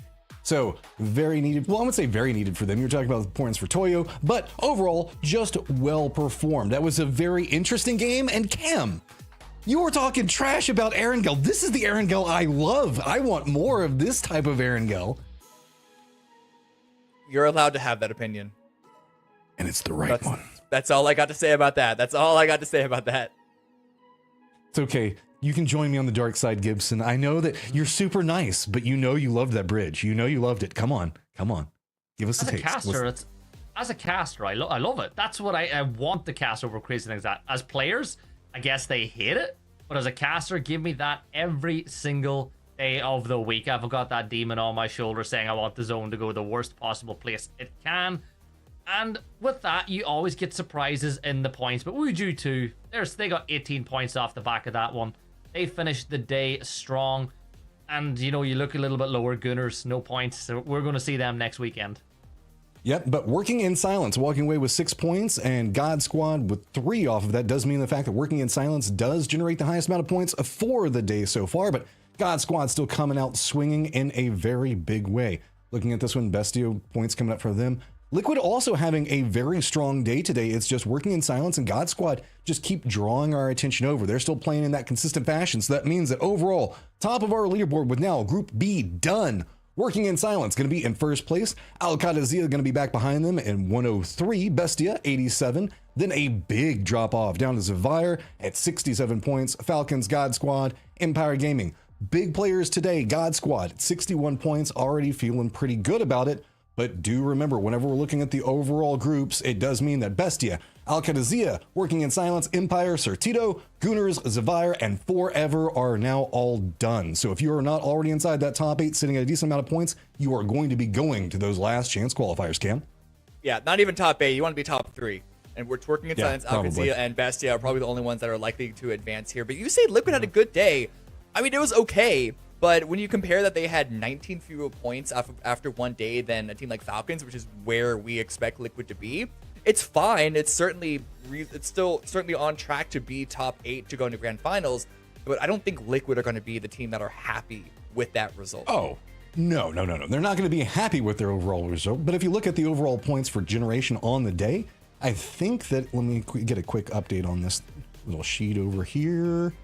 I don't think it's fully updated as we haven't gotten all the points yet, but they were sitting at 5th overall as far as point generation. So that puts them in the top 3rd, which isn't where Liquid wants to be, but doesn't necessarily mean it's a bad day either. It's just kind of a day is really the only thing that we're going to be looking at with it. But there's a ton for us to talk about, but we've got a stellar, I'm talking absolutely amazing interview for you, because I know everybody in chat, you guys got questions. We've got God Squad here, and it is going to be none other than Sharp Shot himself to walk us through what all is going on. What's going on, Sharp Shot? How's it going, gentlemen? Hey, man. Oh, it's going good. We got to watch and have fun with you guys today. So, start this off. How the hell did this team come into existence? Please explain it to me. Well, I think Bale and Pat were playing together for a while. Shin was up there in the free agents. I turned into a free agent just like a month and a half before the tournament. We all got together, squatted up. Hey, sometimes it's just that easy, right? I mean, there's a lot of interconnections and history between you guys. So, I mean, I feel like you guys are gelling pretty quick already. Sure, it is just first day of play, but overall, very well done. I've got to specifically ask you, though. Miramar went really, really well for you guys. And Game 2, it felt like you specifically managed to save the squad whenever 2 members were down and you were playing on that ridge looking down into the compound, managed to get a knock and then switch back over, get a res, and then just have to deal with the cascade of stuff that happened. It ended up in a med battle. What was it like? What were comms going on? What all was your guys' focus in that situation? Man, that game was so exciting. The ending was just so sick. Basically, my team went over to hold TT out and just let me have the freedom to make sure Bestia didn't wrap us. I managed to pick up that kill on Rillo. Then I, earlier in the game, also found mine. From there, it was just control the top rocks and came down to a med battle at the end. It was so sick. I mean, that was a crazy one. Cam, what you got?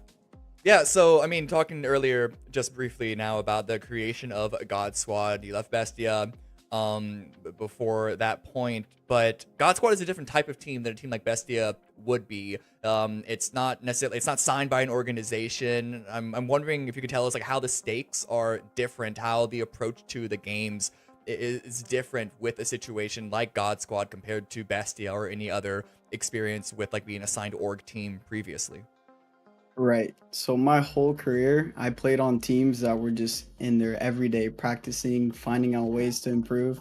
And it's not that we're not doing that here with God Squad, is that we also are working full time. Me and Pat are, I think Shin and Bill are just gaming, but we come from work, we hop on the scrims, we practice, we do what we can to be there, you know? I mean, working class heroes, right? That's the theme with God Squad right now. Gibson, what you got? So first off, yes, this is the size difference between us and Sharpshot. He is that big of a man, but I think first off, you've managed to break up one of the most dynamic duos that we've had in Shinboy and Punage for this roster, with Shinboy now joining you guys. But obviously with you said you became a free agent really short notice, which means that the team's not had as much time to gel.